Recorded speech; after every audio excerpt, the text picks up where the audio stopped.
The Demon's Secret Baby by Celeste King. There is one thing she will protect at all cost. And that's her son. Her short taste of freedom with a demon who she fell madly in love with. Turned into a living hell on earth when she was recaptured and forced to be without him. Now years later, as fate may have it, Volezimir comes to her rescue yet again. However, now there are two hearts to break if something were to tear them apart. Hers and his son's. Eroth, I love a good family reunion. I do too, as much as I love a good discount. Do tell? Head over to worldsofprothika.com and use code YouTube30 to receive 30% of all digital content. There you'll find all the juicy details, unedited and unabridged, that YouTube prohibits us from sharing with you fine humans. Make sure you like and subscribe to the channel, and let Celeste know you'll be back for more of all things Prothika. You're listening to Celeste King's The Demon's Secret Baby.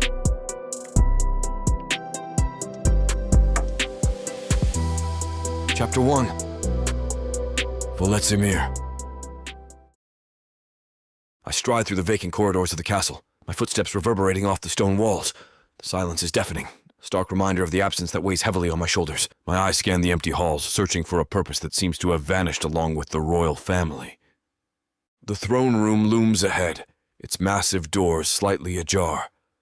I pause, my hand resting on the cold metal handle. With a deep breath, I push it open and step inside. The room is bathed in shadows, dust motes dancing in the thin shafts of light that filter through the high windows. My gaze falls on the empty throne, a symbol of power now rendered meaningless. King Asmodeus, gone. Prince Lemaine, departed. And here I stand, a warrior without a battle, a protector with nothing left to guard. I clench my fists, feeling the tension ripple through my muscles. What use is a Volvath servant when there's no one to serve? The injury that cost me my honor as a fighter seems trivial now compared to this emptiness. I run my hand over the ornate armrest of the throne, lost in thought. My mind drifts back to the day I first met Prince Lemaine, a memory that feels like a lifetime ago. The arena's roar still echoes in my ears. I remember the searing pain in my side, the taste of blood in my mouth. My opponent, a hulking Gilak, had landed a crushing blow that shattered my ribs and punctured my lung. Later, when the healers looked at me, I saw nothing but pity there. My muscles from my ribs to my knee were shredded, bones shattered. They fixed my lung, but the muscle tissue developed thick scar tissue that pooled and healed wrong. As I lay there gasping for breath, I knew my days as a warrior were over. Shame washed over me as I laid in the infirmary beneath the arena. I was young, barely past mature, and I had lost my only purpose in life. A Volvath who couldn't fight was as useless as a broken sword. I expected to be cast out, left to rot in the lower levels of Talith with the Zonach. But fate had other plans. You. What's your name? I looked up, surprised to see Prince Lemaine standing over me. His indigo eyes bore into mine, curiosity mixed with something I couldn't quite place. Volezimir, my prince, I managed to croak out. He nodded, a slight smile playing at the corners of his mouth. I've been watching your fights. You're skilled, Volezimir. It's a shame to see talent wasted. I lowered my gaze, shame burning in my chest. I'm of no use now, my prince. My fighting days are over. Lemaine's laugh caught me off guard. Who said anything about fighting? I need a servant, someone with a brain. The Zonach are loyal, but they're about as sharp as a sack of rocks. I blinked, confusion replacing my shame. But I'm a Volvath. We don't serve. You do now, Lamont said, his tone leaving no room for argument, unless you'd prefer to be thrown off the island. The choice was clear. I swallowed my pride and nodded. I am yours to command, my prince. And it gave me purpose, reason. I was envied for my work with the royal family, even if it was as a servant. I had gained the prince's favor, had his ear where it mattered, and quickly others noticed what should have been a loss became a gain. Crap, I mutter, the curse barely audible even in the silence. I've never been one for words, but the emptiness demands something. Anything to fill it. I turn away from the throne, my eyes falling on the tapestries that line the walls. Tales of conquest and glory, woven into intricate patterns. I wonder if they'll gather dust now, forgotten relics of a time that seems to have slipped away. My footsteps lead me to the window, and I gaze out over the city of Talith. It stretches vast and unchanging, oblivious to the turmoil within these walls. I shake off the melancholy and turn from the window. There's work to be done, even if the castle stands empty. Lamont and June may have left, but they still rely on me. It's time for the weekly gathering. My first stop is the kitchens. The cooks have long since departed, leaving the vast space eerily quiet. I grab a large sack and begin filling it with non-perishables. Dried meats, hard cheeses, and preserves find their way into the bag. I pause at a shelf of spices, selecting a few jars I know June favors. She'll need the extra flavor, I mutter, thinking of her pregnancy cravings. Next, I head to the laundry. Clean linens and sturdy clothes are essential and hard to come by on the island. I fold several sets of garments, adding them to my growing collection. A soft, warm blanket catches my eye, perfect for the coming colder nights. The armory's my next destination. Lamont's favorite bow hangs on the wall, gathering dust. I take it down, running my fingers over the smooth wood. Into my pack it goes, along with a quiver of arrows and a whetstone for maintaining blades. As I move through the castle, my thoughts wander to Lemaine and June. Are they safe? Comfortable? The wilds of Protheca, especially the little overgrown island they've claimed, are unforgiving, even for a former prince of demons and his human mate. I find myself in Lemaine's old chambers, now stripped of most personal effects. But there, on a forgotten shelf, I spot a small wooden box. Inside, I find a collection of June's favorite tea leaves, a luxury on Protheca. She'll like this, I grunt, tucking the box safely away. With my arms full, I make my way back to my wing, the one the prince gifted me a long time ago. The weight is nothing to me, but the responsibility it represents sits heavy on my shoulders. This is my purpose now, to be the lifeline between their old world and new. I heave a sigh as I toss the last of the supplies into my pack. The weight of it all, both physical and emotional, settles on my shoulders. My eyes wander around the room, memories flooding back unbidden.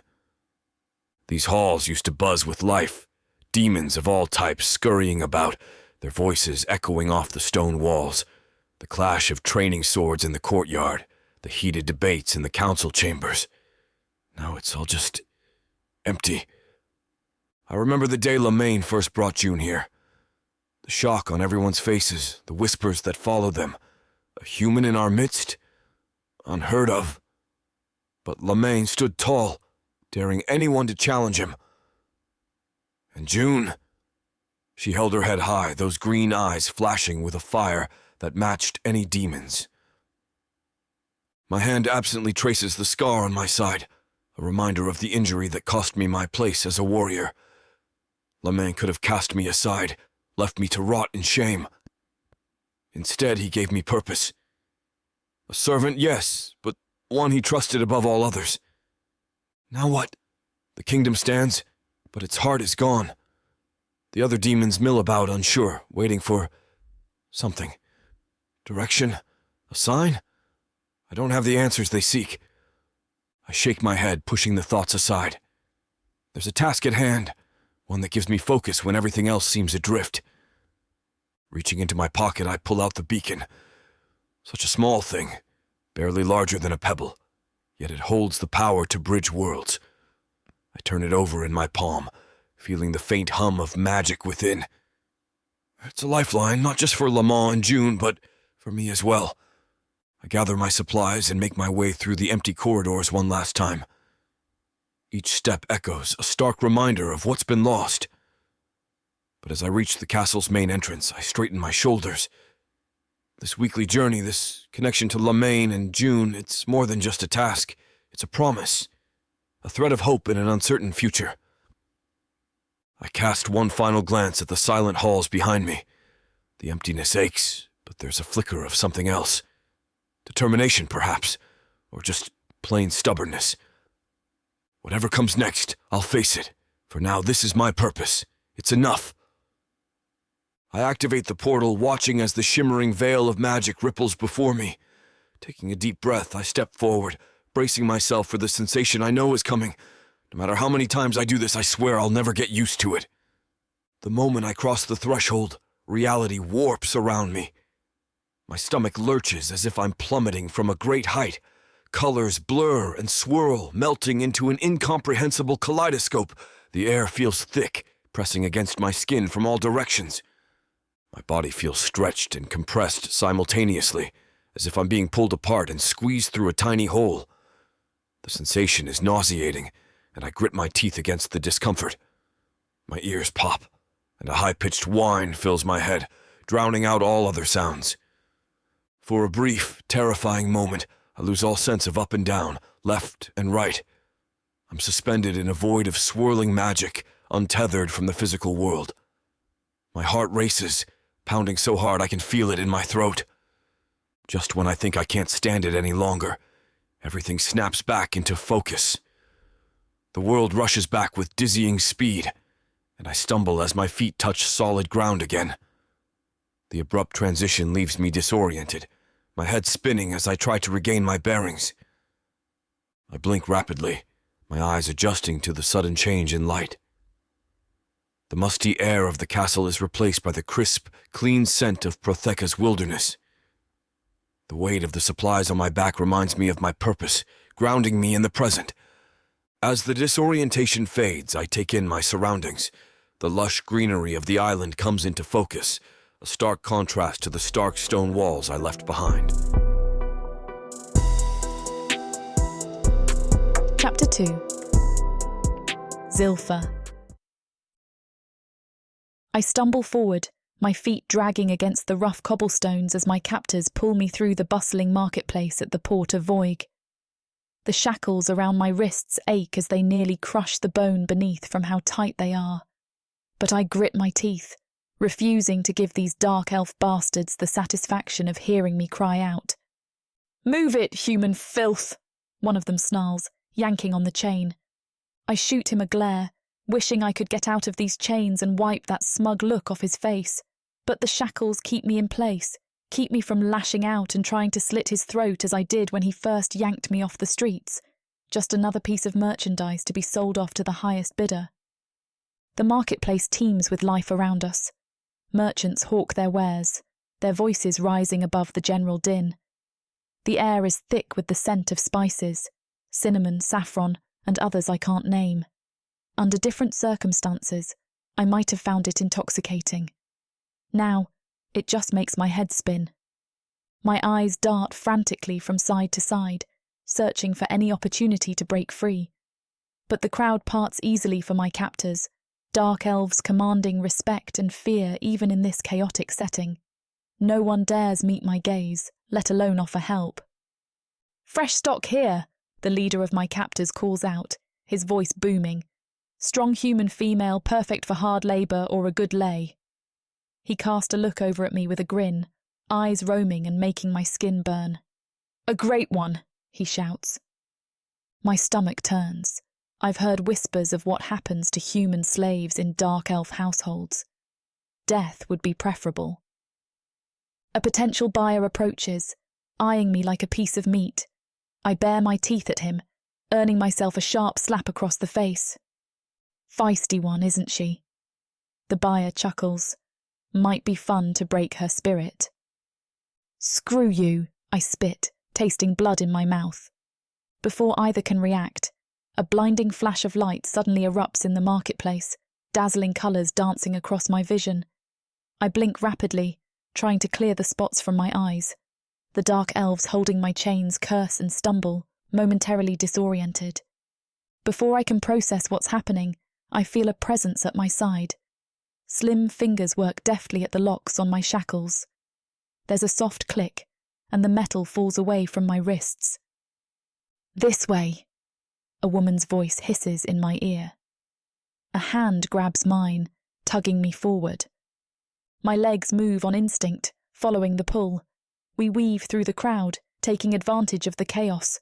My heart pounds in my chest, adrenaline surging through my veins. Is this real? Am I actually escaping? We duck into a narrow alleyway, the sounds of the marketplace fading behind us. The woman releases my hand, and I lean against the cool stone wall, gulping in air. I gasp for air, my lungs burning as the woman releases my hand.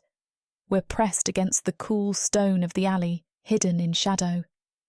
"I'm June," she whispers, her bright green eyes darting to the alley's entrance. "Zilpha," I answer. "Why did you—" She shakes her head. "We need to move. Now." Before I can respond, angry shouts echo from the marketplace. June grabs my wrist again, and we're off. We burst out of the alley and into a narrow street. My bare feet slap against the cobblestones as we sprint, dodging startled pedestrians. "This way!" June hisses, yanking me down another twisting alleyway. My heart hammers in my chest. I can hear the pounding footsteps of our pursuers, getting closer with each passing second. We emerge onto a wider street. Colourful laundry hangs overhead, flapping in the sea breeze. June ducks under a low-hanging sheet, pulling me with her. I stumble, nearly losing my footing. "Keep up," she urges.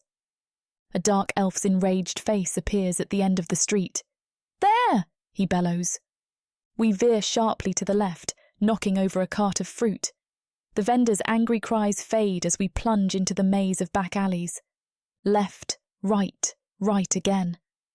I lose track of our path as June leads us through the twisting streets. The shouts behind us grow fainter, but I don't dare hope we've lost them. We burst out onto a main thoroughfare. The salty tang of the sea fills my nostrils as I spot the docks ahead. "Almost there," June pants. A spell crackles past my ear, singeing my hair. I yelp, ducking instinctively. "Faster!" June cries. We weave through the crowd on the docks, dodging sailors and merchants. My lungs are on fire, legs trembling with exhaustion. But the alternative, being recaptured, spurs me on. I watch as June leaps from the dock a little ahead of me, landing on a small and hidden ship that I realise must have had a cloaking enchantment, since I hadn't seen it moments before. I sprint toward the ship, my heart pounding in my ears. June's already on board, her nimble fingers working frantically at the knots holding us to the dock. The dark elves are closing in, their angry shouts growing louder with each passing second. "Hurry!" June yells, her voice tight with panic. I push my burning legs harder, willing them to carry me just a little further. The gap between the dock and the ship looms before me, a chasm that seems to widen with each step. I'm not going to make it. The thought flashes through my mind, cold and terrifying. Just as I reach the edge of the dock, ready to leap, something strange happens. An invisible force slams into my back, propelling me forward with unnatural speed. I sail through the air, arms windmilling wildly. For a heart-stopping moment, I'm sure I'm going to plummet into the murky water below. Instead, I crash onto the ship, rolling awkwardly and scraping my elbows raw on the rough wood. Gasping, I scramble to my feet and whirl around. There, standing at the edge of the ship, is a hooded figure. His hands are raised, crackling with arcane energy. It was his magic that pushed me aboard, I realise with a jolt. But there's no time to dwell on it. The dark elves are mere feet away, their faces contorted with rage. One of them raises his hand, a spell forming at his fingertips. The hooded figure moves with lightning speed. He pushes his palms outward, and a wave of shimmering energy erupts from his hands. It slams into our pursuers, freezing them in place. Their bodies go rigid, eyes wide with shock and fury. "Go!" the figure shouts, his voice strained with effort. "I can't hold them for long." June doesn't need to be told twice. She yanks the last rope free, and the ship lurches away from the dock. I grab onto the railing to steady myself, my heart still racing. As we pick up speed, I can't tear my eyes away from the frozen dark elves on the dock. Their faces are locked in expressions of impotent rage, fingers outstretched toward us. The hooded figure maintains his stance, magic pulsing around him like a visible aura. I stumble onto the deck of June's ship, my legs trembling beneath me. The wooden planks creak as we rush across, my bare feet stinging from the splinters. June's red hair whips in the wind as she moves with purpose, her hands flying over ropes and pulleys. "Hold on!" she shouts. The ship lurches beneath us, and I grab onto the railing to keep from falling. My heart pounds in my chest as I watch the port recede, the angry shouts of our pursuers fading into the distance. I collapse onto a crate, my legs finally giving out. June crouches beside me, concern etched on her freckled face. "Are you hurt?" I shake my head, still struggling to catch my breath. Why did you save me?" June's green eyes soften. "Because no one deserves to be a slave." She stands, offering me a canteen of water. "I'm taking you to Aurelius." I take a grateful swig before asking, "What's Aurelius?" "It's a sanctuary," June says, her voice filled with warmth. "An island forgotten by the rest of Protheca, a place where humans can live free." As June speaks, describing lush jungles and hidden tree houses, I feel a spark of hope ignite in my chest. A place without dark elves, without the constant fear of capture and enslavement. It sounds too good to be true. "And you're offering me a place there?" I ask, hardly daring to believe it. June nods, a smile spreading across her face. "A chance at a new life, Zilpha. No more running, no more hiding. You can be free." Her eyes dart to the other end of the ship, and I see more women, some men and children too, huddled together. Where anyone can be. Tears prick at the corners of my eyes. I blink them back, overwhelmed by the sudden rush of emotion. I don't know what to say. "Say yes," June says simply, extending her hand. I look at her outstretched palm, then back at her face. In her eyes I see kindness, determination, and a fierce protectiveness that makes me feel safer than I have in years. I take her hand, sealing my fate. "Yes." "That was a close one," the hooded figure says as he sits down, flipping the hood back. And I gasp because he looks like a dark elf, with horns. Something I thought was a rumoured nightmare. Something meant to scare children. A demon saved me.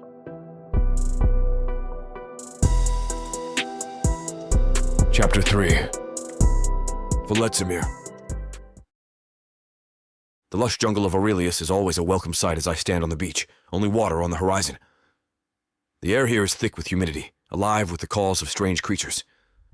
Lamont and June materialize from the dense foliage, their faces breaking into warm smiles at my arrival.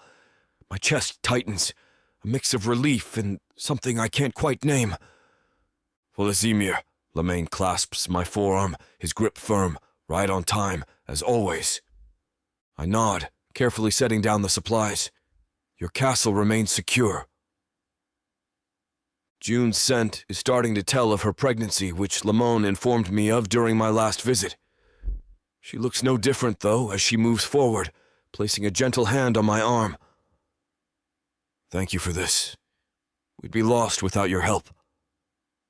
I grunt, uncomfortable with the praise. "It's nothing." Lamont chuckles, a deep rumble. "Nothing? You're our lifeline, my friend." As I hand over the pack, Lamont's expression turns serious. "We've been busy since you were last here, making trips to various ports, rescuing humans in need." My brow furrows. "Rescuing?" June nods enthusiastically. "Yes, we actually just got back this morning from Voig. It was intense." Lamont's eyes darken. "The situation there is worse than we thought. Slavers are getting bolder, snatching people right off the streets." He shakes his head. and the dark elves don't back off as easily as I like. I feel a growl building in my chest. And you intervened? Damn right we did, Lamont snarls, his demonic nature flaring. We got more than half a dozen slaves right out from under their noses. June places a calming hand on his arm. It was risky, but we couldn't just stand by and watch. I studied them both, noting the determination in their eyes. This isn't just about survival anymore. They're building something here. A sanctuary. You're taking quite a risk, I rumble, concern coloring my voice. Lemaine meets my gaze, unflinching. Someone has to. I nod, swallowing hard. I forget what it is like to have a purpose, and Lemaine is meant to be a leader. He was a waste as the party prince of Galmaleth. We've made some changes to the island too, June adds. Would you like to see? Most of the time my weekly trips are just long enough to pass off the supplies and return to the castle. Rarely do I stay longer, even if they do invite me. But today the idea of returning to that empty castle... I nod, my curiosity piqued. Show me. Lemaine leads the way, cutting a path through the dense foliage. June follows, her steps light and sure through the non-existent paths they've been fighting to make.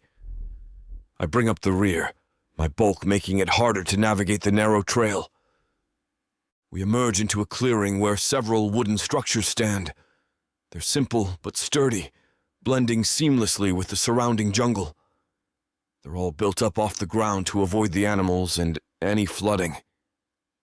Our first priority was shelter, Lemaine explains, gesturing to the buildings. We've built about 20 of the treehouse-style homes, but we're expanding. June chimes in, her voice filled with pride. We used fallen trees and vines. Everything here is from the island itself. I run a hand over one of the structures, impressed by the craftsmanship. You've done well. These will withstand the storms. We move on to a large plot of tilled earth. Various plants are sprouting in neat rows, some already bearing fruit. Our garden, June beams. We're growing juba roots, spineberries, and even managed to get some gillifruit to take. Lamont chuckles. June's got quite the green thumb. Who knew? I raise an eyebrow. And you, Lemaine, what's your role in this? He grins, a flash of that party boy still there. I'm more useful elsewhere. Come on, I'll show you. We follow him to a cleared area where makeshift targets and training dummies stand. The ground is packed hard from frequent use. Training grounds, Lemaine says, his voice taking on a serious tone. Most of the people we rescue have never had to defend themselves. We're changing that. I nod approvingly. Smart. They'll need skills to survive if they ever leave here. June's face falls slightly at my words, and Lemaine wraps an arm around her.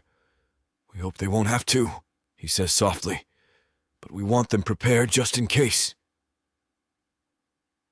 What about medical care? I ask, suddenly realizing I haven't seen anything resembling an infirmary. June's eyes light up. Oh, I almost forgot, follow me. She leads us to a small structure tucked away near the edge of the clearing. Inside, shelves line the walls, filled with various herbs and poultices. I've been learning healing magic, June explains, her voice filled with excitement. It's slow going, but I'm making progress. Lamont beams with pride. She's a natural, saved more than a few lives already. I feel a twinge of something unfamiliar. Pride? Admiration? Whatever it is, it's clear that Lemaine and June have found their purpose here. As the sun dips below the horizon, painting the sky in deep purples and oranges, I follow Lemaine and June to a large clearing. Fires flicker to life, casting dancing shadows across the faces of the gathered people.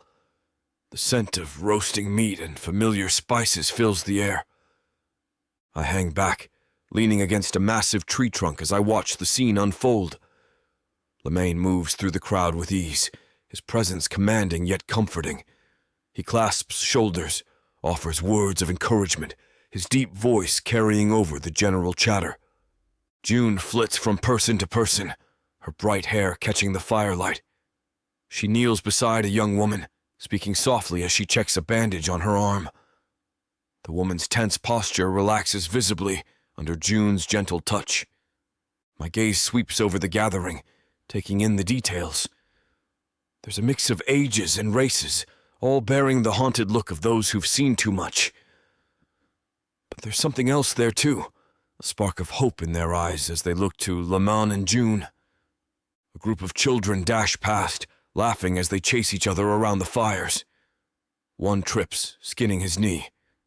Before I can move, Lamane is there, scooping the boy up with a grin. He whispers something that makes the child giggle, the pain forgotten. June appears at Lamon's side, a plate of food in each hand. She passes one to the boy, ruffling his hair before moving on to an elderly couple huddled near one of the fires. Her smile is warm as she settles beside them, listening intently to their quiet words. I watch as Lamane and June work in tandem, moving through the crowd with practiced ease. They're more than just providers of food and shelter. They've become the heart of this fledgling community. A low murmur catches my attention. Near the edge of the clearing, a small group has gathered. Their faces are tight with worry, voices hushed but urgent. Lamane notices too, excusing himself from a conversation to join them. I can't hear his words, but I see the tension drain from their shoulders as he speaks. June approaches me, two steaming bowls in her hands. She offers one to me with a smile. You're welcome to join us, you know. You don't have to stand here alone. I accept the bowl with a nod, but make no move to join the others. June doesn't press, simply leaning against the tree beside me. We stand in comfortable silence, watching as Lamont and the others. I can't help but feel a twinge of something unfamiliar. It's been a long time since I've been part of something like this. A community, a purpose larger than myself. I push the thought aside, focusing instead on the warmth of the bowl in my hands and the quiet strength of the woman beside me. As my gaze continues to scan over the people gathered around the fire, it halts on a woman I haven't seen before. She stands apart from the others, her posture alert yet relaxed. Auburn hair catches the firelight, framing a face that's both striking and subtle. Her eyes, a deep emerald, reflect the flames as they dart around the clearing, ever watchful. She's beautiful. Something about her draws me in. Perhaps it's the quiet strength in her stance, or the hint of wariness in her gaze. Before I realize it, I'm moving through the crowd towards her, murmuring to June as I walk away. As I approach, her eyes lock onto mine. There's no fear there, just curiosity and a hint of amusement. I don't believe we've met, I say, my voice low. I'm Volezimir. A slight smile tugs at her lips. Zilpha, she replies, her voice carrying a hint of roughness. You're not from around here, are you? I raise an eyebrow. What gave it away? The horns? I feel a smile pulling on my own lips. Or the charming personality? Her smile widens a fraction. Oh, definitely the charm. It's practically oozing off you. I feel the corner of my mouth twitch. It's been a long time since anyone's matched my dry humor so effortlessly. I'm wounded, I deadpan, and here I thought I was being the picture of congeniality. Zilpha chuckles, a low, warm sound. Oh, is that what you call it? I'd hate to see your idea of standoffish. She inclines her head toward the forest. You've been standing by yourself for a half an hour looking like you were contemplating jumping into the fire yourself. I'm observant. She only nods to that. We fall into an easy silence, watching the festivities around us. After a moment, Zilpha speaks again, her voice softer. So, what brings you to our little island paradise, besides the obvious allure of bug bites and perpetual humidity? I consider my answer carefully. I bring supplies from elsewhere. Her eyebrow arches. Mysterious. I like it. Though I hope you brought some bug repellent in that last shipment. I'm starting to think the insects here see me as a walking buffet. I find myself smiling despite myself. I'll add it to the list for next time. As we continue to talk, I feel something shift inside me. The idea of returning to the empty castle suddenly seems less appealing. For the first time in a long while, I find myself wanting to linger, to learn more about this intriguing woman and the sanctuary she's found here. From the depths of the darkness of Prothika, Or clawing up from the realms of fantasy. come the most fearsome beasts you have ever seen. These monsters are done watching from the shadows. Now, as they step into the light, something unexpected grips them. Something even they can't fight off. Love, Vampires. demons, Dark elves. gods. Minotaurs. Creatures of light and dark. They will protect their mates. Do whatever needs to be done. Morally grey heroes who will burn the world to protect the women who love them. 10 audiobooks. Fall into over 60 hours of fantasy romance. 20 ebooks. Over 1 million words of these brutes who will protect their women. Even if they might destroy themselves in the process. Get the immersive Prothika fantasy romance bundle. For 80% off, right now, dive into Prothika at a once-in-a-lifetime discount. The first bundle to offer both ebooks and audiobooks on worldsofprothika.com. Prothika's magic is eternal, and this romantasy bundle will make it endless.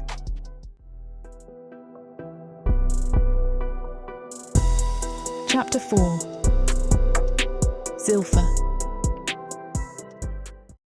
I kneel in the damp soil, my fingers sinking into the earth as I plant another seedling. The sun's barely peeked over the horizon, but I'm already here in the garden. It's become my sanctuary, a place where I can breathe without feeling like I'm suffocating. Careful with that one, Alara, an older woman who has been here for a few months, says. It's got a nasty bite if you're not gentle. I nod, my eyes fixed on the delicate leaves. Everything here's different from what I knew before. The plants are vibrant, almost alive in a way I can't explain. Some have teeth, others change colours, and a few even seem to whisper. It's beautiful and terrifying all at once. My hands shake as I pat the soil around the plant. I can still feel the phantom weight of those damn shackles. I flex my wrists, reminding myself they're gone. I'm free now. But am I really? A twig snaps behind me, and I whirl around, heart pounding. It's just another gardener, but my pulse doesn't slow. I force a smile, but it feels more like a grimace. Sorry, I mutter, turning back to my work. The others are kind, but I can't shake the feeling that it's all temporary, that any moment I'll wake up back in that cell, cold stone against my back and darkness pressing in. I lose myself in the repetitive motions of gardening. Dig, plant, water. It's soothing in its way.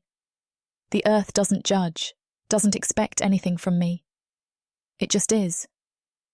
As the garden comes to life around me, I catch snippets of conversation, laughter, jokes, plans for the day ahead, normal things I used to take for granted. I want to join in, to feel that easy camaraderie, but every time someone gets too close, I tense up. My mind screams danger, even though I know it's not. It's exhausting, being on edge all the time. But here, with my hands in the soil and the scent of green things growing all around me, I can almost believe in a future. One where I'm not just surviving, but living. It's a fragile hope, as delicate as the seedlings I'm tending. But it's there, taking root in the fertile soil of Aurelius. I'm hunched over a row of star-shaped fruits, their silvery skin shimmering in the morning light. My fingers brush against their delicate stems, marvelling at how something so beautiful can exist in a world that's been so cruel. A shadow falls across my work, and I tense. My heart races as I look up, ready to bolt. But it's Volezimir, the demon who arrived yesterday.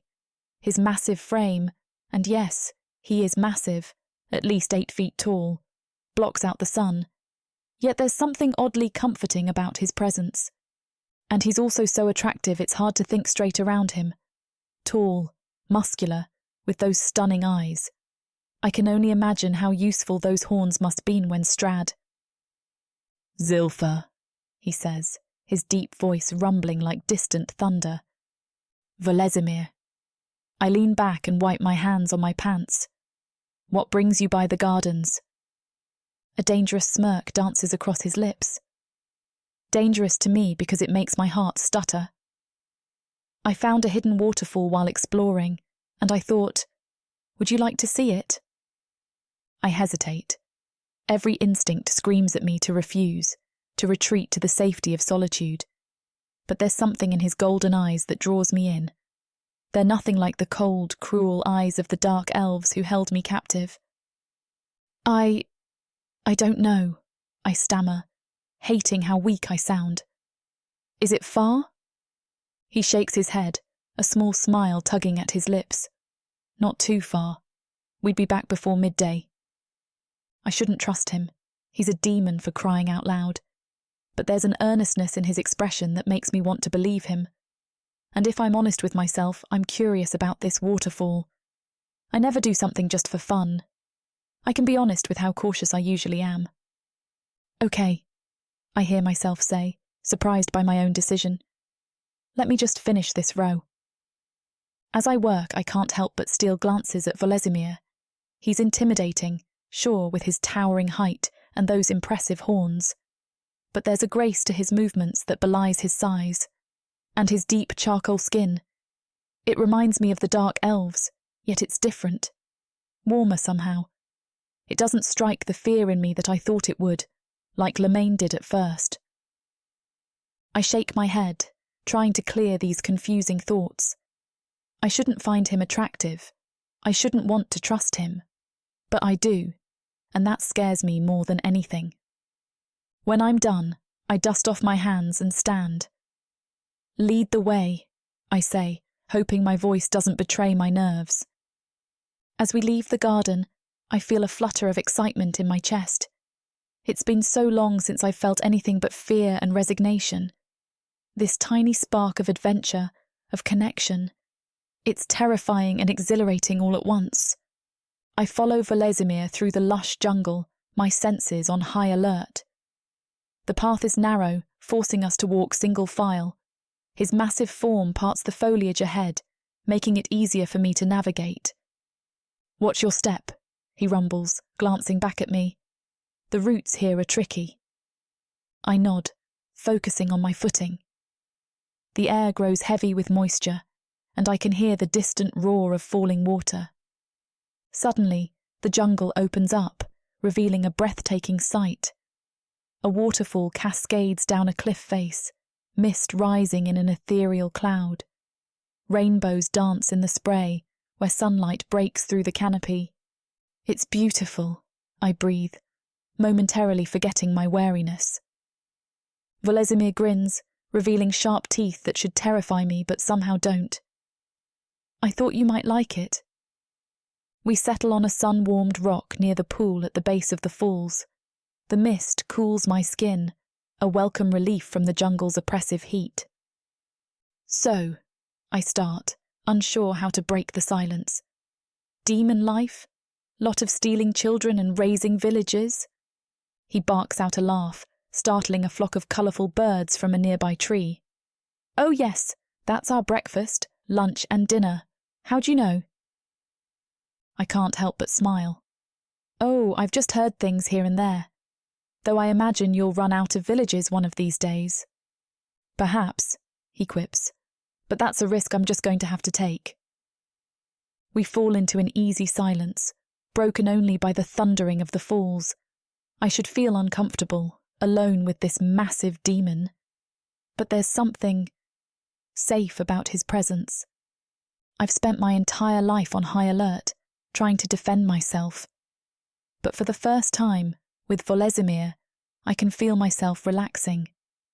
Like I know he'll take care of me, and I need that. I heard Lemaine say that he came from an island. Is that where you live? He nods. Galmoleth. It's a floating island. I blink slowly, digesting those words. What was it like? I ask softly. Living on Galmoleth. Volezimir's expression grows distant. Cold, he says finally. Not in temperature, but in spirit. Everything's about power, about proving yourself. It's exhausting. I nod, understanding all too well. Sounds familiar. Different context, same crap. He looks at me, those golden eyes filled with curiosity. Tell me about your life, before everything. I hesitate, memories threatening to overwhelm me. So he adds, if you want. But his gaze is patient, without judgment. So I talk. About growing up an orphan, about scraping by on the streets, about learning to survive in a world that didn't care if I lived or died, about always fending for myself and never knowing how to trust someone. Volezimir listens intently, asking questions here and there. His presence is oddly comforting, like a solid anchor in a storm. As the afternoon wears on, I find myself relaxing more than I have in years. We swap stories. His tales of demon politics and arena fights a stark contrast to my scrappy street survival. You know, I say during a lull in conversation, for a big scary demon, you're not half bad company. He grins, that dangerous smirk that sends a shiver down my spine. Don't let it get out. I have a reputation to maintain. I laugh, the sound echoing off the rocks. It feels foreign, but good, like something I'd forgotten how to do. As the sun begins to dip towards the horizon, painting the sky in brilliant oranges and purples, Volezimir stretches and stands. We should head back, he says, offering me his hand. I hesitate for a moment before taking it, his skin warm and rough against mine. He pulls me up easily, and I'm struck again by how strong he is. We make our way back through the jungle, the path seeming shorter now that I know where we're going. The air is thick with the scent of night-blooming flowers, their perfume almost intoxicating. As we walk, our hands brush against each other several times. Each touch sends a jolt through me, like static electricity but warmer, more alive. I can't tell if it's accidental or intentional, and I'm not sure which I prefer. We reach the clearing where my treehouse stands, its wooden structure blending seamlessly with the surrounding trees. Volezimir walks me to the door, and suddenly I'm acutely aware of how close he is, how I can feel the heat radiating from his body. I wait for my body to lock up, for the fear to hit me, but it never comes. I almost want to lean into him, and the thought alone stuns me. Never have I let someone get this close to me. We stand there for a moment, the air between us charged with something I can't quite name. I want to invite him in, to see where this spark between us might lead. But fear holds me back, fear of being hurt, of being vulnerable. Volezimir seems equally unsure, his golden eyes searching my face. He opens his mouth as if to say something, then closes it again. Finally, I manage a shy smile. Thank you for today, I say softly. It was nice. He returns the smile, and my heart does a little flip. I'm glad you enjoyed it. Perhaps we could do it again sometime.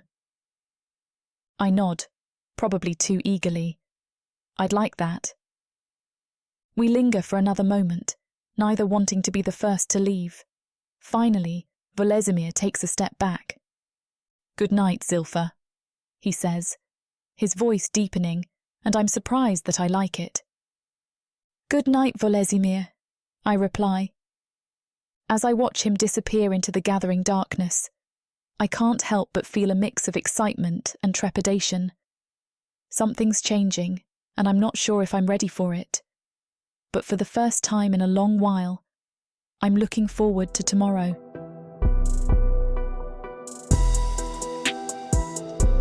Chapter 5. Volezimir. I wake with the first light of dawn, my mind already made up. The peaceful atmosphere of Aurelius has seeped into my bones, a stark contrast to the cold, empty halls of the castle. But if I'm honest with myself, it's not just the island that's drawing me to stay. Zilpha's face flashes in my mind, her emerald eyes and shy smile making my chest tighten in a way I've never experienced before. I shake my head, trying to focus on the task at hand. I find Laman near the communal gardens, inspecting the progress of their latest plantings. "Prince Lamain!" I call out, my voice gruff from disuse. He turns, a smile spreading across his face. "Volezimir, good morning. I thought you'd be heading back by now." I clear my throat. About that, I was thinking perhaps I could extend my stay, to help improve the island, of course, and ensure your comfort here. Laman's eyebrows shoot up, but his smile only grows. "That would be most welcome, old friend. But what about your duties back home?" I wave a hand dismissively. "The Zonax can handle it. I'll use the portal today to delegate some tasks." "Well then, we'd be glad to have you." Lamone claps me on the shoulder. "I'm sure June will be thrilled. She's always saying we could use more hands around here." I nod, trying to keep my expression neutral. "I'll make the arrangements immediately." As I turn to leave, Lamain calls out, "Oh, and Volezimir? I saw you talking with Zilpha yesterday. She seems happier. Whatever you're doing, keep it up." I feel heat creep up my neck, grateful for my dark skin hiding any blush. With a curt nod, I hurry off to the private home that Lamain and June are letting me stay in for now. The familiar magic hums around me, somehow not as terribly nauseating this time as I step through, finding myself back in the castle's empty halls. It takes less time than I expected to reassign my duties. The Zonax used to following my orders, accept the new arrangements without question. As I gather a few personal items, my eyes fall on a small, ornate box hidden away in my quarters. Inside lies a delicate silver chain, a gift from my mother before everything changed. I hesitate, then tuck it into my pack, just in case. The portal shimmers as I step back through, Aurelius's lush jungle greeting me once more. For the first time in centuries, I feel a spark of something I'd long forgotten. Hope. Over the next week, I wake each morning with a sense of anticipation I haven't felt in centuries. The sun barely peeks over the horizon when I find myself at Zilpha's door, ready for our daily adventure. "Good morning," she greets me, her emerald eyes sparkling. She's stunning. Honestly, it takes my breath away. "Where are we off to today?" I can't help but smile. I thought we might explore the northern coastline. There's a hidden cove I stumbled upon yesterday. We set off, our footsteps in sync as we navigate the winding jungle paths. The air is thick with the scent of exotic flowers and the calls of unfamiliar creatures. I tell her about Galmaleth, about training as a warrior. I don't broach the topic of my lost warrior status, though, and she doesn't push. "Enough about my past," I tell her, avoiding the topic. "What about you? Any fond memories from your childhood?" Zilpha's face clouds over for a moment. "Not many. But I remember this old woman who lived near us. She'd tell the most amazing stories about heroes and magical creatures. For a little while, I could forget everything else." We emerge from the jungle onto a pristine beach.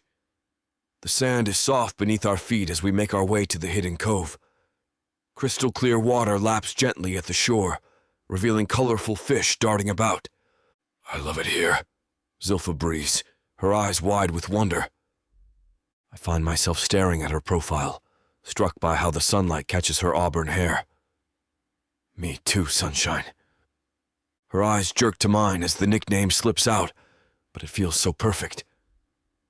She's lit up my world, her fiery hair and bright personality. It almost seems like she's going to protest what I called her. But then she just smiles. We spend hours exploring the cove, Zilpha collecting shells while I regale her with tales of undersea kingdoms from demon lore. As the sun begins to set, we make our way back, our hands brushing occasionally. The next day finds us trekking through a dense forest filled with bioluminescent plants. The ethereal glow bathes everything in soft blue light. "I've never seen anything like this," Zilpha whispers, reaching out to touch a glowing leaf. I watch her face, illuminated by the strange light. "Neither have I, and I've been around for a very long time." She turns to me, curiosity in her eyes. "How old are you exactly?" I chuckle. "Old enough to know better, young enough to still make mistakes." Zilpha rolls her eyes, but she's smiling. "Always so mysterious, Volezimir." As days turn into weeks, our walks become the highlight of my existence. We climb to scenic viewpoints, overlooking the vast ocean that surrounds Aurelius. We share stories of our pasts, our hopes for the future.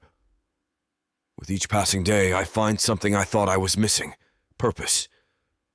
One afternoon, as we stand atop a cliff watching the waves crash below, Zilpha turns to me. "Thank you," she says softly. "For what?" She gestures around us. "For this. For showing me all the beauty this island has to offer. For being my friend." I swallow hard, fighting the urge to pull her into my arms. "You're welcome," I manage to say. As the sun dips low on the horizon, painting the sky in a breathtaking array of reds and golds, Zilpha and I sit side by side on the clifftop, our legs dangling over the edge. The ocean stretches out before us, its surface shimmering like molten metal in the fading light. I glance at Zilpha, my breath catching in my throat. The sunset's glow bathes her face in warm light, making her emerald eyes sparkle. She turns to me, a soft smile playing on her lips. "It's beautiful," she whispers. "Yes," I agree, but I'm not looking at the sunset anymore. My eyes are fixed on her, taking in every detail of her face. Zilpha notices my gaze, her cheeks flushing slightly. She doesn't look away, though. Instead, her eyes meet mine, filled with an intensity I've never seen before. Time seems to slow as I lean in, drawn by an invisible force. Zilpha's eyes flutter closed, and I feel her breath, warm against my skin. My heart pounds in my chest, a sensation I'd long forgotten. Our lips meet, soft and tentative at first. The kiss is gentle, a mere whisper of contact, but it sends electricity coursing through my body. Zilpha's hand comes up to rest on my chest, and I cup her face gently, deepening the kiss. I deepen the kiss, my hands trailing down Zilpha's back, feeling her soft skin beneath my rough palms. Her body presses against mine, her arms wrapping around my neck, pulling me closer.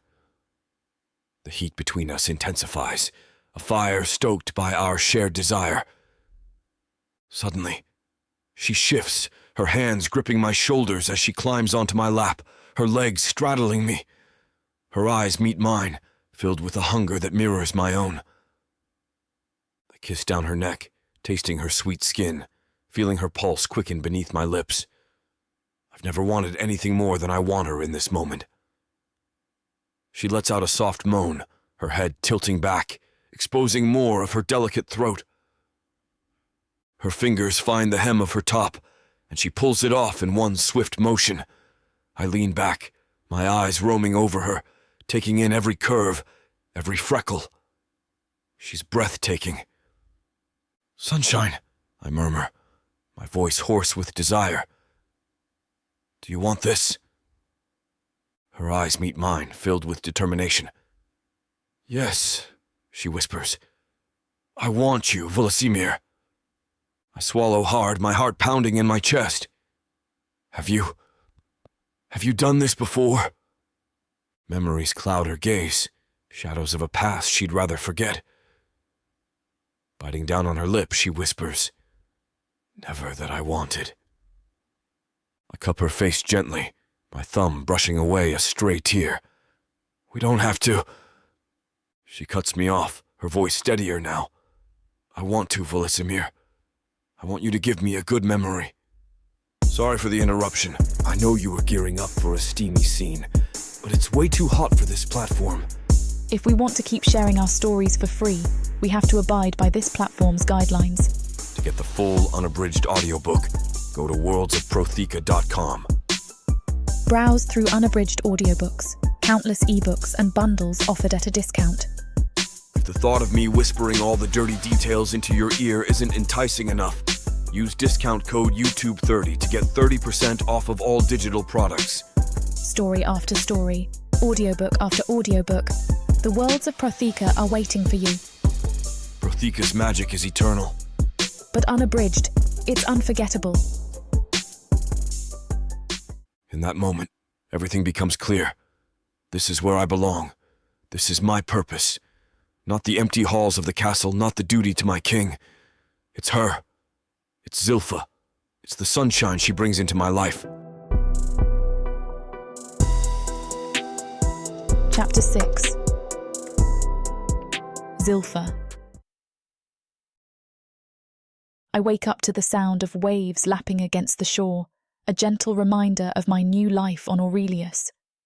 The morning light filters through the leaves of my treehouse, casting dappled shadows on the floor. Stretching, I smile at the lingering warmth in my muscles from yesterday's activities with Volezimir. A soft knock on my door sends a flutter through my chest. I open it to find Volezimir, his imposing figure filling the doorway. His eyes light up when he sees me, the gold turning molten, and it does something to me every time. "Good morning, sunshine. Care for some breakfast?" His deep voice washes over me, and I can't help but grin. "I'd love some." We make our way to a small clearing where he's laid out a spread of fresh fruits and bread. As we eat, he grows quiet, his golden eyes distant. "What's on your mind?" I ask, nudging his arm. He sighs. "I have to head back to the castle for a day or two. There are some duties waiting that I can't ignore any longer." My heart sinks a little. "Oh, when do you leave?" "After this." He reaches out, tucking a strand of hair behind my ear. "I'll be back before you know it." I nod, trying to hide my disappointment. It's silly, really. I've spent most of my life alone, yet after nearly 2 weeks spending every day with Volezimir, the thought of him leaving makes my chest ache. "Hey," he says, tilting my chin up. "You gonna be okay?" I force a smile. Of course, I'm not some damsel who can't function without her demon knight. He chuckles, the sound rumbling through his chest.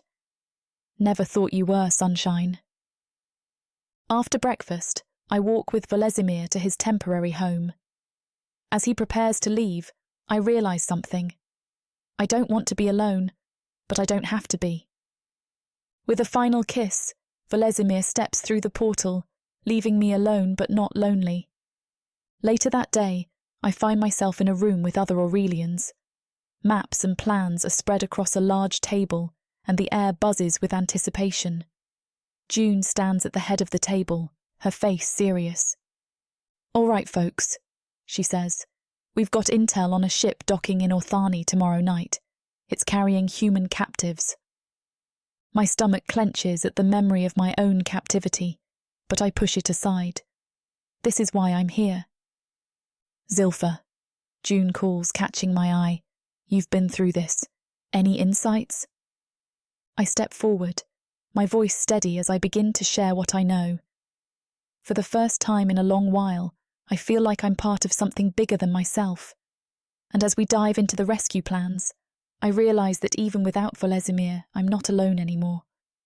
The night of the mission arrives, and I find myself crouched behind a stack of crates at the edge of the docks. My heart pounds in my chest, each beat a reminder of what's at stake. The dark, flexible clothing June provided clings to my skin, allowing me to blend into the shadows. I take a deep breath, steadying my nerves. The salty sea air fills my lungs, mingling with the acrid smell of tar and fish. Distant laughter from a nearby tavern drifts on the breeze, a stark contrast to the tension coiling in my gut. A guard passes by, his boots scraping against the weathered wood of the dock. I hold my breath, pressing myself flat against the crates. His torch casts flickering shadows, and for a moment, I'm sure he'll spot me. But he moves on, oblivious to my presence. Once he's gone, I slip from my hiding spot, keeping low as I dart between shadows. The ship looms before me, a dark silhouette against the star-studded sky. I can almost feel the fear emanating from its hull, memories of my own captivity threatening to overwhelm me. I push them aside, focusing on the task at hand. June's voice echoes in my head, reminding me of the plan. "Find the hatch on the port side," she'd said. "It'll lead you to the cargo hold." My eyes scan the ship's side, searching for the entrance. There, a faint outline barely visible in the darkness. I glance around, making sure the coast is clear, then make a dash for it. My fingers fumble with the latch, wet with sweat and sea spray. A metallic click sends a jolt of panic through me, sure I've been discovered. But no alarm sounds, no shouts ring out. Carefully, I ease the hatch open and slip inside. The stench hits me first. Unwashed bodies, fear and despair. As my eyes adjust to the gloom, I make out huddled forms chained to the walls. "I'm here to help," I whisper, my voice barely audible over the creaking of the ship. "We're going to get you out of here." A soft whimper answers me, followed by the rattle of chains as someone shifts. I move closer, my heart racing as I realize just how many captives are crammed into this small space. I pull a set of lockpicks from my belt, my hands shaking slightly as I approach the first captive. The woman's eyes widen in fear, but I put a finger to my lips, silently urging her to stay quiet. The lock is simple, and within seconds I hear the satisfying click of it opening. "Follow me," I whisper, helping her to her feet. "Stay low and quiet." One by one, I move through the hold, freeing the captives. The air grows thick with tension, each clink of the chain setting my nerves on edge. Sweat beads on my forehead, and I have to pause to wipe it away, my heart pounding so loudly, I'm sure someone will hear it. A sudden creak from above freezes us all in place. Footsteps. I hold my breath, counting the seconds as they pass overhead. Once they fade, I motion for the group to move. We creep towards the hatch, a line of shadows in the dim light. I peer out, scanning the dock for any sign of guards. The coast seems clear, but my gut twists with anxiety. It feels too easy. "Okay," I breathe, turning to the group.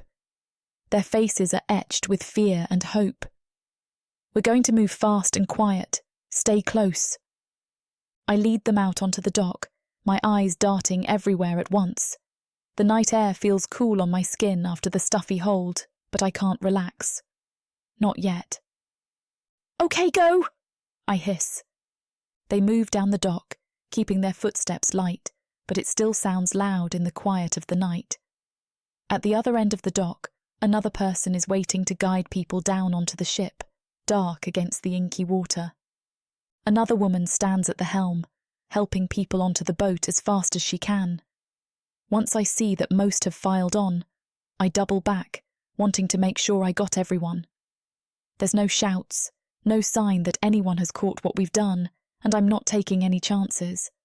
I slip back onto the ship, my heart pounding in my ears. The wooden planks creak beneath my feet as I move down the narrow hallway, checking each room. The stench of unwashed bodies and fear still lingers in the air, making my stomach churn. As I round a corner, I hear muffled sobs. My breath catches in my throat. 3 more women, huddled in a small, dank cabin, their eyes wide with terror as I enter. "It's okay," I whisper, fumbling with my lockpicks. "I'm here to help." Their chains fall away with a soft clink. One woman, her face gaunt and bruised, grabs my arm. "Did you get the others?" she rasps. I nod. "I think so. Come on, We need to move. We creep along the corridor, every shadow making me flinch. The ship groans and shifts beneath us, and I pray it's just the waves and not someone coming to check on the prisoners. Are there any rooms I need to check? I ask as softly as I can. The girls point to 2 rooms I've already emptied, so I just nod and usher them back out the way I came. Finally, we reach the hatch. The cool night air hits my face as I peer out, scanning the docks. It seems clear, but my gut twists with unease. Something feels off. Run! I hiss to the women. Straight ahead. There's a ship waiting. They scramble out, their bare feet pattering on the wooden planks. I follow, my eyes darting everywhere at once. The ship is so close I can see her silhouette. That's when I hear it. A shout, followed by the pounding of boots. Go! I yell to the women. Run! They sprint towards the ship as I turn, ready to cause a distraction. My mind races, searching for a plan. Maybe I can knock over some crates, start a fire. A hand clamps down on my shoulder, iron, strong and unforgiving. I try to wrench away, but the grip only tightens. Well, well, a low voice growls in my ear. What do we have here? Chapter 7. Volezimir. I storm through the castle halls, my footsteps echoing off the stone walls. Freaking Zonax. Can't even handle basic tasks without me holding their hands. I'd rather be back on Aurelius with Zilpha. The thought of her calms me slightly, but my irritation quickly resurfaces as I round a corner and nearly collide with a Zonac carrying a stack of linens. Watch where you're going, I growl. The Zonac scrambles out of my way, mumbling apologies. I ignore him and continue toward my quarters. Just a few more things to wrap up, then I can head back to Sir Volezimir! I turn to see one of the messengers sprinting down the hall, face pale and eyes wide. Lemaine insisted I have some kind of title. I wasn't a Zonac, after all. What is it? I demand. He skids to a stop, panting. It's the king, sir. King Asmodeus is returning to Galmoleth. The words hit me like a punch to the gut. When? A few weeks, sir. The trial is over. An advance party just arrived with the news. Hell, I mutter. This changes everything. I need to tell Lemaine and June immediately. It won't change anything. But if his father is coming back to Galmoleth, Lemaine needs to know. Thank you, I tell the messenger. You're dismissed. He bows and hurries away. I rush to my quarters, my mind racing. Why is Asmodeus returning now? What does this mean for Lemaine and June? For Aurelius? Before, he was too busy dealing with a crumbling kingdom to notice what else. But now? Uncertainty swirls through me. I throw open my door and start gathering what I need. Clothes, weapons, anything that I might need to be gone a little longer. Get it together, I tell myself. You need to stay calm. For Lemaine, for June, for Zilpha. I take a deep breath, steadying myself. Then I grab my packed bag and reach for my beacon. There's no time to waste. I burst through the portal onto Aurelius, my heart pounding. The lush jungle surrounds me, but I barely notice its beauty as I scan the area for Lemaine and June. I need to find them now. Lemaine! I shout, my voice echoing through the trees. June! I start moving, pushing through the dense foliage. The weight of my packed bag reminds me of the urgency of the situation. Sweat beads on my forehead as I search. Finally, I spot them near the beach, talking with some of the other inhabitants. Relief floods through me, quickly replaced by anxiety as I remember why I'm here. Lemaine! I call out again, striding towards them. They turn, surprise evident on their faces. June's brow furrows with concern. Volezimir, what's wrong? Lemaine asks as I approach. I take a deep breath. It's your father. Asmodeus is returning to Galmoleth. Their eyes widen. June grabs Lemaine's arm, her knuckles turning white. When? Lemaine's voice is tight. A few weeks. The trial is over. An advance party just arrived with the news. Lamont curses under his breath. June looks pale, her hand instinctively moving to her stomach. But then the prince shakes his head. It doesn't matter. He looks to June as he says it. We came here to escape him. His return makes no difference. We need to... I start, but I'm cut off by a shout from down the beach. Ship! There's a ship approaching! We all turn to look. Sure enough, a vessel is visible on the horizon, growing larger by the moment. It's not one I recognize. Is it one of ours? June asks. It's the one from last night, Layman answers, and June visibly relaxes. Thank the gods, she whispers. I was wondering what happened. I follow Lemaine and June to the makeshift docks, my mind still reeling from the news of Asmodeus's return. But as we wait for the ship to dock, a new worry takes hold. Where's Zilpha? I ask, scanning the beach. I assumed she'd be here to greet the new arrivals. How can I miss her already? My sunshine.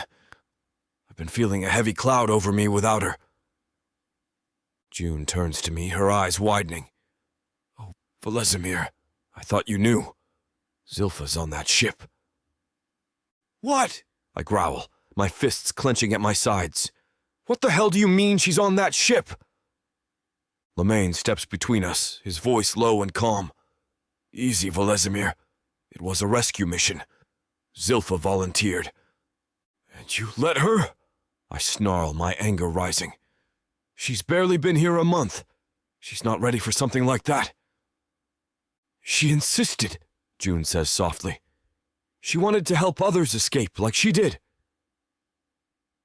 I turn away, trying to control my rage. They should have told me. I should have been there to protect her. The ship drops anchor, and small boats begin ferrying people to shore. I watch each one intently, searching for Zilpha's familiar face. But as more and more people disembark, my worry grows. Where is she? I mutter, more to myself than anyone else. The rescued captives stumble onto the beach looking tired and shell-shocked.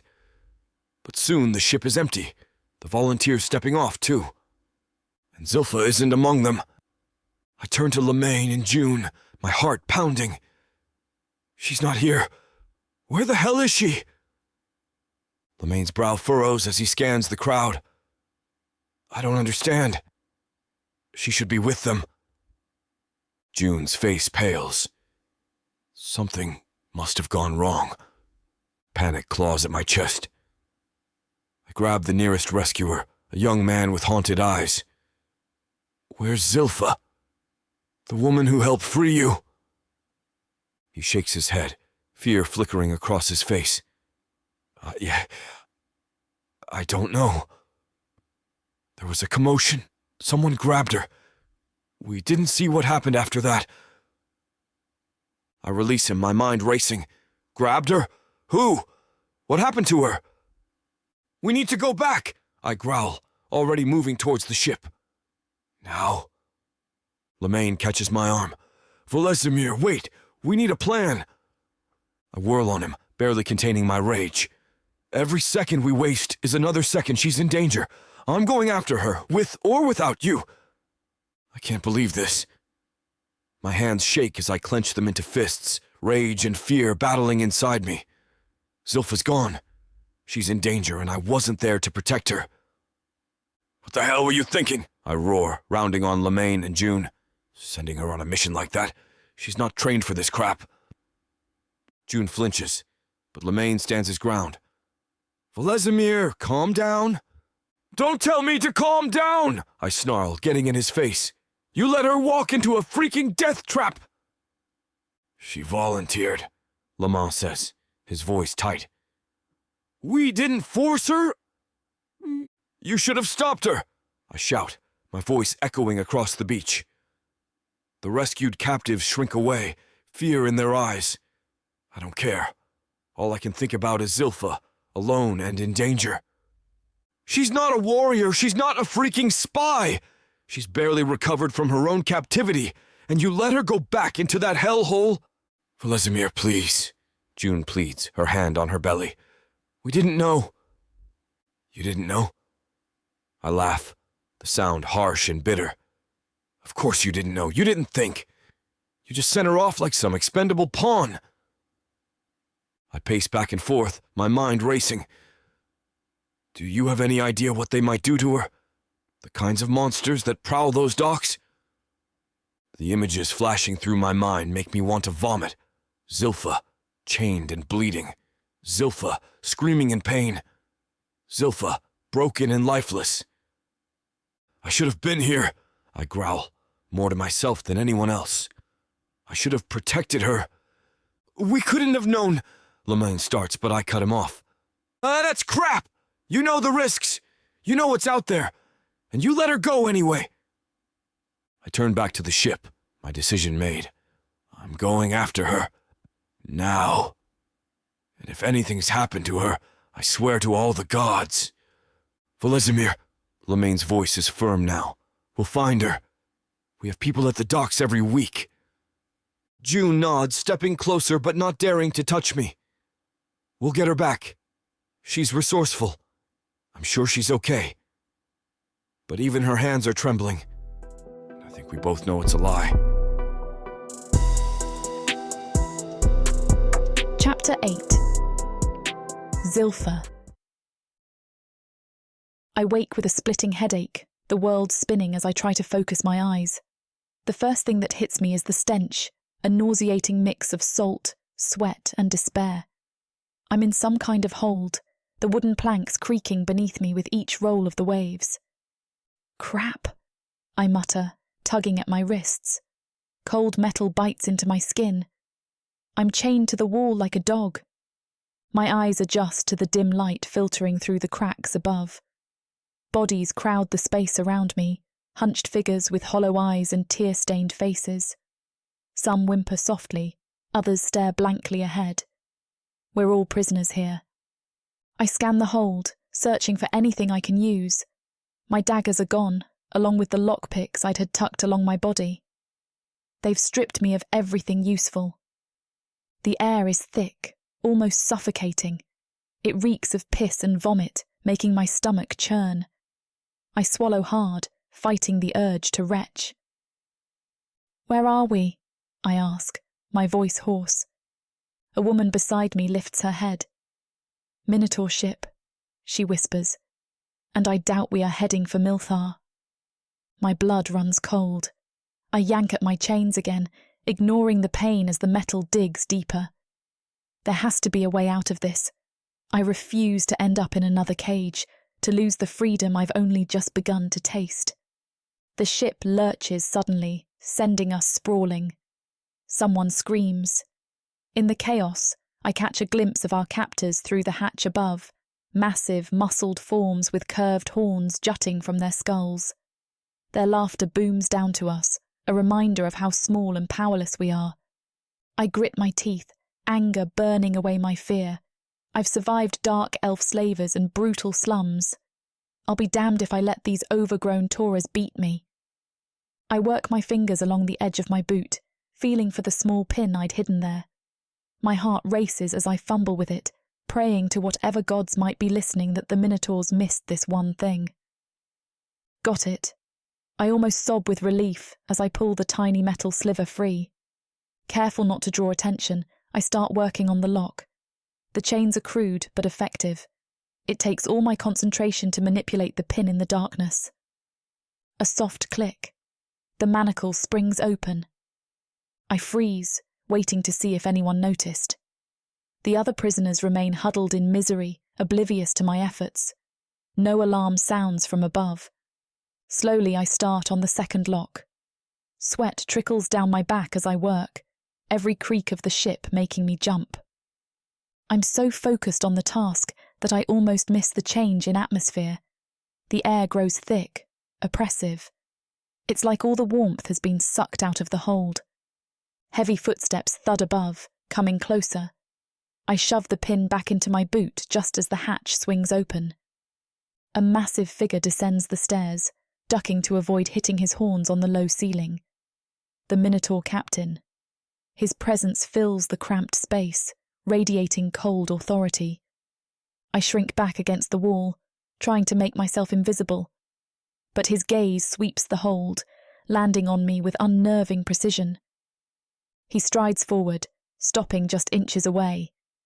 His presence sucks all the air out of the room, almost dampening the energy. It's like the opposite of magic. I can smell the leather of his armor, see the scars crisscrossing his chest.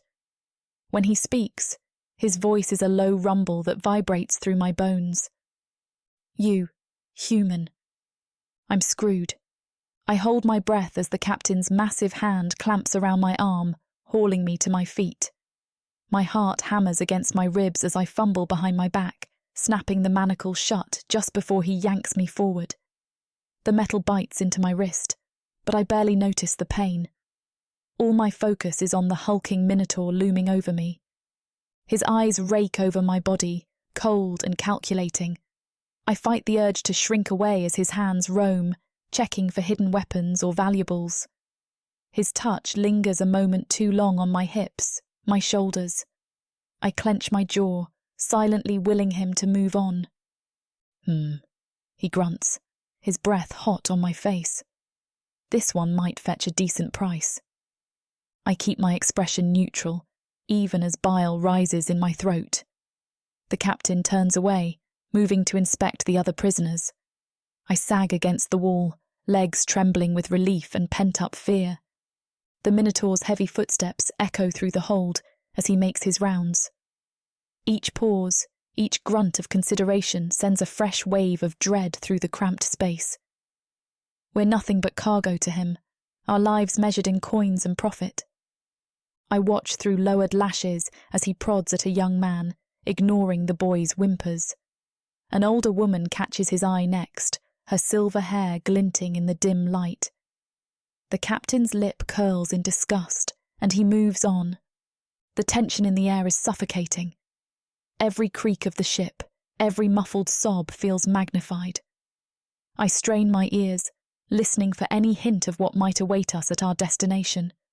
But there's nothing beyond the constant slap of waves against the hull and the captain's heavy breathing. After what feels like hours, he finally turns back towards the stairs. I hold my breath, praying he'll leave without another word. But just before he reaches the hatch, he pauses.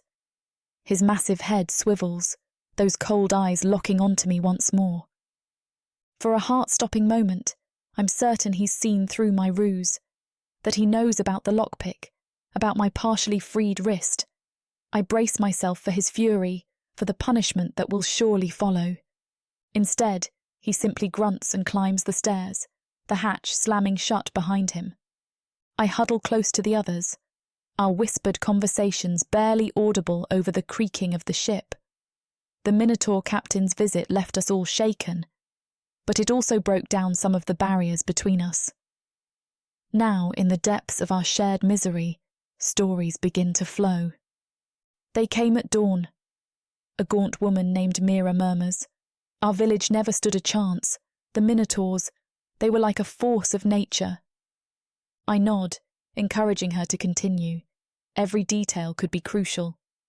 "They took the strongest," she says, her voice cracking. "My husband, my son. I don't know if I'll ever see them again." Another captive, an old man with calloused hands, leans in. "I've heard tales of their island fortress. Milthar, they call it. A place where the unlucky are worked to death in the mines or thrown into the arena for sport." My stomach churns at the thought. I've escaped one hell only to find myself headed for another. "The captain," I whisper, glancing nervously at the hatch above. "What do you know about him?" A young boy, no more than 12, pipes up. "They say he's never lost a battle, that he can smell fear, and he enjoys breaking the spirit of his captives." I file away each piece of information, building a mental map of what we're up against. The Minotaur's strength, their ruthlessness, the layout of their island. It all might prove useful if we get a chance to escape. As night falls and the hold grows darker, more stories emerge. Tales of entire coastal towns razed to the ground, of the Minotaur's lightning-fast ships that seem to appear out of nowhere. Each account paints a clearer picture of our captors and the world we're being dragged into. I listen intently, asking questions when I can. Where are the weak points in their defences? What are their routines? Every scrap of information is a potential key to our freedom. But when we tire and finally curl up to get some sleep, I lean against the damp wood of the ship's hull, my eyes closed as I try to centre myself. The constant rocking of the waves makes it hard to think, but I can't afford to lose focus, not now. Volezimir. I whisper his name like a prayer, drawing strength from the memory of his golden eyes, his gentle touch. I won't let this be the end of our story. I force my eyes open, scanning the hold once more. The other prisoners have fallen into fitful sleep, but I remain alert. Every creak of the ship, every footstep above, could be important. The Minotaurs have a routine, that much is clear. They change guards every few hours, their heavy footsteps echoing through the planks. Food, if you can call the slop they toss down here food, comes twice a day. Water, thankfully, is more frequent. I've been watching, waiting. There's a moment, just after the changing of the guard, when their attention wavers. It's brief, but it might be enough. My fingers trace the outline of the pin hidden in my boot. It's not much, but it's a start. If I can get these chains off, maybe I can find a way to the deck. But I haven't tried again since I don't know what waits outside the door. Once I have a plan, though, I am out of here. I close my eyes again, picturing Aurelius. The lush greenery, the hidden waterfall where Volezimir and I shared our first kiss. The memory burns, fueling my determination. I'm coming back, I promise silently, to Volezimir, to June and Lemaine, to the life I've only just begun to build. I won't let these overgrown bullies take that away from me.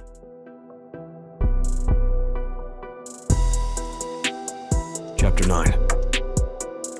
Volezimir. I step onto the creaking dock, my glamour settling over me like a second skin. The air reeks of fish guts and desperation. Perfect. This hellhole's exactly where I'd expect to find leads on Zilpha's captors. My fists clench at my sides. I should have been there. Should have protected her. The rage bubbling in my chest threatens to spill over, but I force it down. Later. There'll be time for that later. The Seven know that it's been coming up more and more. Never in my life have I been so angry, so ready to fight. I've never been a violent man, even before my injury. I fought as a demon should, but now I'm out prowling for a fight, ready to raze this whole town down to find Zilpha. I stride toward the nearest tavern, a ramshackle building with grimy windows and the sound of drunken laughter spilling out. Inside, it's dim and smoky. I scan the room, noting exits and potential threats. Old habits. Whiskey, I growl at the bartender, sliding onto a stool. He eyes me warily but pours. Smart man. Most elves can tell I'm not like them. The chaos energy feels different, but the glamour is strong enough that none have seen through it yet. I toss back the drink, savoring the burn. Heard there was some excitement round here lately. Ship full of slaves, mix of dark elves and minotaurs running the show. Ring any bells? The bartender's eyes widen slightly. Dunno nothing about that, he mutters, suddenly very interested in wiping down the bar. I lean in close, dropping my voice. You sure about that? 'Cause I'm willing to make it worth your while for any useful information. He hesitates, glancing around nervously.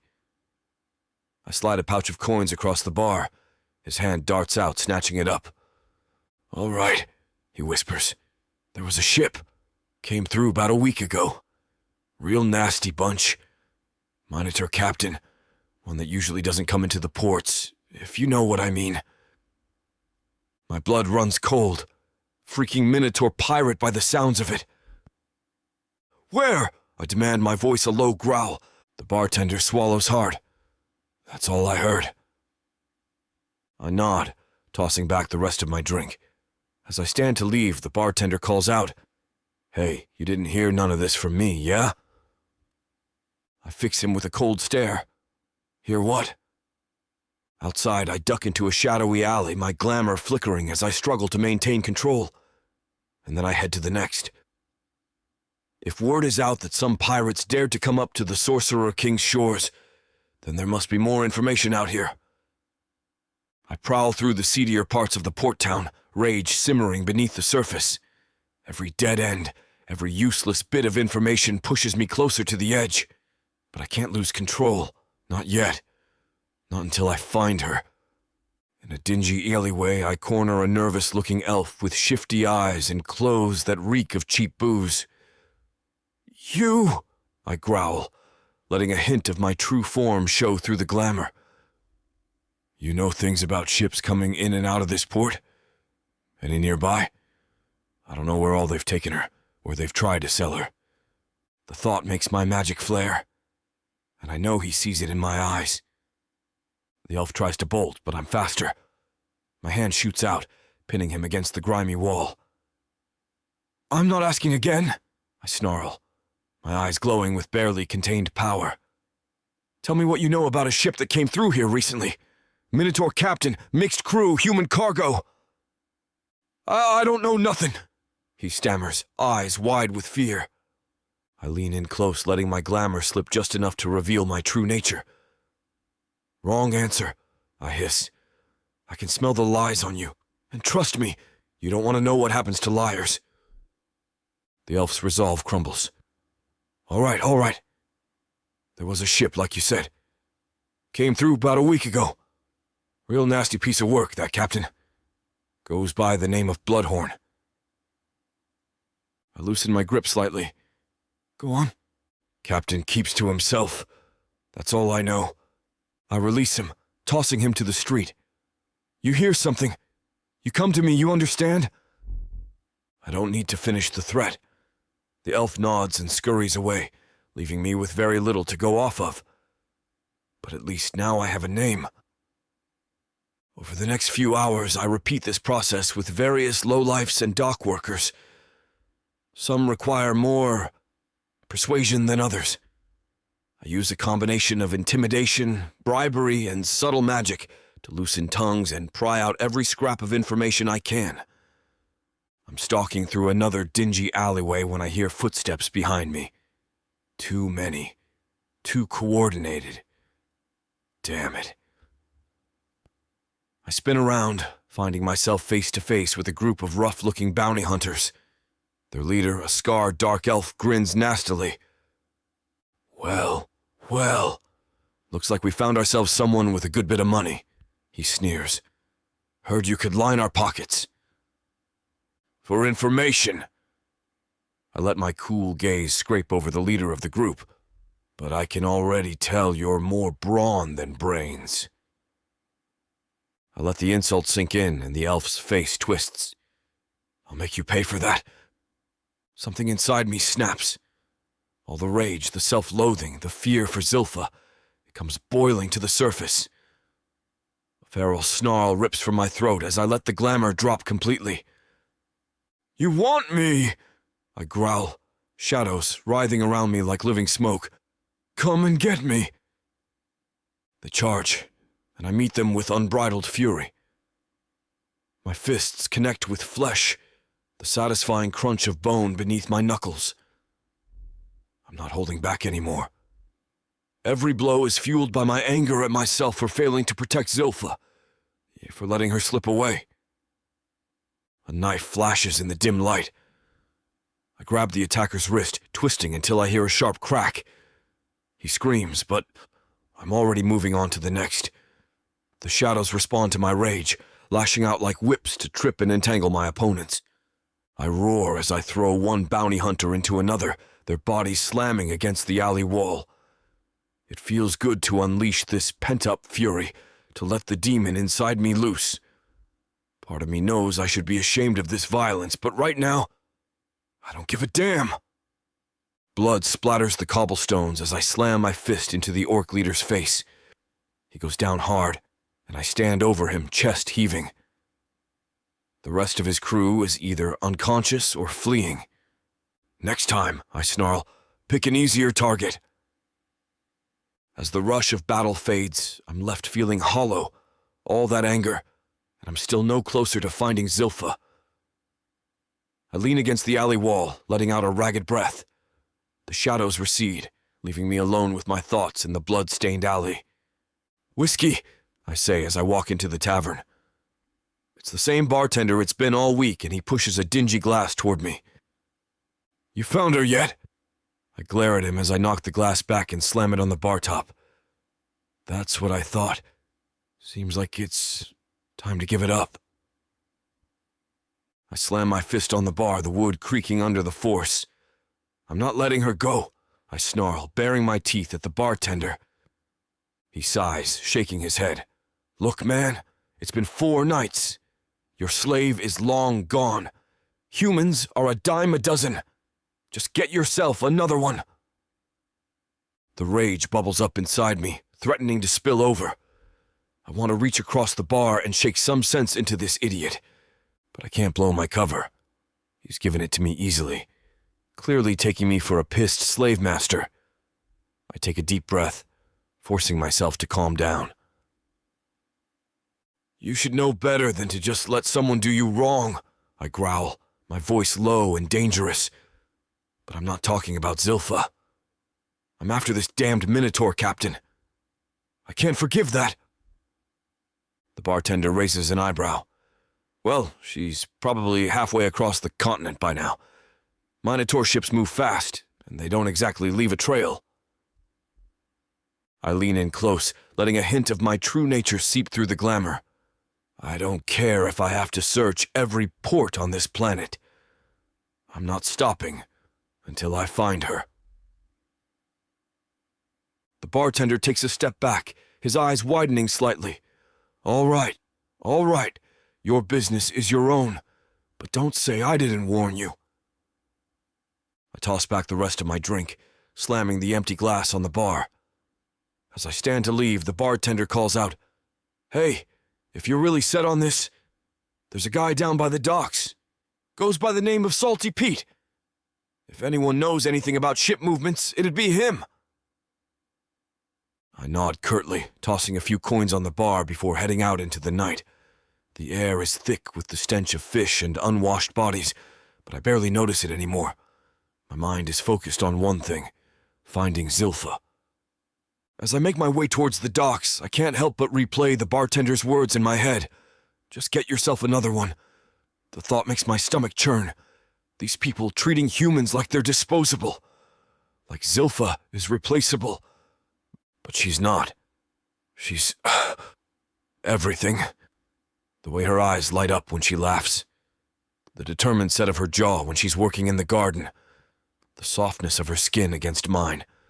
I clench my fists, pushing down the wave of emotion threatening to overwhelm me. I will find her, no matter what it takes. I'll get my sunshine back. Chapter 10. Zilpha. I scrub the deck, my hands raw and blistered from the coarse rope and salt water. The ship pitches beneath me, a constant reminder of my captivity. But I've learned to move with it, to anticipate its rhythms like I once anticipated the cruel whims of my dark elf captors. "Faster, wench!" The Minotaur nudges me hard in the ribs, and I grit my teeth, biting back the urge to spit in his face. Instead, I focus on the task at hand, letting my mind wander to Aurelius, to Volezimir. The memory of his touch, his gentle golden eyes, fuels the rage simmering inside me. I'm not the same frightened girl I once was. This time I have something, someone, to fight for. As I work, I watch. I note the guard rotations, the way the captain favours his left leg when he walks the quarterdeck. Every scrap of information is a potential key to my freedom. Night falls, and I'm herded below deck with the other captives. The stench of unwashed bodies and fear is suffocating. But even here I find purpose. In the dark hours before dawn, when even the guards grow drowsy, I practice. My fingers, once soft from gardening on Aurelius, now calloused from shipwork, deftly manipulate a bit of wire I've secreted away. Lock-picking is a skill I never thought I'd need again, and now I'm having to find ways to fashion a way out of the new chains they put me in. My little pin broke weeks ago after the transition to the mobile manacles, leaving me no way out. Days bleed into weeks, into months. The anger that once threatened to consume me has hardened into resolve. I will escape. I will return to Aurelius, to Volezimir, and I will make these bastards pay for every moment of freedom they've stolen from me and the others. As I haul water from the hold, muscles straining, I catch a glimpse of land on the horizon. My heart races. Soon we'll make port, and with it comes opportunity. I may be trapped for now, but my spirit remains unbroken. They think they've caged a helpless girl. They have no idea of the storm they've unleashed. I lean over the ship's railing, emptying another bucket of grimy water into the churning sea below. The morning sun glints off the waves, momentarily blinding me. As I straighten up, a wave of dizziness washes over me, followed by a strange fluttering sensation in my belly. I pause, frowning. It's not the first time I've felt off these past few days. At first I chalked it up to the poor diet and grueling work. But now... My hand drifts to my stomach, and a wild, impossible thought flashes through my mind. Number. It can't be. Over the next few weeks, my suspicions grow stronger. The constant nausea, the tenderness in my mounds, the missed cycles I've been trying to ignore. Each sign points to a truth I'm terrified to acknowledge. I'm pregnant. With Volezimir's child. The realization hits me like a physical blow, leaving me breathless. Joy and fear war within me, threatening to tear me apart. A child. Our child. A piece of Volezimir growing inside me. A reminder of our love and the life we shared on Aurelius. But the joy is quickly overshadowed by crushing fear. I'm a captive on a Minotaur ship, surrounded by danger. If they discover my condition... I've seen how they treat pregnant slaves, worked to death or sold off to the highest bidder. I can't let that happen. I won't. Every morning I wake with a renewed determination. I force down the meagre rations, choking back bile, knowing I need to keep up my strength. I work harder than ever, ignoring the aches and fatigue, desperate to avoid drawing attention to myself. At night, curled up in my narrow bunk, I whisper promises to the tiny life growing within me. Promises of freedom, of safety, of a father who will move heaven and earth to find us. I imagine Volezimir's face when he learns he's going to be a father, and it gives me the strength to face another day. But the fear never leaves me. Each time the captain's gaze lingers on me, each time a guard roughly shoves me aside, my heart races. Do they suspect? Have they noticed the subtle changes in my body? The rags that I wear hang loose enough off my body to conceal it, and I have to hope it stays this way. I know I can't hide this forever. Soon my condition will become obvious, but until then, I'll guard this secret with my life, for my child, for Volezimir, for the future I refuse to give up on. I bite down hard on the rag stuffed in my mouth, muffling my screams as another contraction rips through me. The ship's hold is pitch black, the air thick with the stench of unwashed bodies and fear. I'm huddled in the farthest corner, hidden behind crates and barrels, praying to any god who'll listen that no one hears us. The wooden planks beneath me creak with each roll of the waves, and I can feel the splinters digging into my skin. "Push, Zilpha," Mira whispers, her calloused hands supporting me. She's a fellow captive, a midwife in her former life. "The baby's coming. You're doing great. Just breathe." I bear down, sweat pouring down my face and soaking through my threadbare shirt. The pain is indescribable, worse than any torture I've endured. It feels like I'm being torn apart from the inside out. But I can't stop. I won't. This child is my hope, my future, my link to Volezimir. I cling to thoughts of him, his strength, his golden eyes, as I fight through each contraction. Months of hiding my growing belly, of layering rags and staying hunched over my work, have led to this moment. I've lived in constant fear of discovery, of what the Minotaurs would do if they knew. Every sideways glance, every bark of laughter from the guards, sent my heart racing. But now, as I fight to bring my child into this world, that fear is eclipsed by a fierce, primal determination. I won't let them take this from me. I can't. I see the head, Mira murmurs, her voice barely audible over the pounding of my heart. One more push. You're almost there, Zilpha. I gather every ounce of strength left in my battered body and push. There's a moment of searing agony, like nothing I've ever felt before. And then, relief. A tiny cry pierces the darkness, quickly muffled by Mira's quick thinking. I reach out blindly, desperate to hold my child, to know that this miracle is real.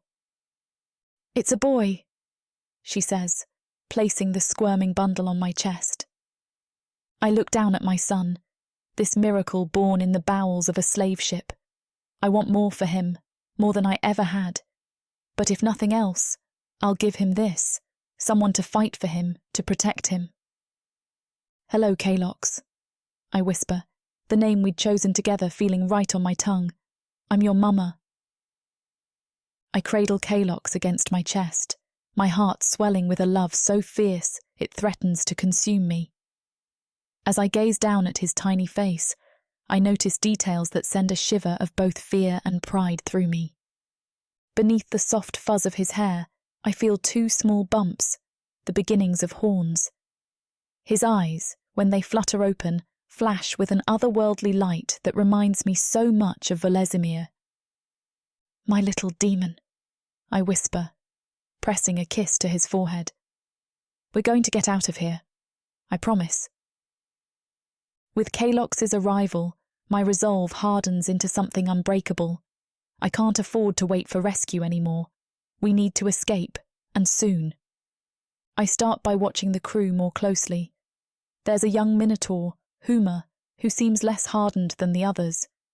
When he brings our daily rations, his eyes linger on the huddled masses of captives with something that looks like guilt. One day, as he's passing out mouldy bread, I catch his eye. Thank you, I say softly, making sure to sound grateful rather than defiant. He startles, unused to being addressed directly by a captive. You're welcome, he mumbles, then hurries away. It's a small start, but it's something. Over the next few weeks, I make a point of engaging Huma in brief conversations whenever possible. I learn that he's new to the crew, that he joined to support his ailing mother. Slowly I see his guard lowering. Meanwhile, the other captives rally around Kalox and me. They take turns holding him when I'm called for work, passing him from person to person to keep him hidden from the guard's view. Old blankets are torn into makeshift diapers, and the women who still produce milk offer to help feed him when my own supply falters due to poor nutrition. Every decision I make now revolves around Kalox. When I'm on deck, I'm constantly noting potential escape routes, analysing the crew's routines for weaknesses. I hoard tiny scraps of food from my meagre rations, tucking them away for emergencies. At night, I whisper stories to Kalox about Aurelius, about his father, painting pictures of the life that waits for us if we can just get free. As Kalox grows, it becomes harder to keep him hidden. His cries, though quickly muffled, risk drawing attention. His demonic features, while subtle, become more pronounced. I know our time is running out. Chapter 11. Volezimir. I stand at the bow of my ship, the wind whipping through my hair as we cut through the choppy waters. My eyes scan the horizon, searching for any sign of the golden Minotaur figurehead that's become my obsession. Months have passed, and still no trace of Zilpha. Captain, my first mate calls out. Storm brewing ahead. I grunt in acknowledgement, not bothering to turn around. My dark elf crew, that came with the ship, believe me to be some kind of merchant, and I've never let them see me without my glamour. But I'm no dark elf, and I'm not worried about something like waves or pirates. Let the storm come. It's nothing compared to the tempest raging inside me. As we sail into the gathering darkness, my mind drifts back to that night in Orthani. The tavern had stunk of cheap ale and desperation. I'd thrown a sack of gold on the bar, demanding information about a ship that had left port months ago. "Ain't got nothing for you," the bartender had sneered. In a flash, I'd grabbed him by the throat, slamming him against the wall. My glamour had flickered, revealing a glimpse of my true form. "Talk!" I'd growled. His eyes had bulged, face turning purple. "Ye golden minotaur," he'd choked out. "On the bow." It wasn't much, but it was something. I dropped him, tossing a few extra coins for his trouble. The memory fades as lightning splits the sky. Waves crash over the deck, and my crew scrambles to secure the rigging. I remain at the bow, unmoved by the chaos around me. "Aye!" someone shouts. "Beasts are out tonight!" I turn to see massive tentacles rising from the depths. With a snarl, I summon my power, shadows coalescing around my fists. As the beast attacks, I leap into action, my blows leaving smoking craters in its flesh. The battle rages for hours, my ship taking heavy damage. But in the end, the monster sinks back into the abyss and we limp onward. Days later, we dock at a small island to make repairs. While the crew works, I prowl the local taverns, seeking any scrap of information. But it's the same story everywhere, blank stares or useless rumors. As we prepare to set sail again, I know that there's only one place for me to go right now. It's time to check in with Aurelius. With a heavy heart, I give the order to change course. Maybe this time, she'll be there waiting for me.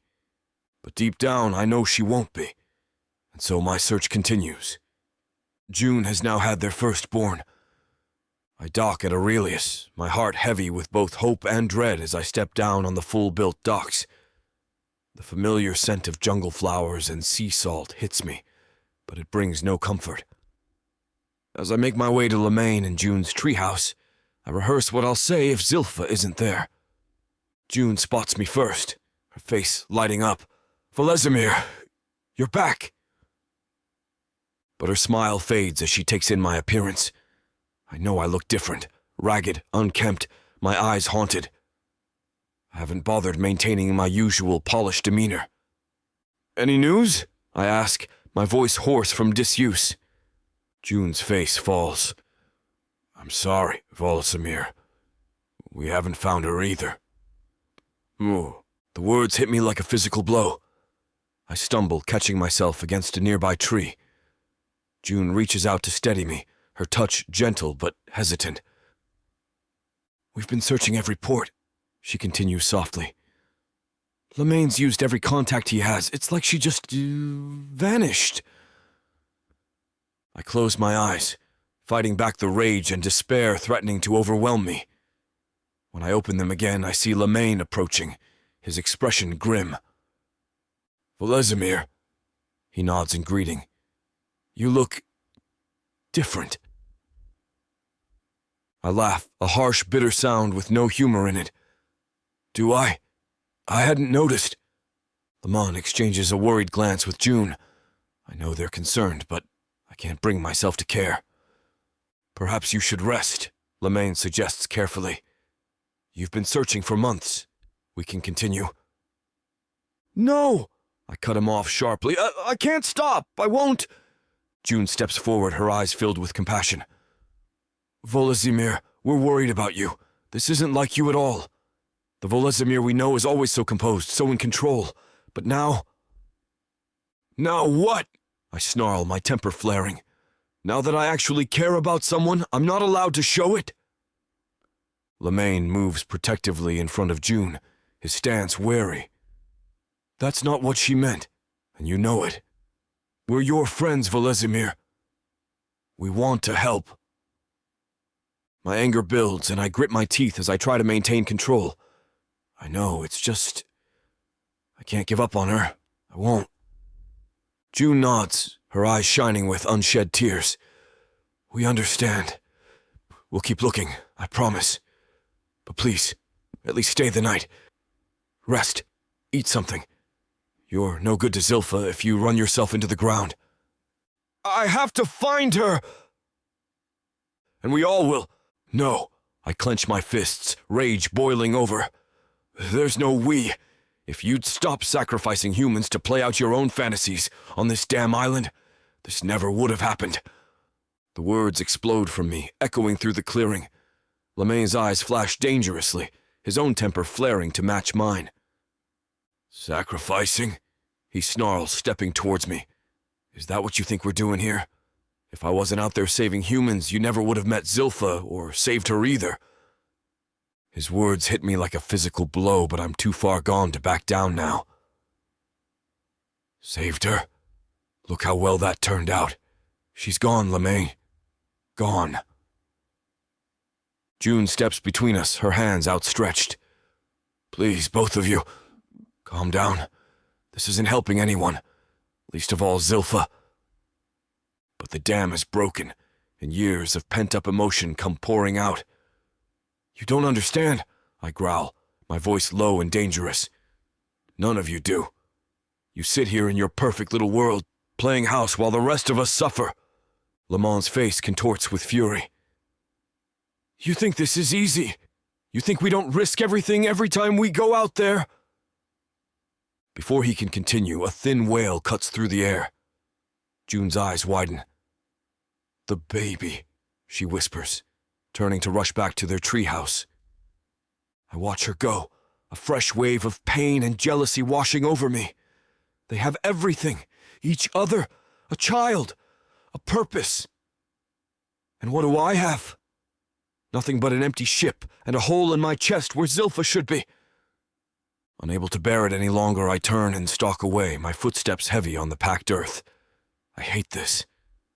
I hate myself for lashing out, for not being strong enough to find her. I hate that they have what I so desperately want. As I reach the edge of the clearing, I hear LeMay call out behind me. But I don't turn back. I can't face them right now. Can't bear to see the pity in their eyes. So I keep walking, letting the jungle swallow me up, wishing it could swallow my pain along with me. I stand at the bow of my ship, the salt-laden wind whipping through my unkempt hair. My eyes, once piercing gold, now dulled by years of fruitless searching, scan the endless horizon. The creaking of the ship's timbers has become as familiar to me as my own heartbeat. Zilpha. I whisper her name into the night, tasting the bittersweet memory of her on my tongue. I'm still here. I'm still looking. The moon hangs low and heavy in the sky, casting a silvery path across the waves. How many moons have I watched rise and fall since she was taken? Too many to count. Yet each one only strengthens my resolve. My crew has changed over the years. Some have left, unable to bear the relentless pursuit. Others have joined, drawn by the promise of adventure or the weight of my coin. But they're all just shadows to me, barely registering in my world that revolves around one singular purpose. I grip the railing, feeling the wood groan beneath my fingers. My strength hasn't diminished, but everything else has. My clothes hang loose on my frame, my once immaculate appearance now a distant memory. But none of that matters. Only she matters. I swear to you, I growl at the uncaring sea. I will not rest until we're reunited. Do you hear me, sunshine? I'm coming for you. Some say I've gone mad. I think I might have too. I've even taken to getting into fights at every port, often for coin to fill my ever-depleting stash. It lets me blow off the steam that won't seem to stop building. The waves crash against the hull, offering no response. But I don't need one. Her face is etched into my mind. Her laughter echoes in my ears. The memory of her touch, so gentle despite my demonic nature, burns on my skin as if it were yesterday.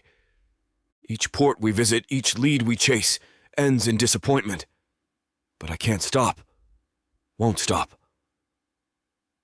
The thought of her out there, waiting for me, keeps me going when everything else tells me to give up.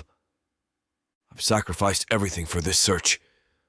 My position, my wealth, my very identity. The demon I once was seems like a stranger now. But I'd do it all again, 1,000 times over, just for the chance to hold her in my arms once more. As another dawn breaks on the horizon, painting the sky in hues that remind me of her hair, I renew my silent vow. No matter how long it takes, no matter the cost, I will find her. My Zilpha. My sunshine. My reason for being. Earth is pretty much a desolate wasteland since the orcs came over from Protheka, and being a woman, the best you can hope is to be someone's property. Now, after my curvy body catches Korthar's eye, he'll claim me, and I'll serve him, in any way he pleases. You're mine now. Listen to this story and more when you get the complete Orc Warriors of Protheka audiobook and ebook bundle. 40 books, 19 audiobooks, 19 ebooks. You even get 1 free novella and 1 free audiobook. All for a shocking 90% off. Protheka's magic is eternal, and the complete Orc Warriors of Protheka bundle will bring over 100 hours of that magic to you.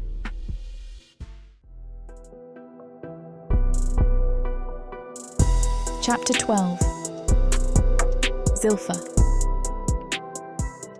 I cradle Kalox close, his small body warm against mine as we huddle in the darkest corner of the ship's hold. My son's unique features are more pronounced now at almost 5 years old. Tiny horns peeking through his unruly hair, and those mesmerizing eyes that shift between gold and green. I've gone to painstaking lengths to hide him. Even 5 years later, I'm still in chains daily, though they've moved me to a slightly smaller room with less roommates, probably to keep the healthy from the sick so I can keep working. It makes it easier for me to hide Kalox, though. I've fashioned a little hiding spot beneath my bed, and the crew never comes in here, and I've managed to befriend enough that no one asks questions about the oddities that happen with me. "Mama, tell me about the stars again," he whispers, his voice barely audible over the creaking timbers. I smile, running my fingers through his hair. "The stars, my love, are like tiny jewels scattered across the night sky. They twinkle and shine, guiding lost sailors home." Kalox's eyes widen with wonder. Will they guide us home too? My heart clenches. One day, sweetling, one day. I reach into my pocket, pulling out a small toy boat I've fashioned from scraps of wood and cloth. Kalox's face lights up as he takes it, carefully running his fingers over the makeshift sail. "Now remember," I whisper, "we must keep this hidden. It's our special secret." He nods solemnly, clutching the toy to his chest. "I promise, Mama." I hum a soft lullaby, one my own mother used to sing. Kalox's eyelids grow heavy, but he fights sleep. "Mama," he murmurs, "tell me about Dad." I swallow hard, memories of Volezimir flooding my mind. "Your father is strong and kind. He has golden eyes, just like one of yours, and he loves us very much, even though he doesn't know about you yet." "Will he like me?" Kalox asks, his voice small and uncertain. I pull him closer, kissing the top of his head. "Oh, my love, he will adore you. You're the best of both of us." As Kalox finally drifts off to sleep, I allow myself a moment of vulnerability. Tears slip silently down my cheeks as I hold our son, praying that somehow, someday, we'll find our way back to Volezimir. I scrub the deck vigorously, my muscles aching from the repetitive motion. The sun beats down mercilessly, but I don't dare stop. I've learned that the more I push myself, the less likely the crew is to question my movements. "Oi, human! The captain wants his quarters cleaned!" a gruff voice calls out. I nod, hiding my excitement. The captain's quarters. a goldmine of information I've been trying to access for months. Right away, I respond, grabbing my bucket. Inside the captain's lavish cabin, I move quickly, dusting and organising while keeping an eye out for anything useful. A map catches my attention. It's of an unfamiliar coastline, marked with X's and notes in the captain's messy scrawl.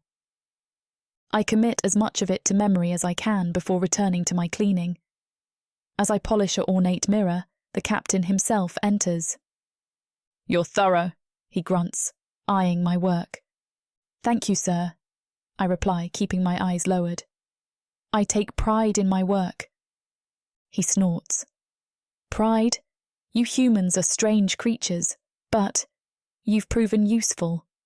Perhaps you'd like more responsibilities." My heart races. This is the opening I've been waiting for. "I'd be honoured, Captain." "Good. Report to the quartermaster tomorrow. You'll be helping with inventory." I nod, trying to contain my excitement. Inventory means access to supplies, potential weapons, and most importantly, information about our route and destinations. As I leave the cabin, my mind whirs with possibilities. This is a significant step forward in my plan. With this new position, I'll have more freedom to move about the ship, more chances to gather intel, and maybe even opportunities to sabotage if necessary. But as always, my thoughts return to Kalox. Every move I make, every risk I take, is for him. I have to get us off this ship and back to Volezimir. Our son deserves to know his father, to grow up free and loved. I head back to our hidden corner of the ship, my resolve stronger than ever. Soon, my love. Soon we'll be free. I carefully fold the small scrap of cloth, tucking it into the hidden compartment I've fashioned beneath my thin mattress. It's not much, but it'll serve as an extra layer for Kalox when the nights grow cold. Every item I manage to squirrel away feels like a tiny victory. "Mama, look what I found," Kalox whispers excitedly, his eyes glowing in the dim light of our hiding spot. I smile, pulling him close. "What is it, my love?" He opens his little hand, revealing a shiny button. "It fell off someone's coat. Can we keep it?" "Of course," I say, taking the button and adding it to our meagre collection. "This might come in handy someday." Over the past few months, I've been meticulously gathering supplies for our eventual escape. It's slow work, fraught with danger, but I refuse to give up. Each morsel of food, each scrap of cloth, each tiny tool is a step closer to freedom. "Remember what I taught you about escaping if someone grabs you?" I ask Kalox, keeping my voice low. He nods solemnly. "Go for the eyes or the groin, then run as fast as I can." "That's right," I say, my heart aching that I have to teach my 5-year-old such things. "And if we get separated?" "Find a hiding spot and wait for you," he recites. "Don't trust anyone else." I ruffle his hair, proud of how quickly he learns. Good boy. As Kalox plays quietly with his makeshift toys, I reach down to check the small dagger hidden in my boot. It took weeks of careful planning to steal it from the galley, but its weight against my ankle is reassuring. It's not much against a ship full of pirates, but it's better than nothing. Each night I lie awake, planning and replanning our escape. The inventory of our hidden stash runs through my mind like a mantra. Dried fruit, a flask of water, a length of rope, the dagger, a crude map I've pieced together from overheard conversations and glimpses of the captain's charts. It's not enough. Not yet. But it's a start. Chapter 13. Volezimir. I slam my fist on the grimy tavern table, making the glasses rattle. The dark elf across from me doesn't even flinch, his violet eyes fixed on the pouch of gold I've just tossed his way. "You better not be messing with me this time, Zareth," I growl, leaning in close. The stench of cheap ale and unwashed bodies hangs thick in the air, but I barely notice it anymore.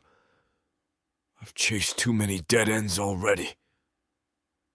Zareth's long fingers dance over the coins, a greedy smile playing on his lips. Oh, I assure you, this information is quite real, my friend. A ship with a golden minotaur figurehead, just as you described, spotted near the Veiled Isles, 3 days' sail from here. My heart pounds against my ribs. After years of searching, could this finally be it? Could Zilpha be so close? The Veiled Isles, I repeat, my voice rough with barely contained emotion. That's pirate territory. Dangerous waters. Zareth shrugs, already pocketing the gold. You asked for information, not safety advice. But yes, it's a treacherous area. Perpetual mist, hidden reefs. Many ships go in, few come out. I nod, my mind already racing with plans. Any other details about the ship? Its crew? Its cargo? I can barely bring myself to say the word, thinking of Zilpha as someone's property. Rumor has it the captain's a minotaur, Zareth says, leaning back in his chair. Nasty piece of work, even by their standards. Known for raiding coastal villages, taking slaves. But he's smart, keeps a low profile. That's why he sticks to the Veiled Isles. I clench my fists, feeling my claws dig into my palms. The thought of Zilpha in the hands of such a monster. I take a deep breath, forcing myself to focus. How recent is this information? I demand. Fresh as morning dew, Zareth replies with a smirk. My contact saw the ship just yesterday, heading deeper into the mists. I stand abruptly, my chair scraping against the floor. If you're lying... I know, Zareth interrupts, waving a hand dismissively. You'll hunt me down and do unspeakable things to my entrails, but I assure you this is solid. Go get your girl. I don't bother responding. I'm already halfway to the door, my mind filled with visions of mist-shrouded islands and a ship with a golden minotaur figurehead. After all these years, I might finally have a real lead. Zilpha, I think as I step out into the night air. Hold on. I'm coming for you. Captain, the helmsman asks as I board the ship after such a short trip. Set a course. I stalk up to the deck just ahead of him. Aye. He shifts, the crew already in action as they pull up the plank and ready the ship to sail. Where to? The Veiled Isles. I expect some argument, but I get none. Instead, the crew swarms behind me to get going as soon as possible. And I can only hope this isn't a mistake. Another dead end. I don't know how many more I can take. I stand at the helm, my eyes fixed on the horizon as the wind whips through my hair. The ship creaks and groans under the strain, but I pay it no mind. We're pushing her to her limits, and I won't ease up until we reach our destination. Captain! My first mate calls out. We're approaching the Veiled Isles! I nod, my grip tightening on the wheel. Keep her steady, we're going in. As we draw closer, the air grows thick with mist. It clings to my skin, cold and damp, but I barely notice. My every sense is focused on scanning the waters ahead, searching for any sign of that golden minotaur figurehead. Reduce speed! I bellow to the crew. Watch for hidden reefs! The tension on deck is palpable as we navigate through the treacherous waters. Every splash, every shadow in the mist could be the ship we're looking for. Could be where Zilpha is being held. Zilpha! I think, my heart aching. Please be here. Please let this be it. Hours pass, each moment stretching into an eternity. We weave through the islands, always alert, always searching. The crew is exhausted, but they don't complain. They know better. And I will find her. Nothing short of death will keep me from my sunshine again. As the sun begins to set, painting the mist in eerie shades of orange and red, I feel a flicker of doubt. What if this lead is another dead end? What if I've dragged us all into danger for nothing? The thought gnaws at me, threatening to unravel the tight control I've maintained over my emotions. I clench my fists, willing the doubt away. I can't afford to lose focus now, not when we're so close. But then, just as hope starts to fade, I see it. A flash of gold through the mist. My heart leaps in my chest, a surge of adrenaline coursing through my veins. I leaned forward, straining my eyes, praying it's not just a trick of the light. There it is again. Unmistakable this time. The golden minotaur figurehead, emerging from the mist like a beacon of hope. "There!" I roar, pointing ahead.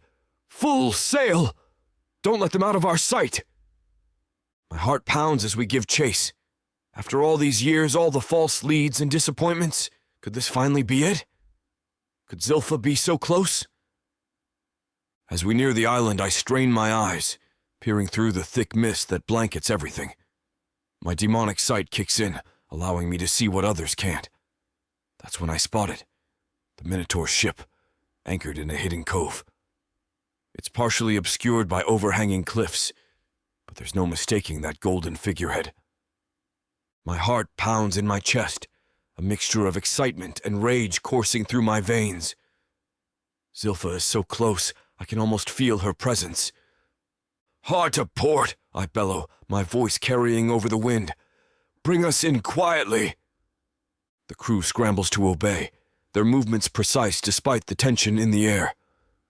We glide silently through the water, the mist providing us with cover. As we draw closer, I can make out more details of the ship. It's a formidable vessel built for speed and stealth, the perfect pirate ship. I clench my fists, my claws digging into my palms. The thought of Zilpha being held captive on that ship for all these years, it makes my blood boil. But I force myself to stay calm. We can't afford any mistakes now, not when we're so close. "Prepare for boarding," I order, my voice low and dangerous. "But wait for my signal. We do this smart, not reckless." As the crew readies themselves, I scan the ship for any signs of movement. It seems quiet, too quiet. Are they expecting us? Or have they grown complacent in their hidden cove? Either way, it doesn't matter. I've come too far to turn back now. Zilpha is on that ship, I can feel it in my bones, and I'll tear apart anyone who stands between us. I gather my most trusted crew members in the ship's hold, away from prying eyes and ears. The air is thick with tension as I lay out our plan of attack. "Listen up," I growl, my voice low and intense. "We're going in quiet and fast. No heroics, no unnecessary risks. Our goal is to find Zilpha and get her out." I pull out a rough sketch of the pirate ship, pointing out key areas. "We'll board from the stern using grappling hooks. Tarek, you and your team will secure the deck. Ren, take your group below and search for prisoners. I'll head straight for the captain's quarters." My crew nods, their faces grim and determined. They've been with me through countless battles and storms, but this is different. Personal. "One more thing," I say, reaching for my weapons. "I'm enchanting our blades / silent kills only. We can't risk raising the alarm before we find her." I close my eyes, summoning the dark energy that courses through my veins. The shadows in the room seem to deepen as I channel the magic into our weapons. When I open my eyes, our blades are wreathed in inky blackness.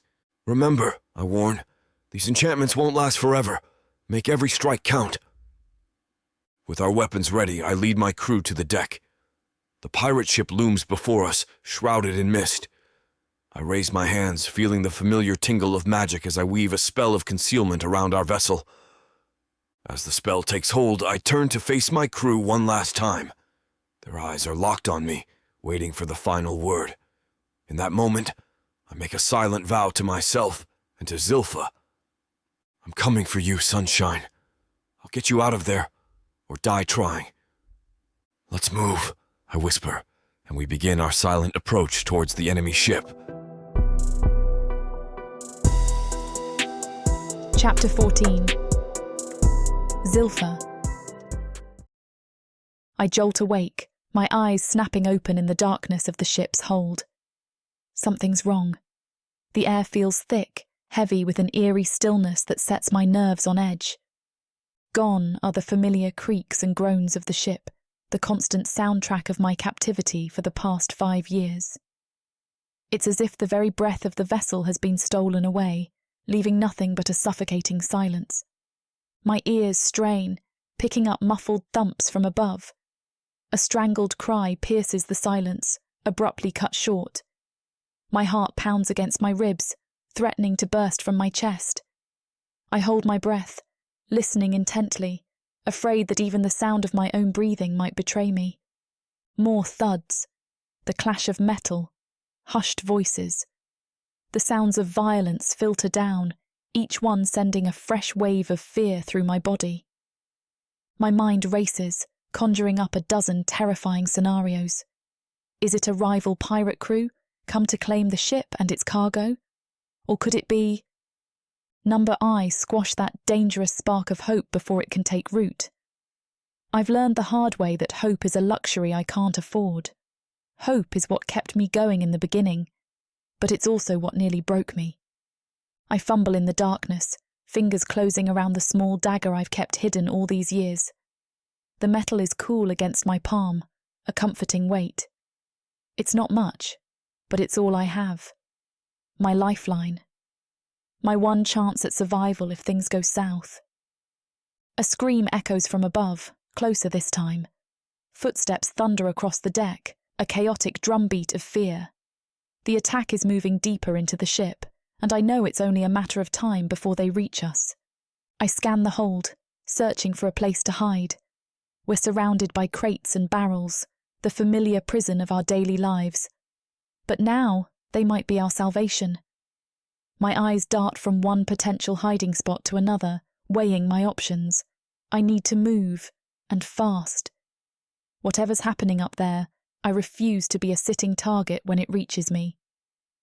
I move swiftly and silently through the dim hold, my heart pounding in my ears. Years of captivity have honed my senses, made me acutely aware of every shadow and sound. I reach the corner where Kalox sleeps, curled up on a pile of old sacks. "Kalox," I whisper, gently shaking him awake. "We need to go, baby. Now." His mismatched eyes blink open, confusion quickly replaced by alertness. At 5 years old, he's learned to wake quietly, to sense danger. I scoop him up, pressing a kiss to his forehead. "Remember what we practiced?" I murmur, reaching for the escape bag I've kept hidden and ready for years. He nods, his little face serious. "Be quiet as a shadow, quick as the wind." That's my brave boy. With practiced movements, I secure Kalox to my back using a sling fashioned from old cloth. His arms wrap around my neck, his breath warm against my skin. The familiar weight of him settles, and I allow myself a moment of fierce love before focusing on our escape. I sling the bag over my shoulder, its contents a carefully curated lifeline, dried food, a water skin, a crude map I've pieced together from overheard conversations. My fingers close around the hilt of my hidden dagger, its presence reassuring. "Hold on tight," I whisper to Kalox. "Whatever happens, don't let go." I feel his nod against my back as I creep towards the hold's entrance. The sounds of fighting grow louder, punctuated by screams and the clash of steel. My hand trembles slightly as I reach for the door, but I steel myself. This might be our only chance at freedom, and I'll be damned if I let fear hold us back now. I press my back against the damp wooden wall, my heart hammering in my chest. The narrow passageway stretches before me, a gauntlet of shadows and danger. Kalox's warmth against my back anchors me, reminding me of everything at stake. A crash echoes from above, followed by panicked shouts. I flinch, my grip tightening on the dagger. The ship groans, timbers creaking under the strain of the battle raging overhead. "Mama?" Kalox's whisper is barely audible. "Shh, baby," I breathe, squeezing his hand. "Remember, quiet as a shadow." I take a deep breath, steadying myself. Then, with practiced stealth, I begin to move. My bare feet make no sound on the worn planks. Years of captivity have taught me every creaky board, every loose nail. I avoid them instinctively, gliding through the darkness like a ghost, my heart pounding in my chest with each careful step. The passageway curves, leading towards the stairs to the upper deck. Frantic footsteps thunder past, and I press myself into an alcove, holding my breath. 2 crew members race by, terror etched on their faces. They don't even glance our way. I can smell their fear, acrid and sharp, as they rush past our hiding spot. As I near the stairs, the sounds of combat grow louder. The clash of steel, grunts of exertion, and cries of pain form a cacophony of violence. But beneath it all, I hear something that makes my blood run cold. A deep, guttural roar that shakes the very timbers of the ship. The sound reverberates through my bones, sending shivers down my spine. I freeze, my mind reeling. That sound. I know that voice. It's haunted my dreams for 5 long years. It's the voice I've longed to hear again, even as I feared I never would. My fingers tighten around Kalox's hand, torn between hope and terror. Could it really be him? After all this time? Volezimir. My legs tremble, threatening to give out. I lean against the wall, struggling to breathe. He's here. He's actually here. Another roar splits the air, closer this time. The sound galvanizes me, pushing aside my shock. I have to reach him. Now, with renewed determination, I start up the stairs. Each step brings us closer to freedom, closer to him. The noise grows deafening as I near the top. I pause just below the hatch, listening intently. I take a deep breath, steeling myself for what lies beyond. With trembling fingers, I push open the hatch, emerging onto the deck. The scene that greets me is pure chaos. The night air is thick with the metallic stench of blood and the acrid smell of smoke. Bodies litter the deck, some still, others writhing in agony. The wooden planks beneath my feet are wet with blood and seawater. My eyes dart frantically, trying to make sense of the mayhem.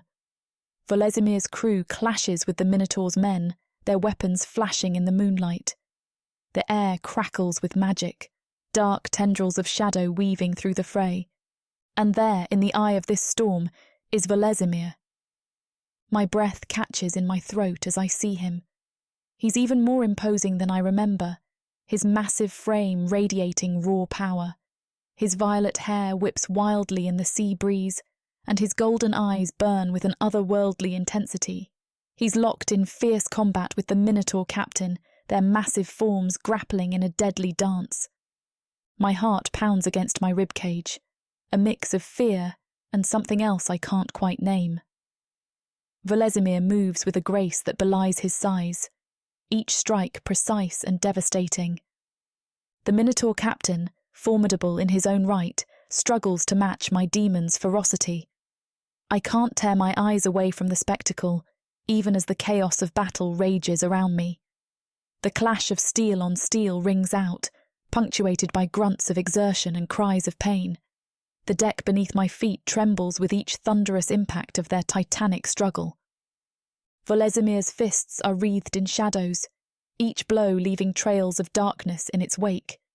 The Minotaur captain bellows in pain and rage, his massive axe swinging in wide, devastating arcs. And I hate how he won't back down.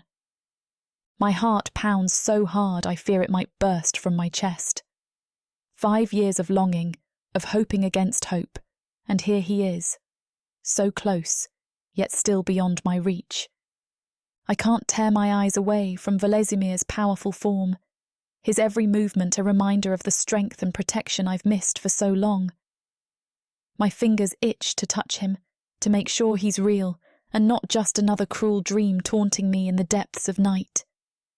Without thinking, I call out to him, my voice carrying over the din of battle. Volezimir. He turns, his golden eyes widening as they lock onto mine.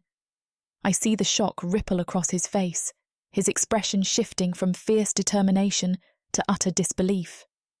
His gaze moves from me to Kalox, clinging to my back, and I watch as understanding dawns in his eyes. For a moment, the world seems to stand still. The sounds of battle fade away, and all I can see is Volezimir. The love and longing I've carried all these years threatens to overwhelm me. My legs tremble beneath me, threatening to give out, and only Kalox's weight keeps me upright. He's here. He's really here. He came after me. He saved me. Chapter 15. Volezimir. The sound of her voice slices through the chaos, and time grinds to a halt. I turn, my blade still locked with the Minotaur's axe, every muscle in my body tensed for battle. Sweat drips down my brow, stinging my eyes, but I dare not blink. And there she stands. Zilfa.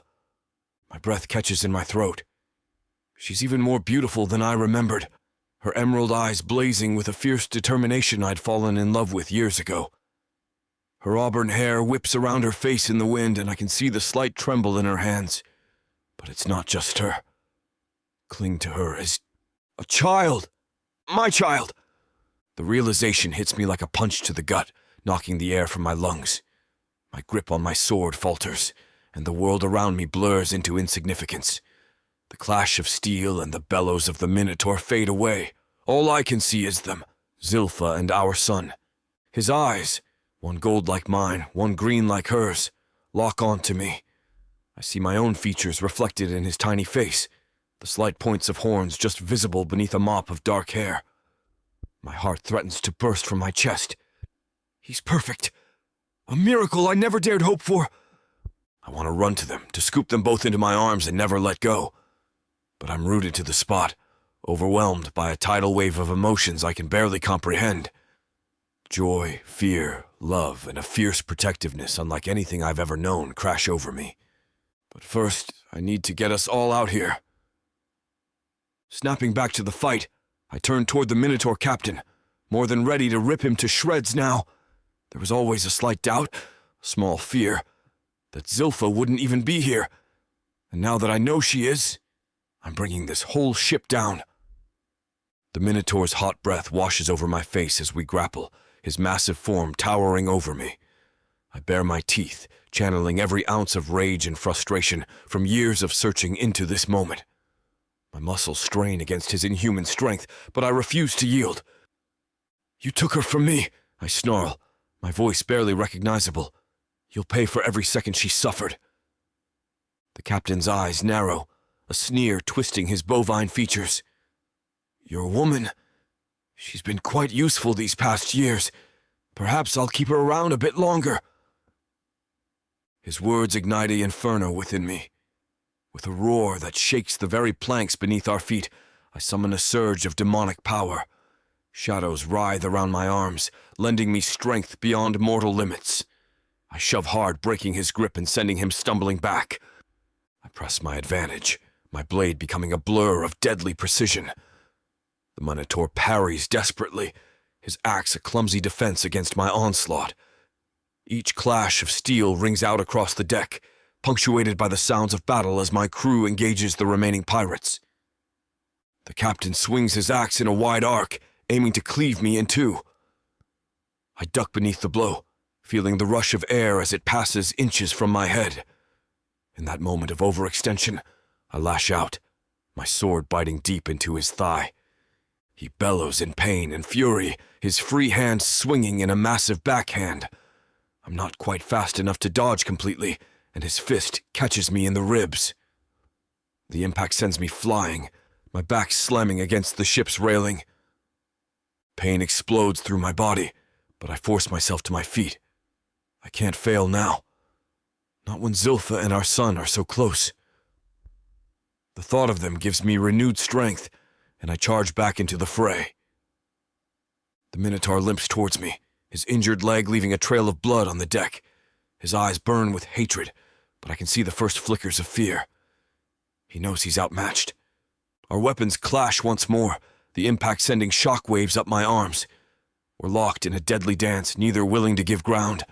I feint left, then spin right, my blade seeking any opening in his defense. Suddenly, a small voice cuts through the chaos. Dad! My heart clenches. It's my son. For a split second, my focus wavers, and the Minotaur seizes his chance. His axe comes down in a crushing blow, and I barely manage to bring my sword up in time. The force of the impact drives me to one knee. The captain looms over me, his massive form blocking out the sun. "Your family will watch you die," he growls, raising his axe for the killing blow. Time seems to slow. I think of Zilpha, of the years we've lost, of the son I've only just met, of all the moments we could have shared. Rage and love and desperation surge through me, and I feel my demonic nature rising to the surface.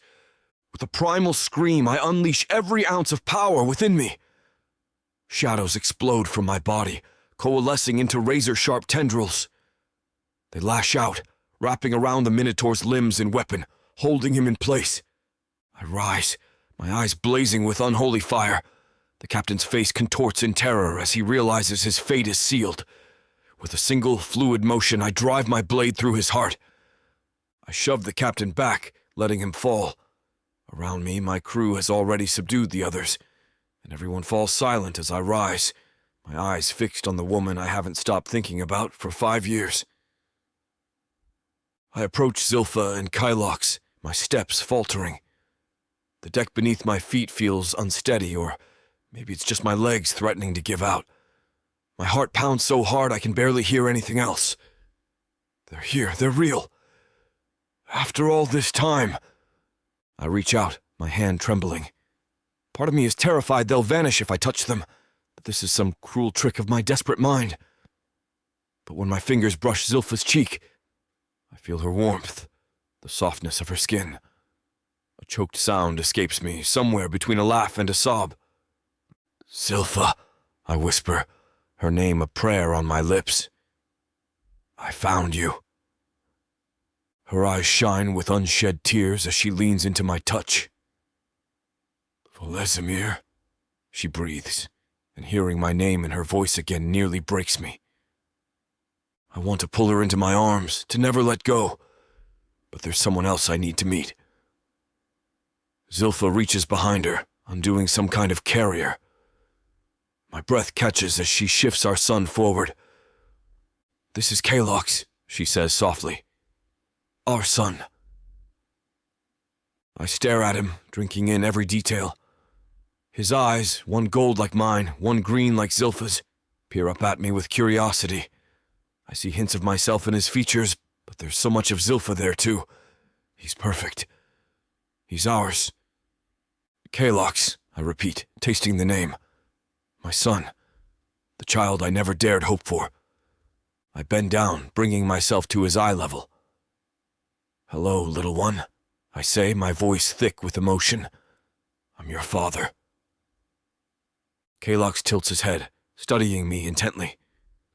Then, to my amazement, he reaches out a tiny hand and touches my face, right where my jaw meets my neck. His fingers are so small, so delicate against my skin. "Dad?" he asks, his voice high and clear. That single word shatters what remains of my composure. "Yes," I manage to choke out. "Yes, I'm your dad." I pull them into my arms, my entire body shaking with the intensity of emotion coursing through me.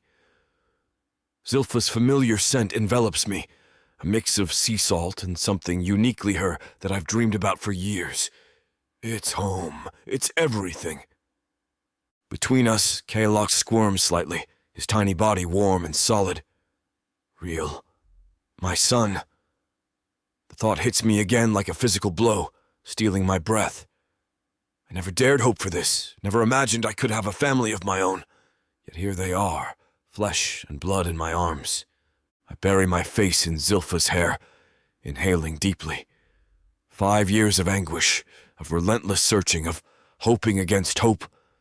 It all comes to the surface in this moment, and in the end, it was all worth it. Just to have them back again. "I'm sorry," I choke out. "I'm so sorry it took me so long to find you." Zilpha's hand comes up to cradle the back of my head, her touch achingly gentle. "You found us," she whispers. "That's all that matters." Kylox shifts again. and I loosen my grip just enough to look down at him. His mismatched eyes stare up at me with a mixture of curiosity and something that might be recognition. Does he know me somehow?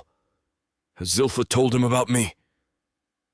As I gaze at my son, something primal and fierce awakens within me. It's a feeling beyond anything I've ever experienced. A love so powerful it's almost painful, mixed with an overwhelming need to protect. I would tear the world apart with my bare hands if it meant keeping them safe.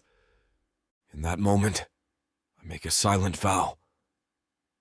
To the uncaring universe, to any higher power that might exist, to the very essence of my demonic nature, I swear that I will protect them. With every ounce of strength in my body, with every shred of power in my soul, I will keep them safe. They are my family, my heart, my reason for existing. Nothing, no force on earth or beyond, will ever separate us again. I tighten my embrace, careful not to crush Kalox between us. I will always come for you, I murmur, the words inadequate to express the depth of what I'm feeling. Both of you, always.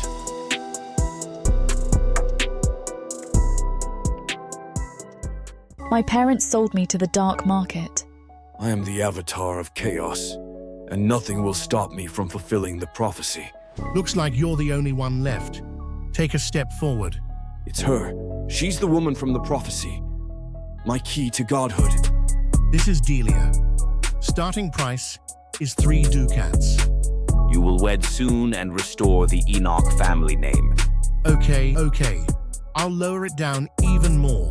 2 ducats. Who wants to buy Delia for 2 ducats? She is my mate.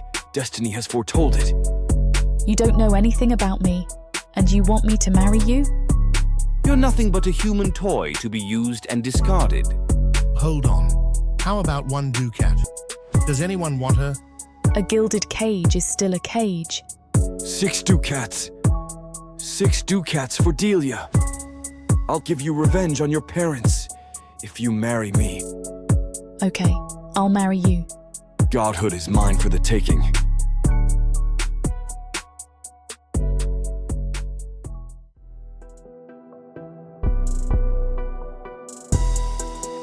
Chapter 16. Zilpha. I step through the shimmering portal, my heart racing as the familiar sense of Aurelius wash over me. Volezimir's strong arm steadies me, his presence a comforting anchor after years adrift. Kalox clings to my leg, his eyes wide with wonder at the lush jungle surrounding us. "Mama, look at the trees," he whispers, tugging at my skirt. Before I can respond, a joyous cry pierces the air. June rushes towards us, Lemaine close behind. Their faces are a mix of relief and disbelief. "Zilpha, oh, thank the gods." June throws her arms around me, nearly knocking me off balance. I return her embrace, tears stinging my eyes. It feels surreal to be back, to be safe. Lemaine's deep voice rumbles as he clasps Volezimir's shoulder. "Well done, old friend. We never lost hope."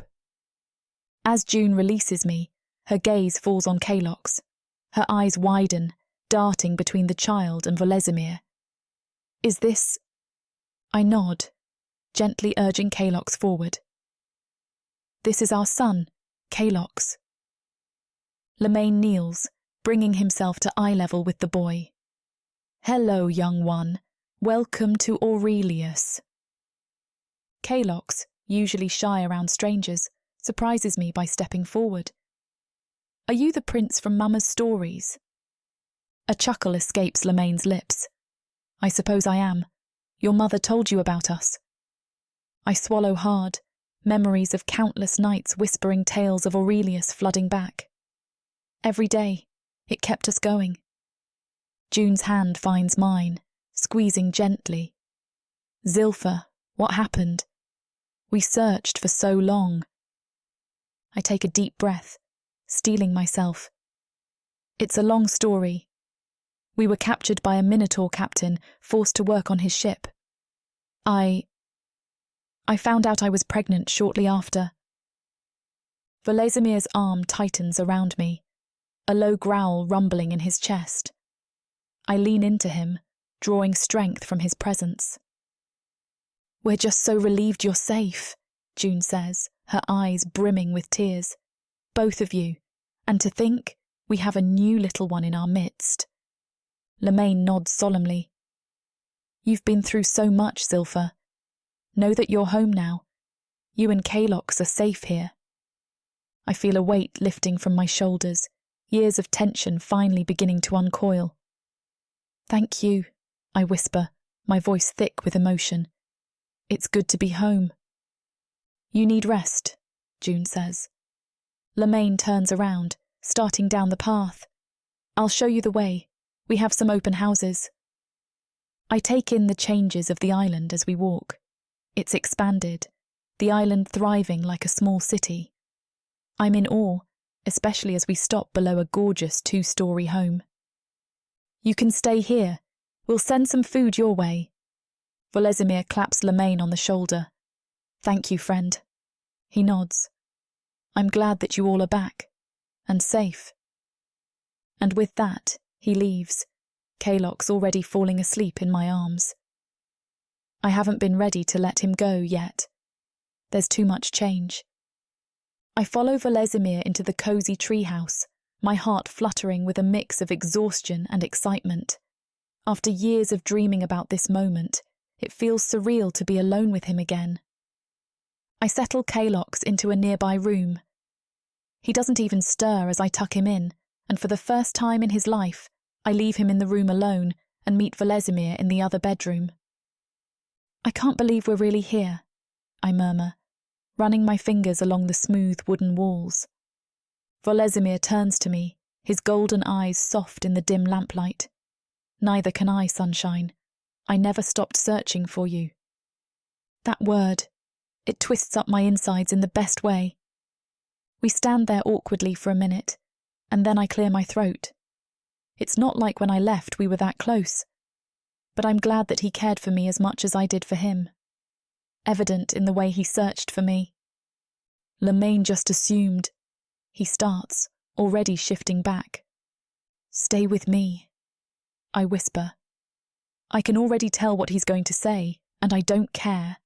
I don't care that we've never spent the night together.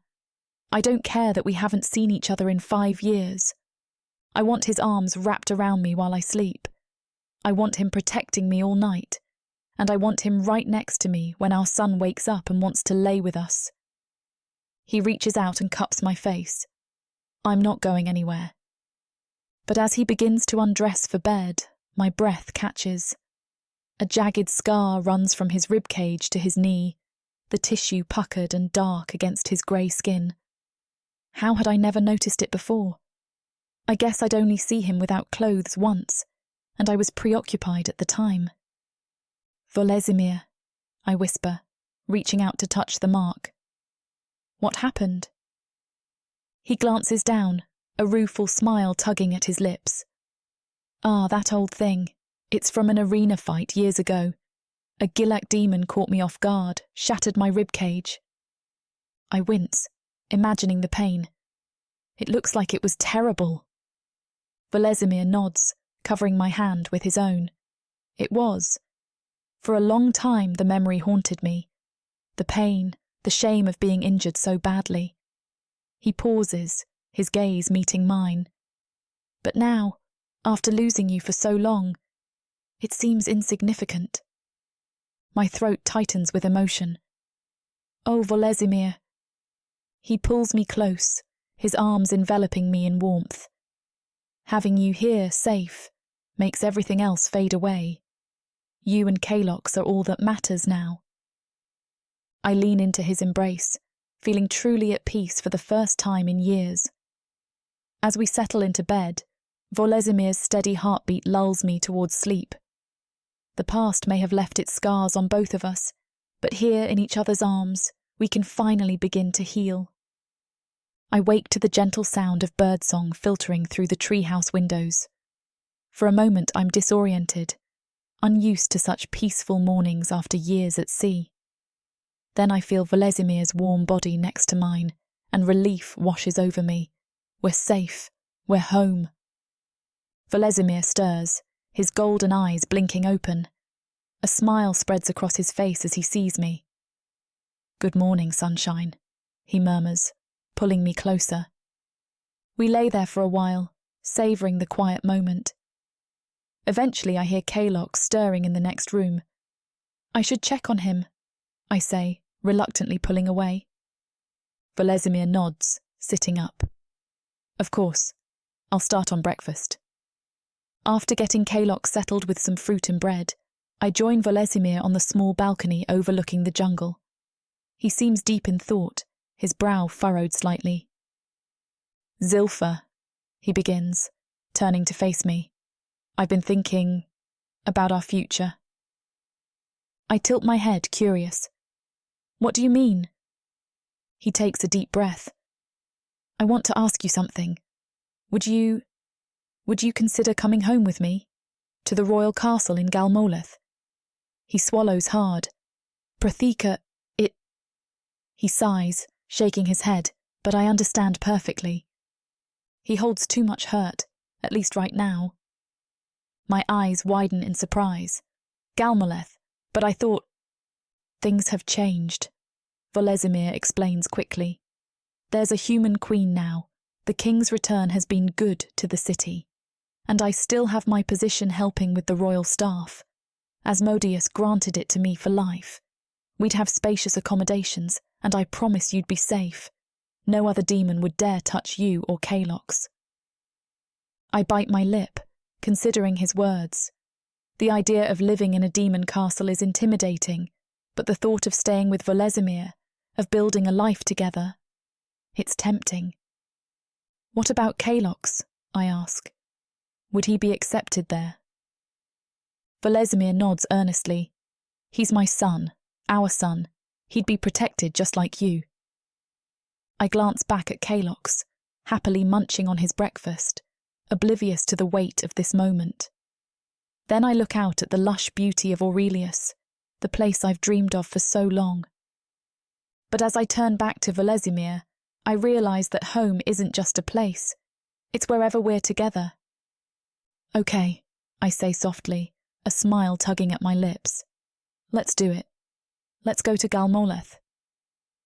After finishing our breakfast, I take a deep breath and turn to Kalok's. "Sweetheart, I have something important to tell you." His mismatched eyes look up at me, curious. "What is it, Mama?" I kneel beside him, taking his small hands in mine. "We're going on a new adventure.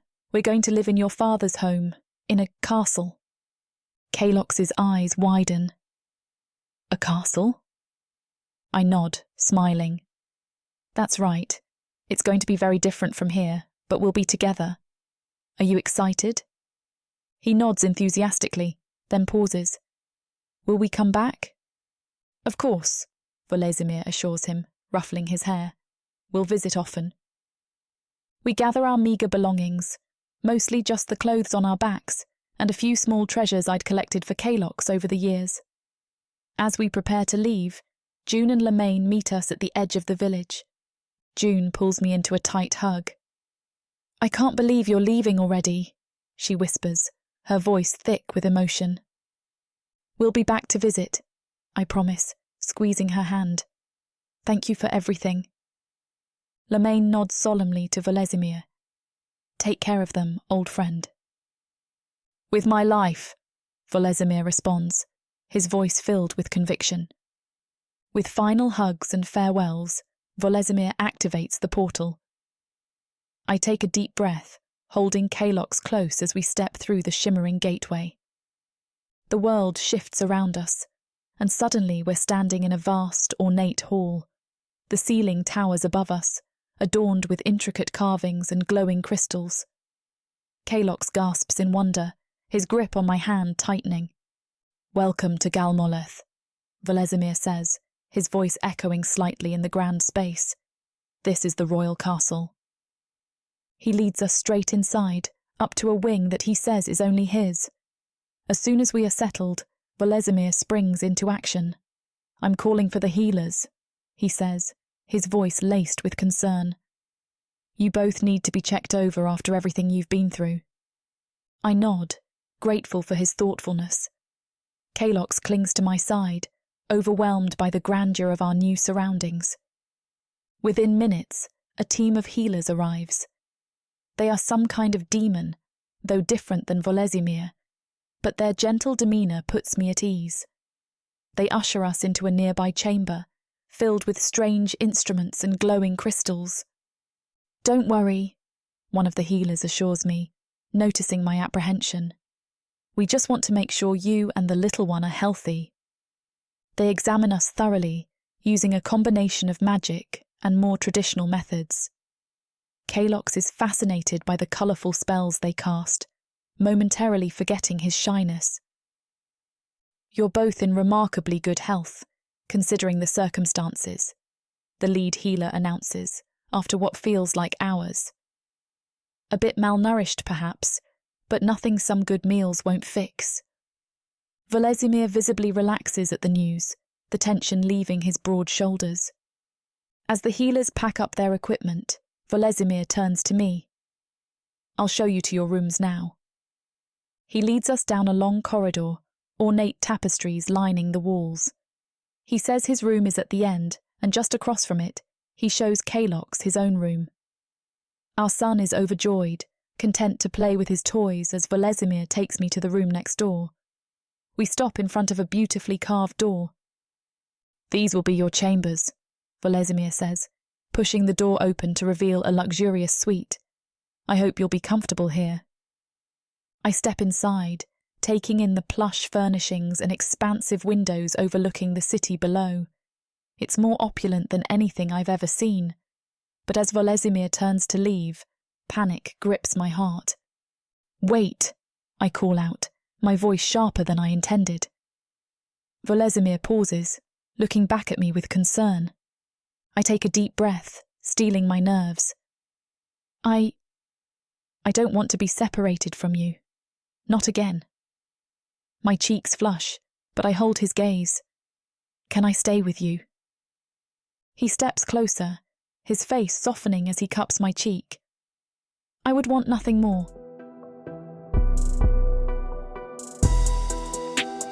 Chapter 17. Volezimir. I dedicate several hours each day to bonding with Kalox.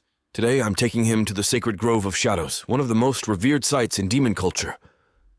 As we walk through the twisted obsidian trees, their branches reaching out like gnarled fingers, I can't help but marvel at how quickly he's growing.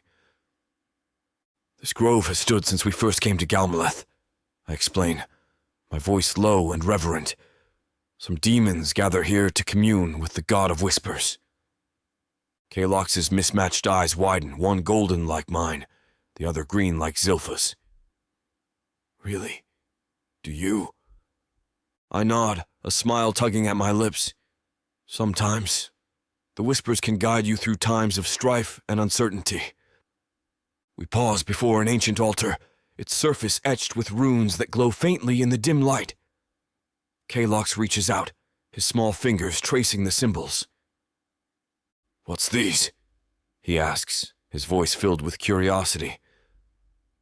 "They tell the story of how we came here," I explain, kneeling beside him. "When our homeworld was dying, it was here that our demon king brought us to save us all." Kalox listens intently, his eyes occasionally flashing with that otherworldly light that mirrors my own. It's a stark reminder of his heritage, of the power that flows through his veins. "I'll be strong like you," he asks suddenly, looking up at me with a mixture of awe and determination. I place a hand on his shoulder, feeling a surge of pride. "You already are, my son. Your strength comes not just from your demon blood, but from your mother's resilience, too."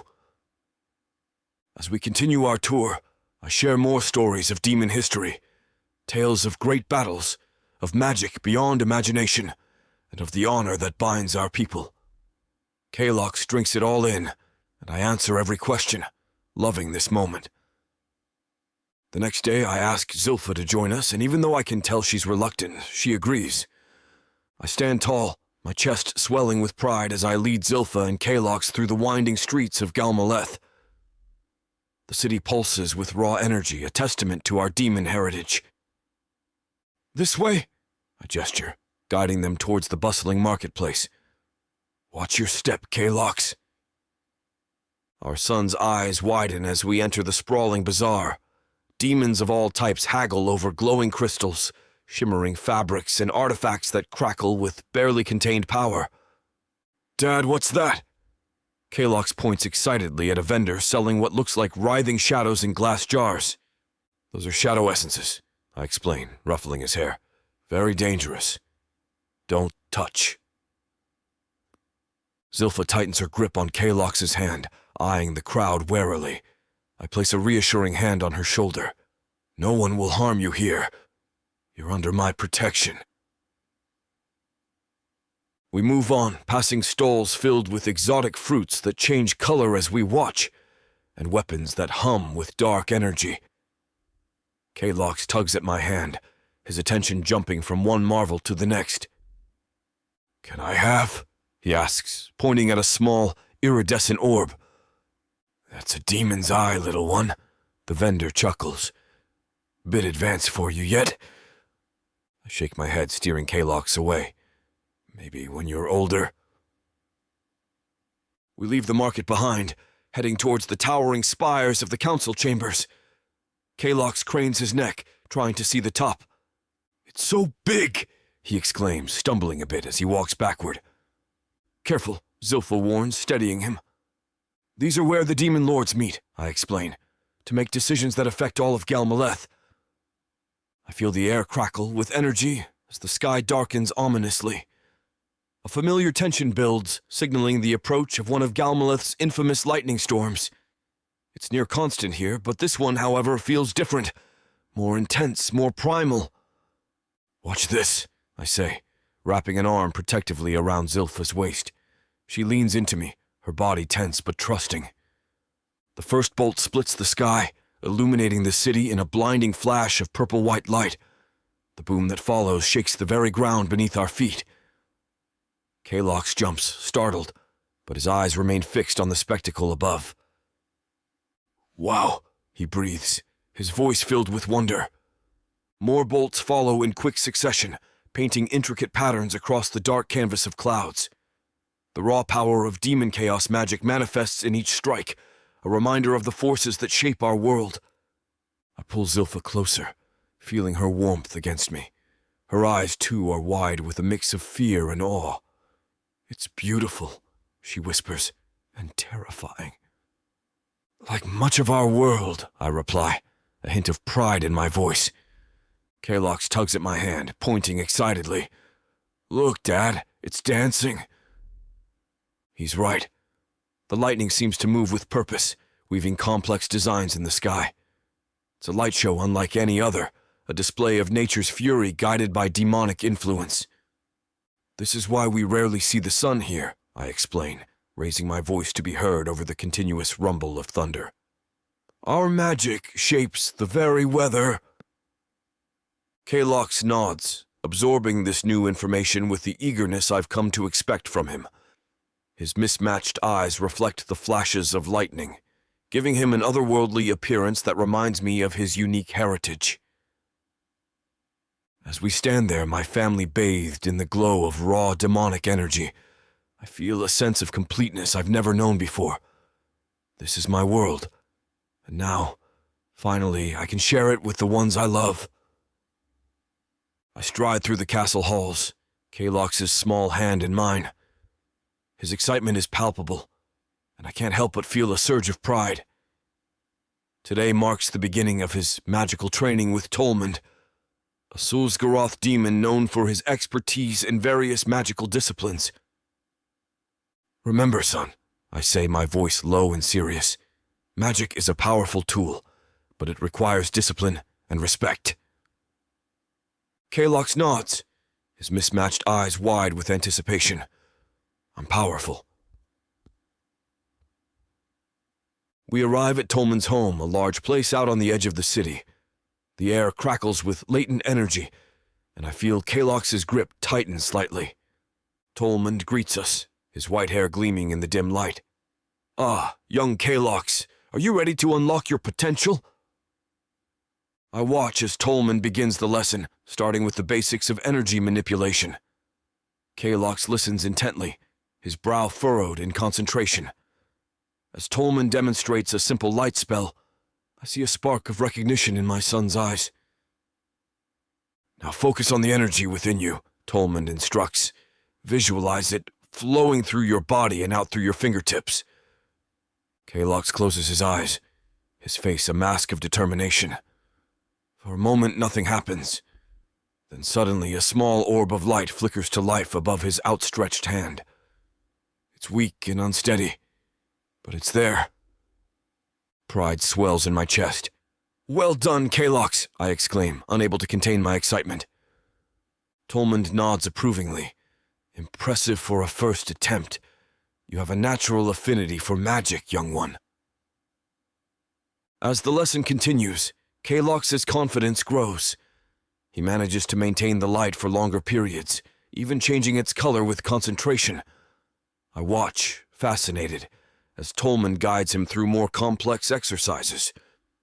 By the end of the session, Kalox is beaming with pride, and I feel a sense of fulfillment I've never experienced before. This is just the beginning of his journey, but already I can see the potential within him.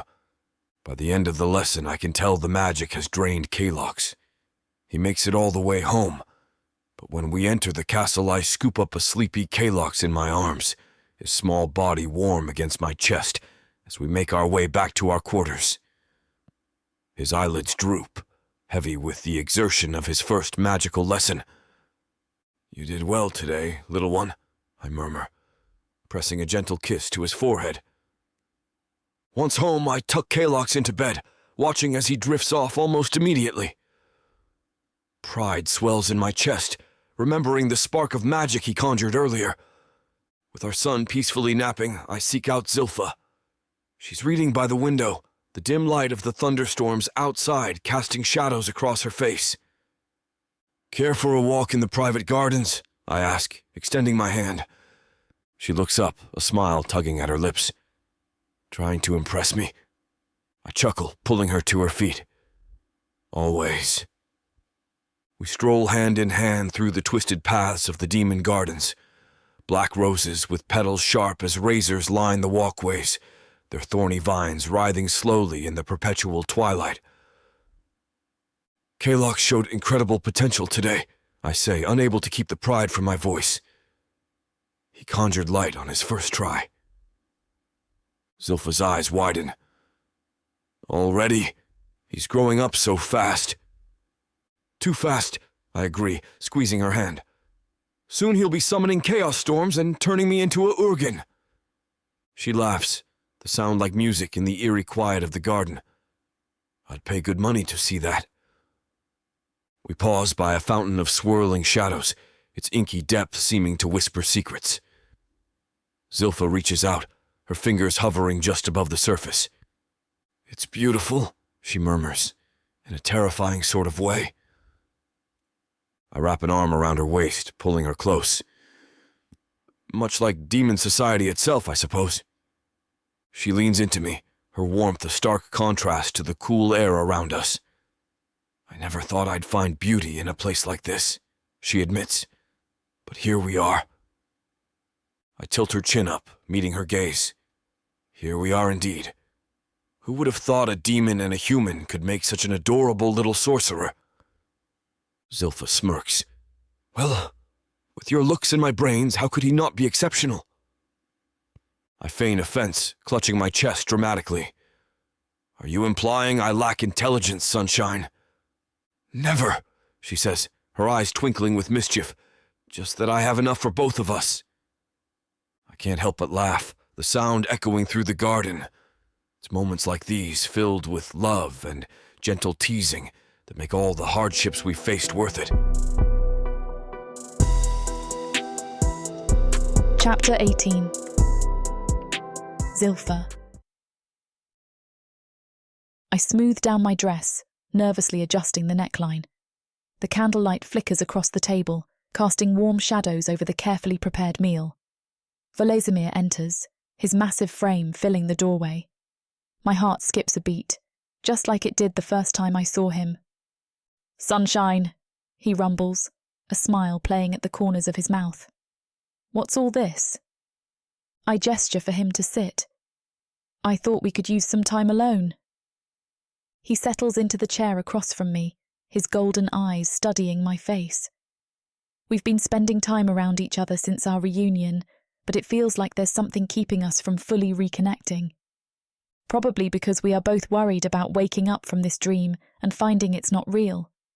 So right now, we just want to be happy, to keep everything light. And in all of it, it's making me still miss him. "How are you adjusting?" Volezimir asks, reaching for his goblet. I take a deep breath.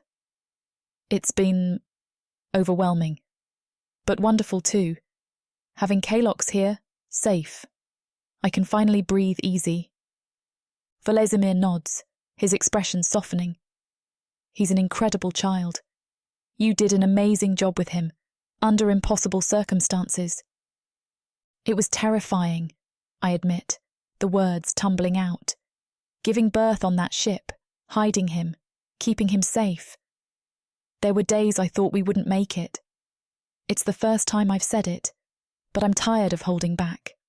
I want all of him, so I have to give him all of me too.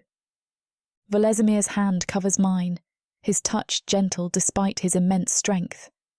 But you did. You're both here now. I turn my hand, interlacing our fingers. What about you? All those years searching. He's quiet for a moment, his thumb tracing circles on my skin. I never gave up hope, but there were dark times. I questioned everything, my abilities, my purpose. Finding you and Kalox, it's given me new life. Kalox, I say softly. I was worried. I mean, I wasn't sure how demon culture would be. A half-human child. Volezimir's eyes flash. "He's my son," he says fiercely. I couldn't be prouder. To have a child with you, Sunshine, it's more than I ever dared hope for. I swallow hard. I was worried. Well, we didn't really know each other. "That doesn't matter," he says firmly, squeezing my hand. "It doesn't," he shakes his head. "Number, I don't care how long we knew each other. I know your soul, Zilfa, and I knew that I couldn't just let you go. But we never talked about having kids. It's not like we were expecting that. I wasn't sure if you even wanted. Zilfa." He stops me. I could not ask for more. I have you. I have an incredible son. I don't want you to worry about how I feel because the second I saw him, I knew he was mine and I was filled with absolute joy. Tears prick at my eyes. "Really?" He stands, pulling me to my feet and into his arms. "Really?" he murmurs, his lips finding mine in a kiss that speaks volumes about the depth of his feelings.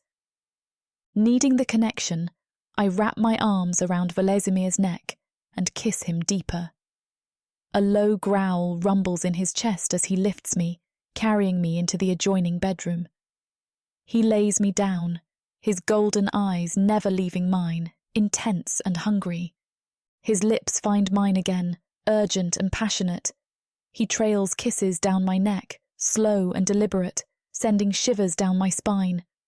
Each touch is a spark, igniting a fire within me. I arch into him, my body craving more. As much as Samara and I want to finish what these two characters have started, it looks like this chapter is about to get too hot for this platform to handle. Unfortunately, we have to pause here because their guidelines won't allow us to reveal the spiciest details. To keep bringing you these free audiobooks, we have to follow their rules. But don't worry. You can experience the full, unabridged version over at worldsofprothika.com, where the boundaries of passion and fantasy collide. Use code YouTube30 for 30% off any of our unabridged audiobooks set in the rich and immersive worlds of Prothika. Prothika's magic is eternal. With these scenes, it will be unforgettable. He's quiet for a moment, his fingers still tracing patterns on my skin. You know, I wouldn't mind seeing your stomach swell with another one of my children, he whispers, his voice barely audible.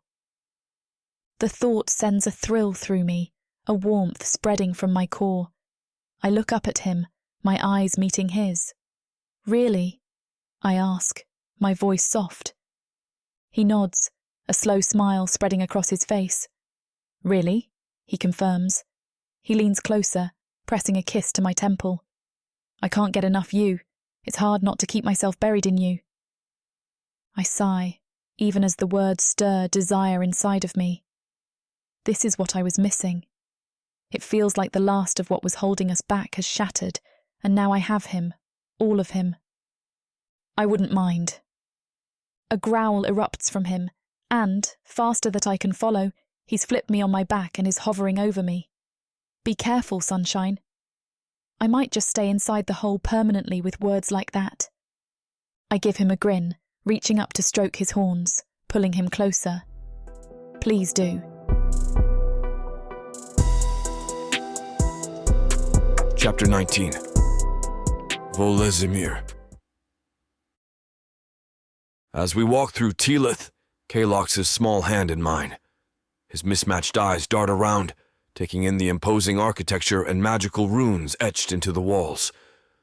Pride swells in my chest as I watch him, my son, half demon and half human, a perfect blend of Zilpha and me. Ready for your lesson, little one? I ask, my deep voice softening as I address him. Kalox nods eagerly, a grin spreading across his face. Yes, I practice. This time we enter Tolmon's study, a circular room filled with arcane artifacts and shelves upon shelves of ancient tomes. The air crackles with magical energy, and I feel Kalox's grip tighten slightly. Tolmond, a tall, slender demon with intricate markings covering his skin, greets us with a nod. Ah, young Kalox, let's see what progress you've made. I take a seat in the corner, watching intently as Tolmond begins the lesson. He starts by having Kalox summon a small flame in his palm.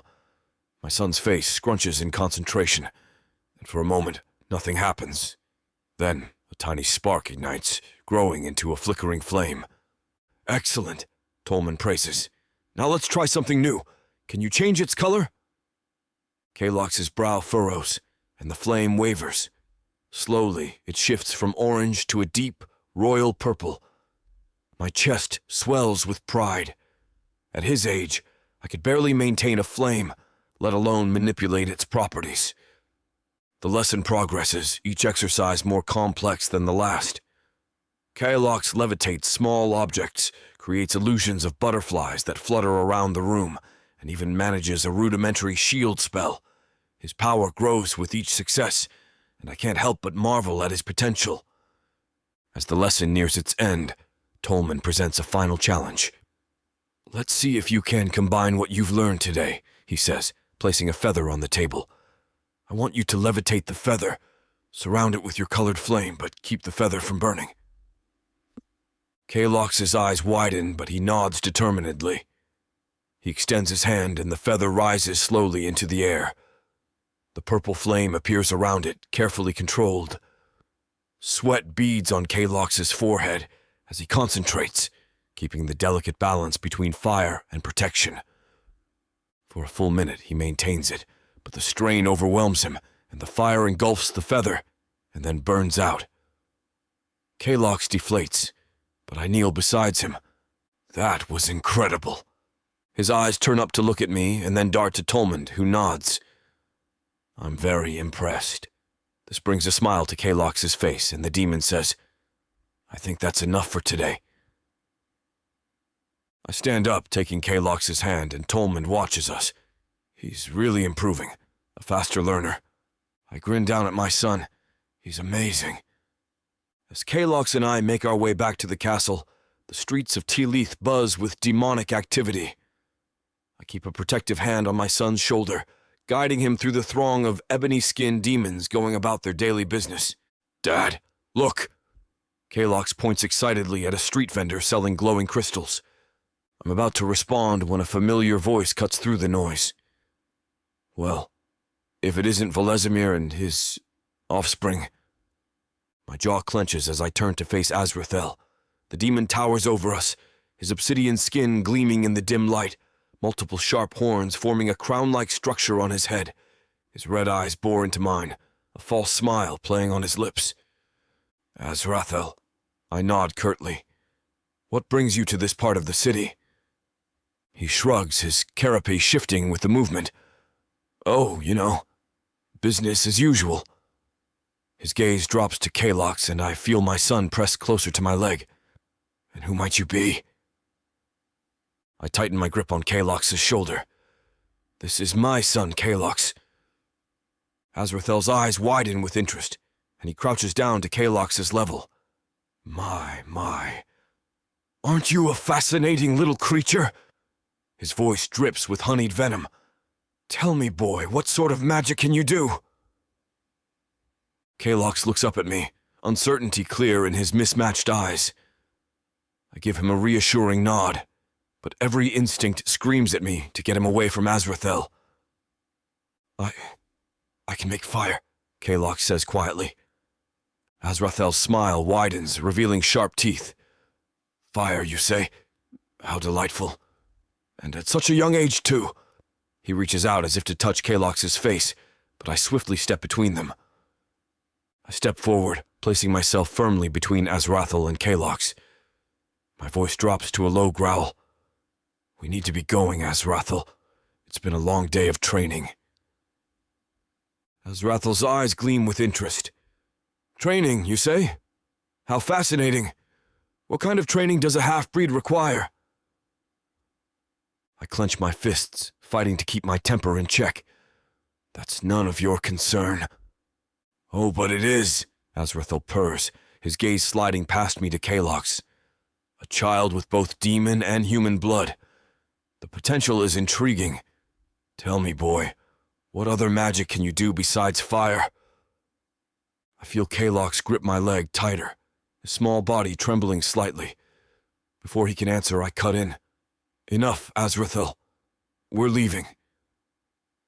But Azrael isn't deterred. He sidesteps, trying to maintain eye contact with Kalox. Can you manipulate shadows like your father? Or perhaps you have some unique abilities from your human side? I said enough, I snarl, my patience wearing thin. Azrael raises his hands in mock surrender, but his eyes never leave Kalox. I'm merely curious about our young prodigy here. After all, it's not every day we see such a unique blend of bloodlines. Tell me, Volezimir, does he take after his mother at all? The mention of Zilfa sends a jolt of protective rage through me. I take a menacing step towards Azrael, my voice dropping to a dangerous whisper. My family is off limits, Azrael. This conversation is over. I was just trying to be friendly. His smile is anything but. We should be going, I say firmly, my voice low and threatening. It's almost time for Kalox's dinner. Azrael straightens up, his red eyes never leaving Kalox. Of course. We wouldn't want to keep the young one waiting. The way he says prince makes my skin crawl. I do hope we'll be seeing more of each other, Kalox. Your potential is most intriguing. As we walk away, I can feel Azrael's gaze burning into our backs. Kalox tugs at my hand. Dad, who was that? I swallow hard, trying to keep the anger and fear out of my voice. Some demons are just curious about new things, Kalox. But remember, not everyone has good intentions. Stay close to me or your mother when we're in the city, understand? Kalox nods solemnly, and I pick up our pace, eager to put as much distance between us and Azrael as possible. The encounter leaves me unsettled, Azrael's predatory interest in my son setting off every protective instinct I possess. As we enter our wing, I try to shake off the encounter with Azrael, but the tension refuses to leave my shoulders. Kalox immediately runs off to play with his toys, oblivious to my unease. I watch him go, grateful for his innocence. Zilfa approaches me, her green eyes searching my face. "Volezimir, what's wrong? You look troubled." I force a smile, not wanting to worry her. "It's nothing, sunshine, just a long day of training with Kalox." She frowns, clearly not buying it. "I know you better than that. Something happened in the city, didn't it?"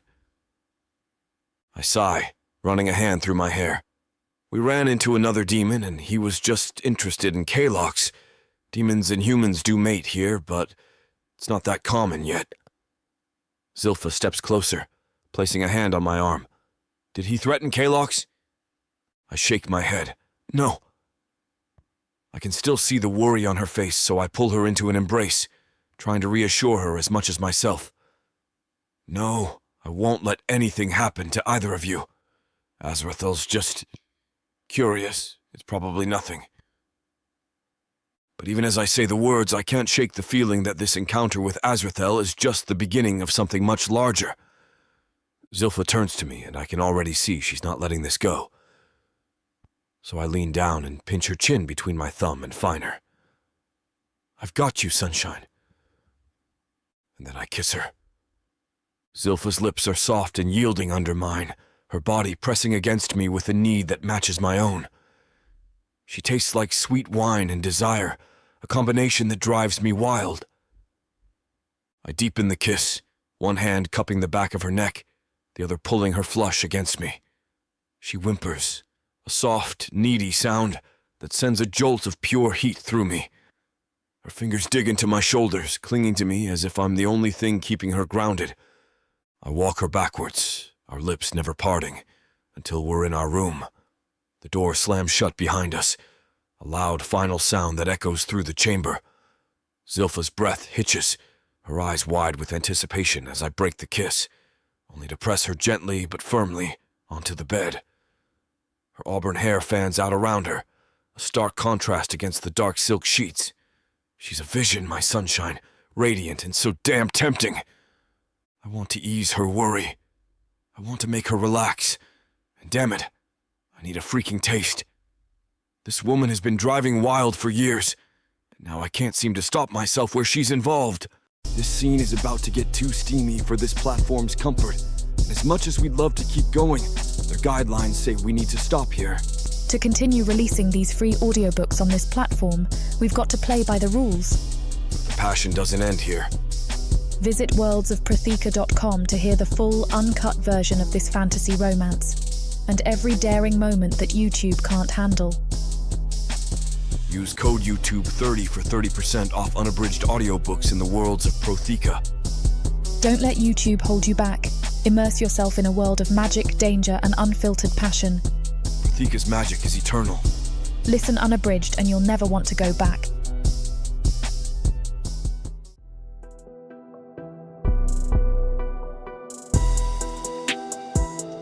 Chapter 20. Zilpha. I take a deep breath, steadying myself as Volezimir and I approach the massive doors to the ballroom. My heart races, a mix of excitement and anxiety coursing through my veins.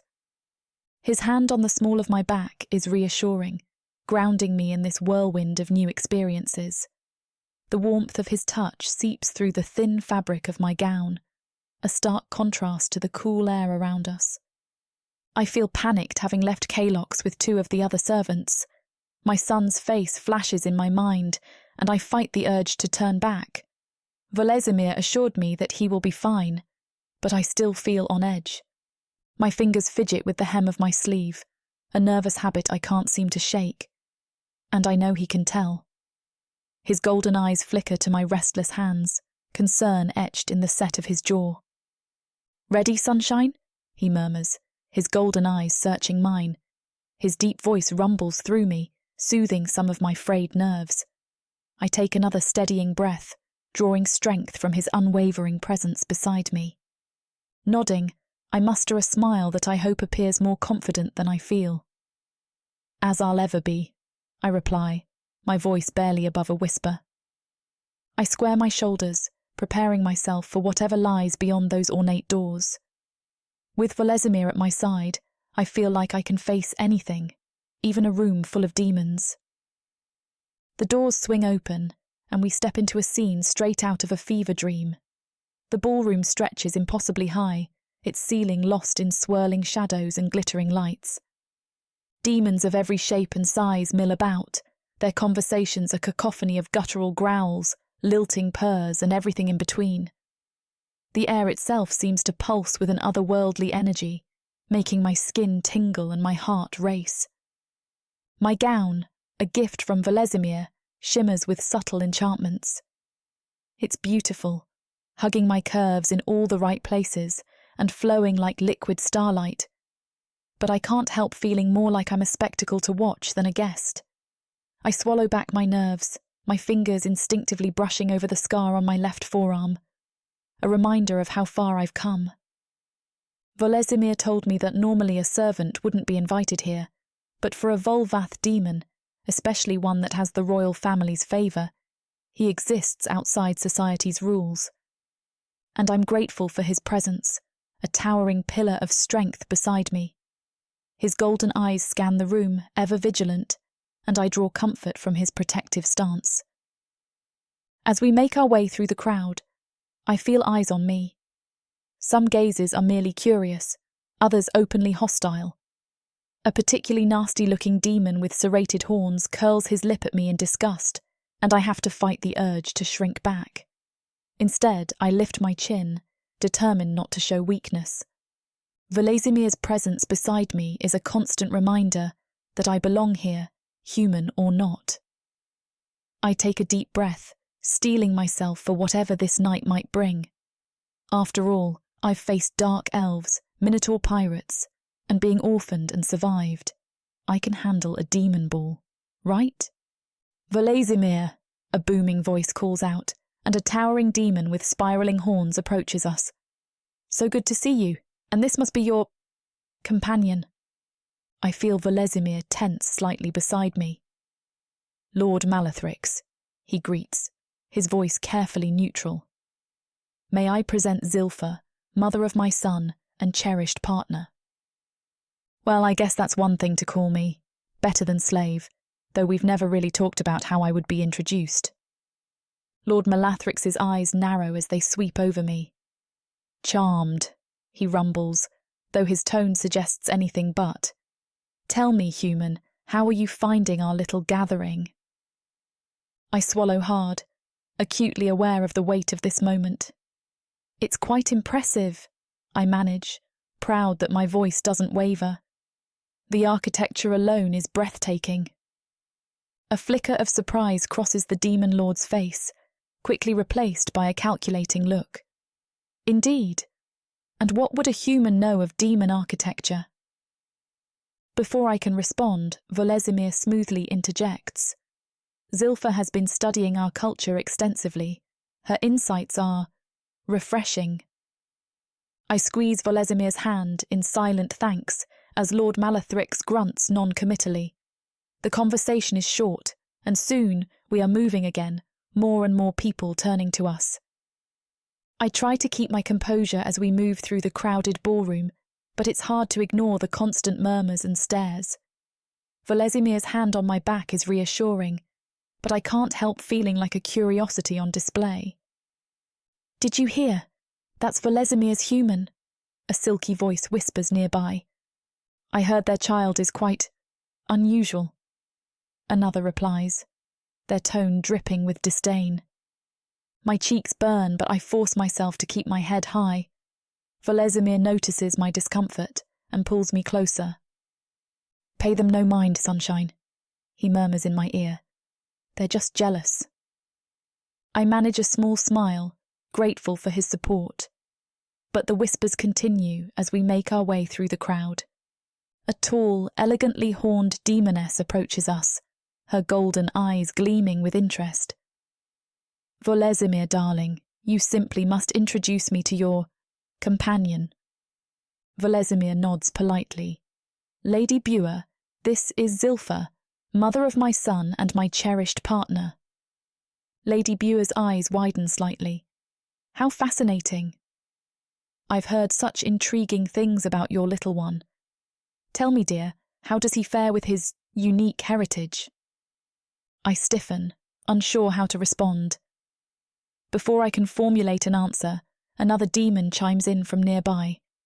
I heard the child can already manipulate shadows, he says, his voice a low rumble. Quite impressive for one so young, especially given his lineage. I feel a surge of pride mixed with unease. Kalox is indeed gifted, but I worry about the attention his abilities might bring. Our son is developing well, Volezimir replies smoothly, his tone brooking no further discussion on the matter. As we continue to mingle, I notice some demons giving us a wide berth, their expressions ranging from curiosity to outright disgust. Others approach with forced smiles, offering congratulations that feel hollow and insincere. "You must be so proud," a serpentine demoness hisses, her forked tongue flicking out between sharp teeth. A half-breed child with such potential. How unprecedented. I clench my jaw, fighting back the urge to snap at her. Volezimir's grip on my waist tightens slightly, a silent reminder to stay calm. "We are indeed proud," I reply, keeping my voice steady. "Our son is a blessing, regardless of his heritage." The demoness's eyes narrow, but she says nothing more as she slithers away. As the evening progresses, I can't shake the feeling of being watched. My eyes keep drifting to a particular demon, tall, imposing, with obsidian skin and piercing red eyes. I don't know his name, but his gaze feels like a physical weight on my skin. "Volezimir," I whisper, leaning close to my partner. "That demon over there. He keeps staring at us." Volezimir's eyes flick in the direction I indicate, his expression hardening for a moment before smoothing out. "Ah, yes. Try not to pay him any mind, sunshine." But I can't help it. Throughout the night, I catch glimpses of this mysterious demon moving through the crowd. He speaks in hushed tones with various attendees, his conversations seeming intense and secretive. And always, his gaze returns to us. After I catch snippets of a few of his conversations, I get put even more on edge. Who is this demon and what is he up to? During a lull in the conversations surrounding us, I observe him more closely.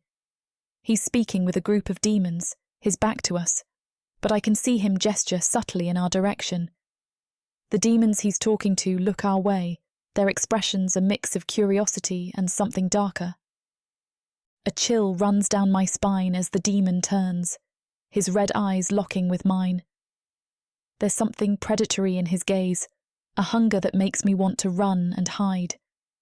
I quickly look away, pressing closer to Volezimir. "Are you all right?"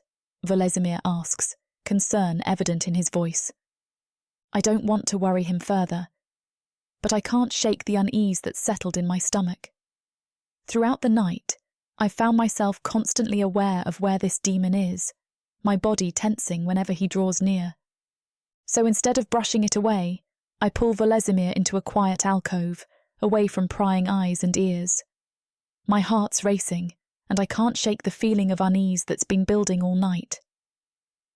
"Volezimir," I whisper, gripping his arm. "Something's not right. I've been hearing things. Whispers about Kalox." His golden eyes narrow, focusing intently on me. What kind of whispers? I take a deep breath, trying to organize my thoughts. They're talking about his abilities, how unusual they are for a child his age. And that demon, the one with the red eyes, he keeps watching us. Every time I look up, he's there, staring. Volezimir's jaw clenches, a low growl rumbling in his chest. "Azrael," he mutters almost to himself. "I knew he was interested." "You know him?" I ask, surprised. He nods grimly. "We have history. He's always been jealous of my position, and now—" He trails off, his gaze distant. I'm scared, I admit, hating how vulnerable I sound. The way they're talking about Kalox, It's like he's some kind of specimen. And this Azrael, the way he looks at us, at me, it makes my skin crawl. Volezimir pulls me close, his massive frame enveloping me. I feel safer in his arms, but the fear doesn't completely dissipate. "Listen to me, Zilfa," he says, his voice low and intense. "I swear to you, on my life and my honour, that I will protect you and Kalox. No one will harm our family, not while I draw breath." I nod against his chest, wanting desperately to believe him. But as I peek over his shoulder, I catch another glimpse of Azrael across the room. His red eyes lock with mine, and a chill runs down my spine.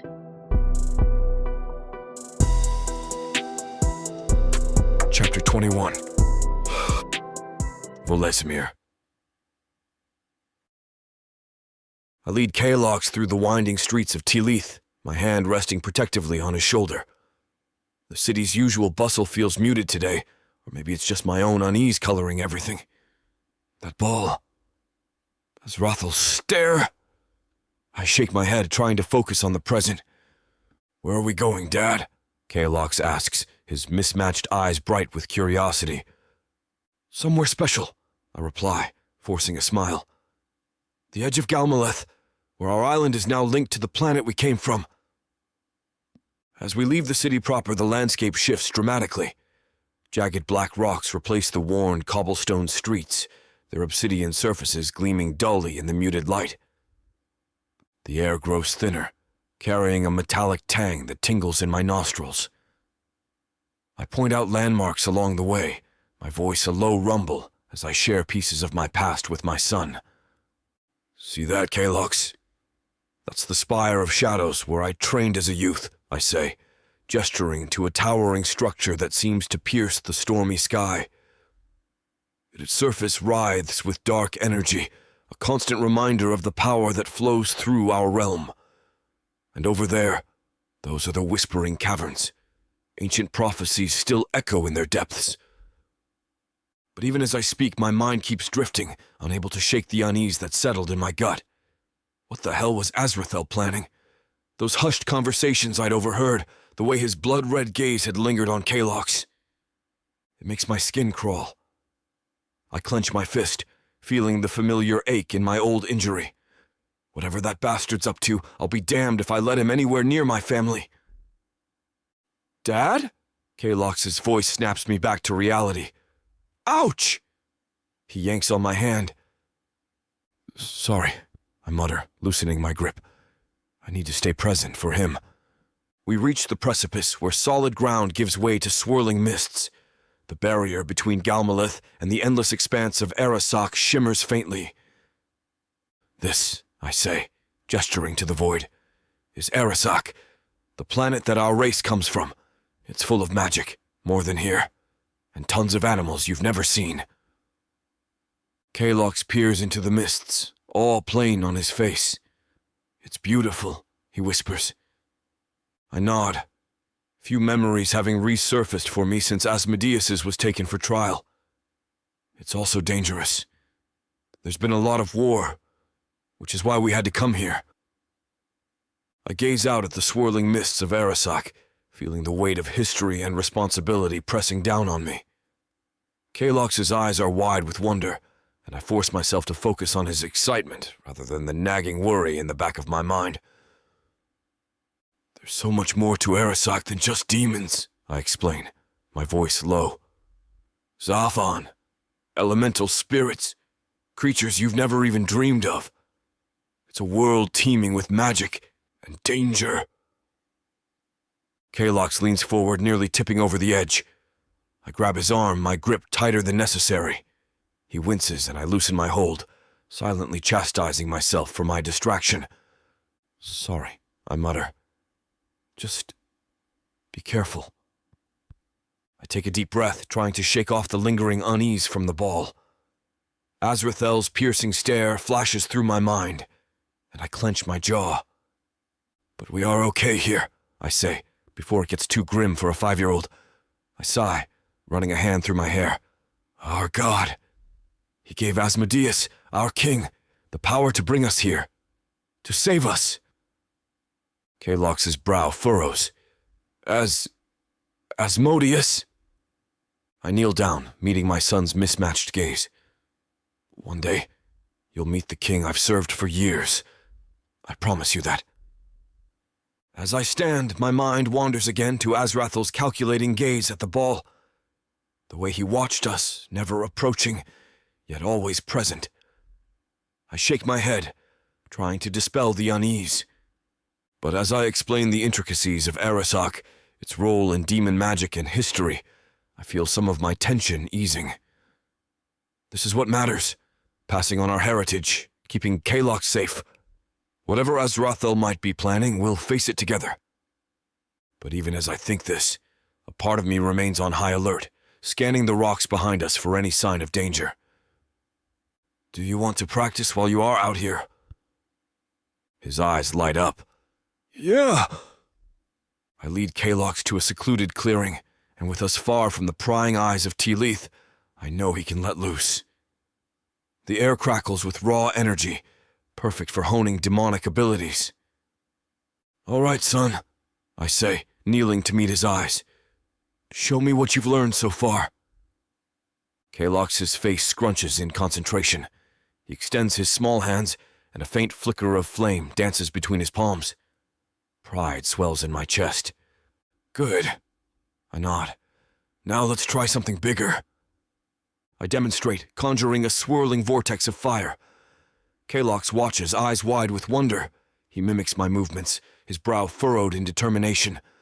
At first, only sparks appear, but with each attempt, the flames grow stronger. That's it, I encourage. Feel the power flowing through you. Hours pass as we work through various skills. Shadow manipulation, energy projection, even basic telekinesis. Kalox tackles each challenge with fierce determination, his face lighting up with every small victory. Dad, look, he shouts, levitating a small rock. The strain is evident on his face, but his grin is triumphant. Excellent work, I beam, ruffling his hair. You're a natural. As the day wears on, I guide Kalox through more complex maneuvers. We practice defensive shields, offensive energy blasts, and even rudimentary portal creation. Each success, no matter how small, fills me with pride and hope for his future. By sunset, Kalox is exhausted but exhilarated. His clothes are singed and his hair is wild, but his eyes shine with accomplishment. You did well today, I tell him, my voice gruff with emotion. Your mother will be proud. I kneel down in front of Kalox, placing my hands on his shoulders. The setting sun casts long shadows across the rocky terrain, reminding me it's time we headed back. But first, there's something important I need to convey. Kalox, I begin, my voice low and serious. You've shown incredible progress today, but with great power comes great responsibility. His mismatched eyes lock onto mine, attentive despite his exhaustion. The abilities we possess, they're not just for show or personal gain. They're a tool, and like any tool, they can be used for good or ill. It's up to us to choose wisely. I pause, searching for the right words. Balance is key. You must learn to control your power, not let it control you. Unchecked, it can be dangerous, to others, and to yourself. Kalox nods solemnly. Like when I burned my toy? I can't help but chuckle. Exactly, but on a much larger scale. As you grow stronger, the potential for harm grows too. That's why absolute control is crucial. I stand, offering my hand to help him up. It's not just about mastering the techniques. It's about understanding when to use them, and when to hold back. Sometimes the greatest strength lies in restraint. As we begin our journey home, Kalox peppers me with questions about control and responsibility. His eagerness to learn fills me with pride, but also a touch of worry. The path ahead won't be easy, especially with the uncertainties waiting for us back in Tilith. But for now, I push those concerns aside, focusing on my son's excited chatter and the warmth of his small hand in mine. Whatever challenges lie ahead, we'll face them together. Okay, Dad, Kalok says, his voice filled with a determination that both worries and fills me with pride. And then he does something that shatters every wall, every fear, and every worry that's been building inside me like a crumbling fortress. He launches forward, his small body colliding with mine, and wraps his arms tightly around my neck. The warmth of his embrace is a stark contrast to the chill that's been settling in my chest. I'm careful, he whispers, his breath tickling my ear. And for some reason I can't quite fathom, it chokes me up. My throat tightens and I feel a burning behind my eyes that I refuse to acknowledge. I pull him closer to me, one large hand splayed across his back, feeling the soft carapace beginning to form beneath his shirt. Good, I manage to say, my voice rougher than usual. I take a deep, calming breath, letting his presence ground me like an anchor in a storm. Very good, I murmur, allowing myself this moment of vulnerability that only my son can draw out of me.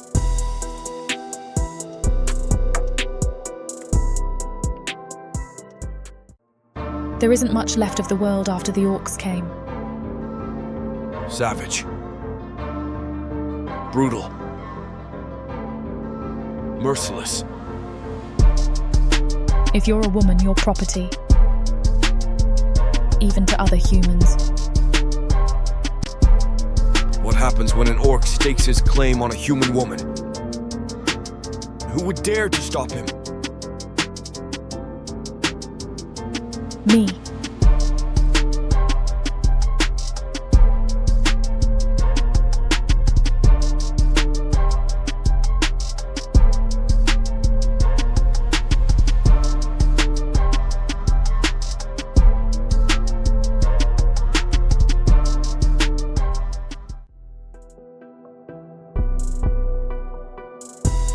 Chapter 22.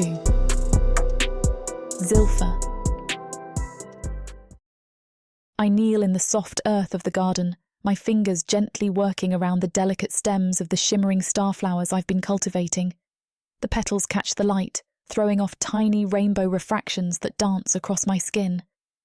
It's peaceful here, a small slice of tranquility in the chaotic world of demons. As I tend to the plants, my mind wanders to Volezimir and Kalok's. I hope their trip is going well, that Kalok's is learning and growing. A smile tugs at my lips as I imagine my son's eyes lighting up with each new discovery. The air shifts subtly, a chill running down my spine. The hairs on the back of my neck stand up, and I freeze, my hand hovering over a half-pruned bush. Someone's here, watching me. I can feel their gaze boring into me, unseen but unmistakable. I straighten slowly, my muscles tensing as I prepare to face whoever has invaded my sanctuary. My heart pounds in my chest, memories of past dangers flashing through my mind. Dark elven captors, leering pirates, the constant threats that have dogged my steps for so long. I take a deep breath, steeling myself against the fear threatening to overwhelm me. "Who's there?" I call out, proud that my voice doesn't waver. Silence answers me, but the feeling of being watched intensifies, pressing down on me like a physical weight. I turn, scanning the garden, my eyes darting from shadow to shadow.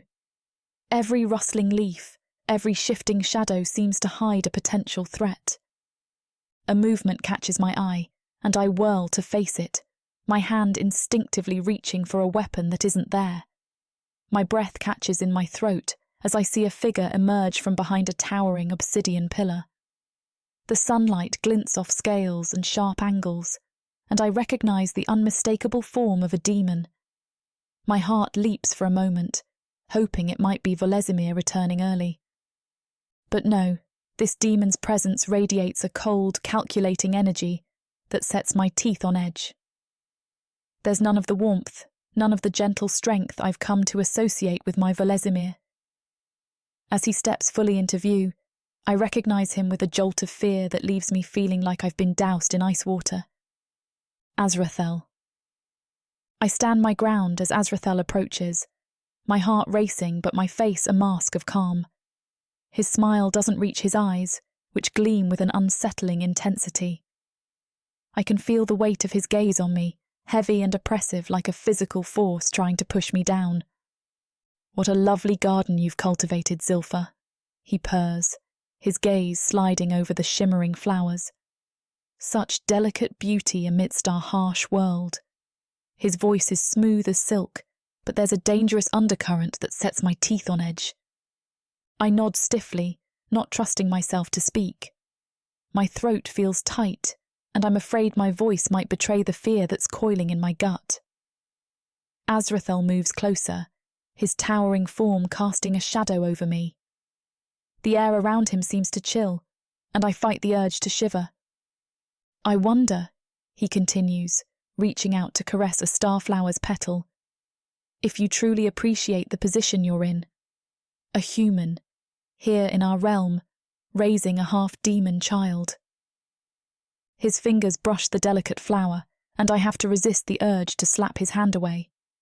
The way he says half-demon makes my skin crawl, as if Kalox is something lesser, something to be ashamed of. My muscles tense, ready to flee or fight. Every instinct screams at me to run, but I plant my feet firmly. I won't show weakness, not to him. "What do you want, Azrael?" I manage to keep my voice steady, but inside, I'm trembling. His smile widens, revealing sharp teeth that glint in the strange, muted light of Galmolith. "To offer you a choice, my dear, a chance at true power and safety."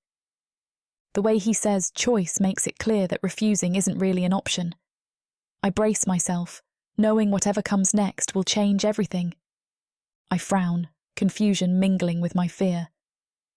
"What are you talking about?" Azrael's voice drops to a conspiratorial whisper. "Volezimir can't protect you forever, but I can offer you so much more."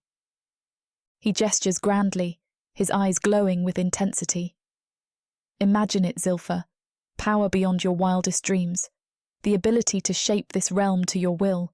No demon would dare touch you or Kalox ever again." I take a step back, my mind reeling. "And what's the catch?" "Simple," Azrael says, his voice silky smooth. "Leave Volezimir. Align yourself with me instead. Together we could rule this realm. Your son would want for nothing, protected by my influence and your newfound power." My blood boils as Azrael's words sink in. The audacity, the sheer arrogance of this demon thinking I'd betray Volezimir, betray my family, for his empty promises. I feel my face flush with anger, but I force myself to remain outwardly calm. "No," I say, my voice low and firm. "I won't betray Volezimir. Not for you, not for anyone." Azrael's eyes narrow, his smile fading. "Think carefully about what you're refusing, human." "I have," I reply, standing taller. "My answer is no. My family's happiness isn't something I'd ever jeopardize, especially not for your schemes." As I speak, my hand slowly moves to my side, fingers brushing against the hidden pocket in my gardening apron. It's become second nature after years in captivity. Always have a weapon within reach. My fingertips find the cool metal of the dagger's hilt, and I grip it tightly, ready to draw if needed. "You're making a grave mistake," Azrael growls, taking a menacing step forward. I stand my ground, meeting his gaze. "The only mistake here is you thinking I'd ever consider your offer. Now leave before I call the guards." My heart pounds, but I keep my voice steady, my grip on the hidden dagger unwavering. I won't let this demon intimidate me, not in my own home, not ever again. I stand my ground as Azrael's demeanour shifts, the air around us growing thick with tension. His charming mask slips away, revealing a cold fury that chills me to the bone. His eyes, once gleaming with false warmth, now burn with an icy rage that makes my skin crawl. "You foolish human," he hisses, his voice dropping to a dangerous whisper. "Do you truly believe you're safe here? that you and your half-breed son can simply exist in our world without consequences. I try to step back, but Azrael moves with lightning speed. His hand shoots out, long fingers wrapping around my jaw. His grip is like iron, forcing me to look up into his face. I can feel the points of his claws pricking my skin, not quite breaking it, but threatening. You have no idea what I am capable of, he growls, his face mere inches from mine. His breath is hot against my cheek, especially when I want something. I try to wrench away, but his grip only tightens. My heart pounds in my chest, a mix of fear and rage coursing through my veins. I want to scream, to fight back, but I force myself to remain still. Any sudden movement could provoke him further. Let me make this perfectly clear, Azrael continues, his voice a low, menacing rumble. If you won't join me willingly, I'll find other ways to get what I want. And trust me, you won't like those methods nearly as much. His thumb traces a line along my jaw, the gesture almost gentle if not for the threat behind it. I can feel the heat radiating off his body, the raw power contained within his demonic form. It takes every ounce of willpower I have not to tremble. Your son, he whispers, leaning in so close his lips almost brush my ear, has such potential. It would be a shame if something were to happen to him. Rage flares within me at the mention of Kylox. My hand tightens on the hidden dagger, ready to strike if he makes one wrong move. I feel a wave of revulsion wash over me as Azrael pulls back, his face mere inches from mine. His eyes glint with malice as he whispers, "It sure is a shame that Volezimir found you. You're a pretty thing. You would have been fun to break." My stomach churns at his words, bile rising in my throat. The implications of what he's saying, what he might have done if Volezimir hadn't rescued me, make my skin crawl. I feel a surge of anger, hot and fierce, burning through my veins. Before I can stop myself, a snarl rips from my throat. It's a feral sound, one born of years of fear and survival instincts. For a moment, I'm not the carefully composed woman I've become in Galmoleth, the one that safety affords me. I'm the fighter who survived captivity, who protected her child against impossible odds. Azrael's lips curl into a cruel smirk. He clicks his tongue, the sound patronising and infuriating. "Tsk, tsk," he chides, as if scolding a child. "Save that anger for your demon mate. I think he just got here." His words are like ice water, dousing the fire of my rage and replacing it with a cold dread. The implication is clear. He's trying to drive a wedge between Volezimir and me to isolate me further. I force myself to take a deep breath, struggling to maintain my composure. I won't give him the satisfaction of seeing me lose control. I meet his gaze steadily, refusing to back down despite the fear coursing through me. "I won't turn my back on Volezimir," I tell him. He tilts his head. "But will he turn his on you?" Chapter 23. Volezimir. I stride through the gates of the gates, Kalox's small hand clasped in mine. The day's excursion has left me feeling lighter, more connected to my son. His eager questions and wide-eyed wonder at the world around him remind me of the beauty that still exists, even in the darkest corners of Galmoleth. But as we near the main entrance, something shifts. The air feels heavy, charged with an energy that sets my teeth on edge. My demonic senses flare to life, picking up traces of powerful magic lingering in the air. It's not the familiar warmth of Zilfa's human magic, nor the raw power that Kalox is just beginning to tap into. This is something else entirely. Cold, calculating, and unmistakably dangerous. I tighten my grip on Kalox's hand, pulling him closer to my side. My eyes scan the courtyard, searching for any sign of disturbance or threat. Everything looks normal, but the wrongness persists, making my skin crawl. "Dad?" Kalox's voice is small, uncertain. He's picking up on my tension, his mismatched eyes wide with concern.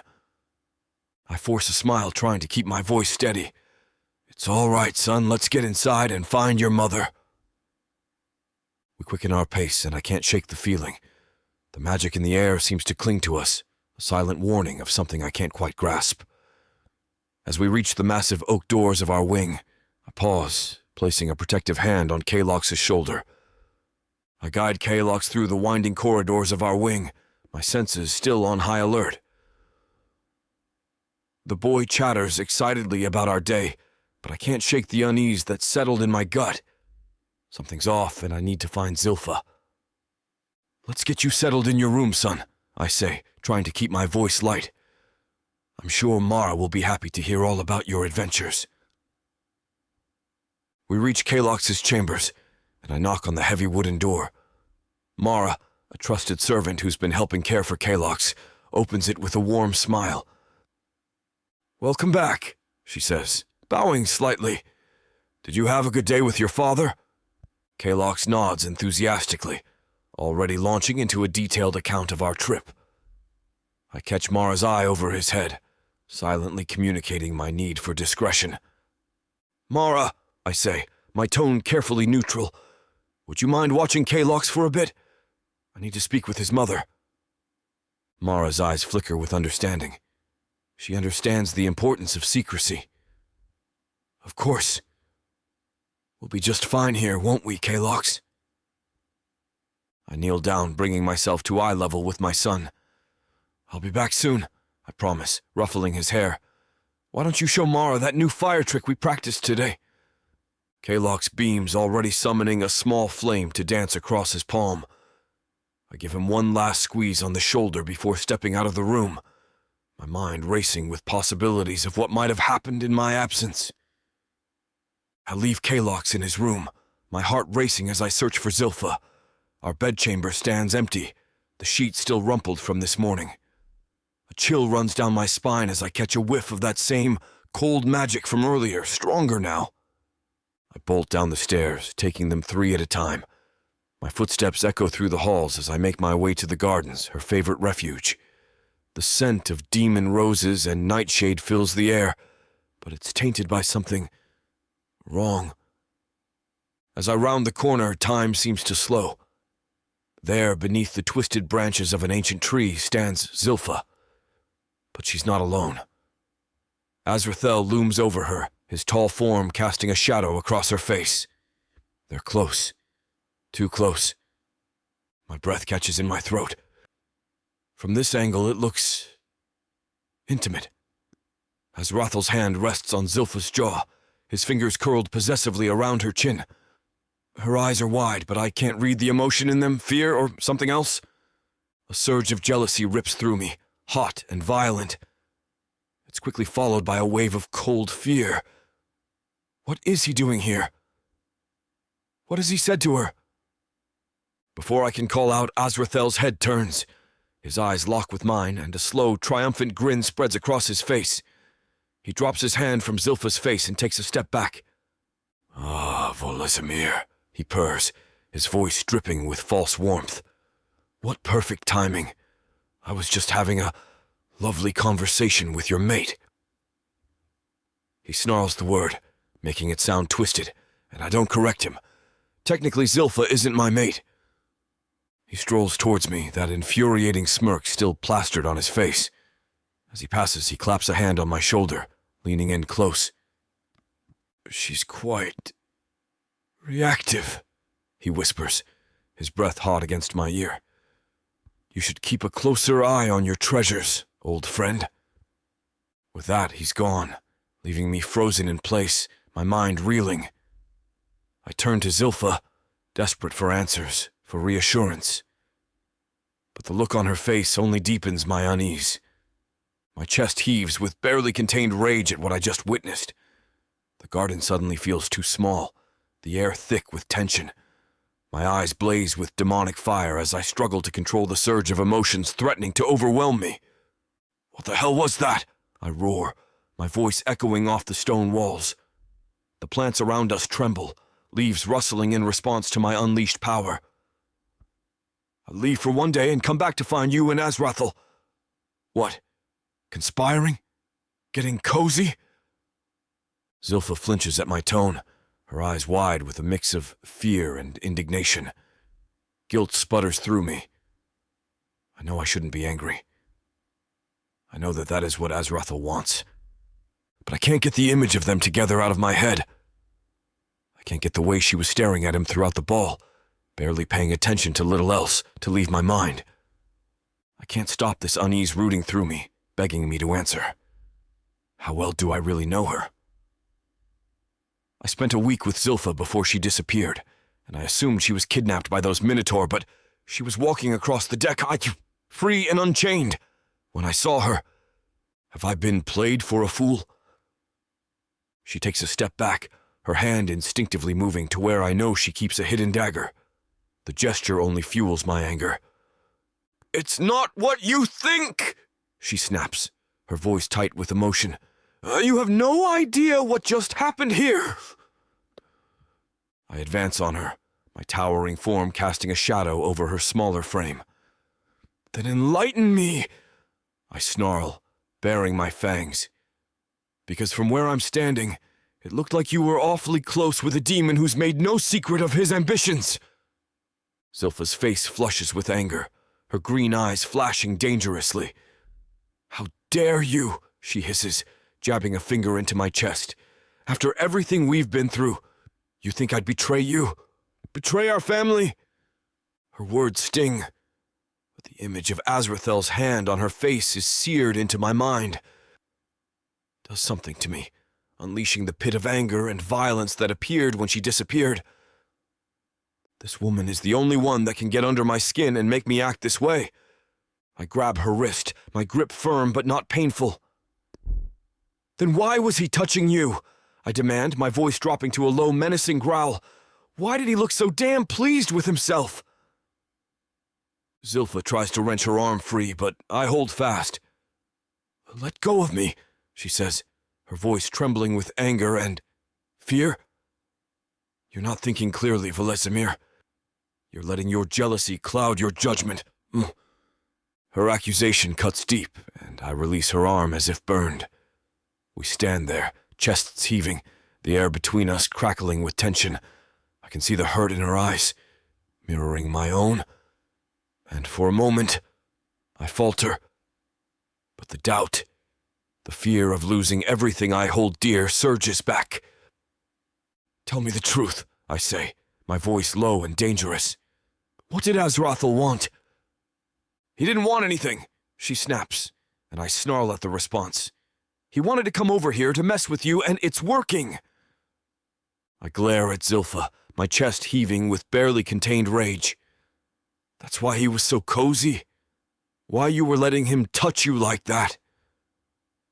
I take a step closer, and she steps away to keep the distance. "Why you keep staring at him, talking about him every time he is around?" Zilpha's face contorts with disbelief. "Are you serious? I was watching him because he was staring at us all night. I was trying to protect our family." "Protect?" I scoff, my voice dripping with sarcasm. "Is that what you call letting him put his hands on you?" "He threatened us, you idiot!" Zilpha shouts, her eyes blazing. "Even you have said as much!" My mind reels, but the jealousy and fear won't let go. And why should I believe you? I barely know you, Zilpha. A week together before you disappeared for years, and I'm supposed to trust you completely. The moment the words leave my mouth, I regret them. Zilpha's face crumples, tears welling in her eyes. "How dare you?" she whispers, her voice trembling. "I endured years of captivity, raised our son alone, and you have the audacity to question my loyalty? And how do I know that's even true?" I roar, my demonic nature surging to the surface. "You were walking free when I found you on that ship. How do I know you weren't working with them all along?" Zilpha recoils as if I'd struck her. "You think I'd willingly stay away from you? That I'd choose that life for our son?" Her voice rises, matching my intensity. You have no idea what I've been through, what I've had to do to keep Kalok safe. And you have no idea what it's like to live in this world, I snarl back. The constant threats, the politics, the danger that surrounds us every day. How am I supposed to protect you both when you won't even tell me what's going on? Our shouting echoes through the garden, neither of us noticing the small figure that's appeared at the entrance. It's only when a potted plant crashes to the ground that we turn, seeing Kalok standing there, tears streaming down his face. "Stop it!" he cries, his little hands balled into fists. "Stop!" To our horror, we watch as various objects around the garden begin to levitate. Rocks, gardening tools, even a small bench. They shake violently in the air, mirroring Kylox's distress. "Kalox!" Zilpha gasps, taking a step towards him. But her movement seems to upset him further, and a pair of pruning shears whizzes dangerously close to her head. I move instinctively, pulling Zilpha behind me. "Son," I say, trying to keep my voice calm despite the chaos. "It's okay, we're not fighting anymore, you need to calm down." But Kalox just shakes his head, more objects rising around him. "No fighting!" Mara drops down to a kneel next to him, looking up at me. "I'm sorry. He wanted to see the gardens, and I didn't realize." I shake my head, looking over my shoulder back at Zilpha. "It's okay, Mara. We're finished now." Chapter 24. Zilpha. I scoop Kalox into my arms, feeling his small body tremble against me. His face presses into my neck, hot tears wetting my skin. My heart breaks for him, for us all. After Volezimir promised we were done fighting, he looked up at me and hiccuped out the most pitiful, "Mama." "Shh, it's okay," I murmur, rubbing his back as I carry him upstairs. "Mama's here." Kalox hiccups, his breath hitching. Why are you yelling?" I swallow hard, fighting back my own tears. Sometimes grown-ups get upset and say things they don't mean. But you, Dad, loves us very much. He didn't mean to upset you. In his room, I settle into the rocking chair, cradling Kalox close.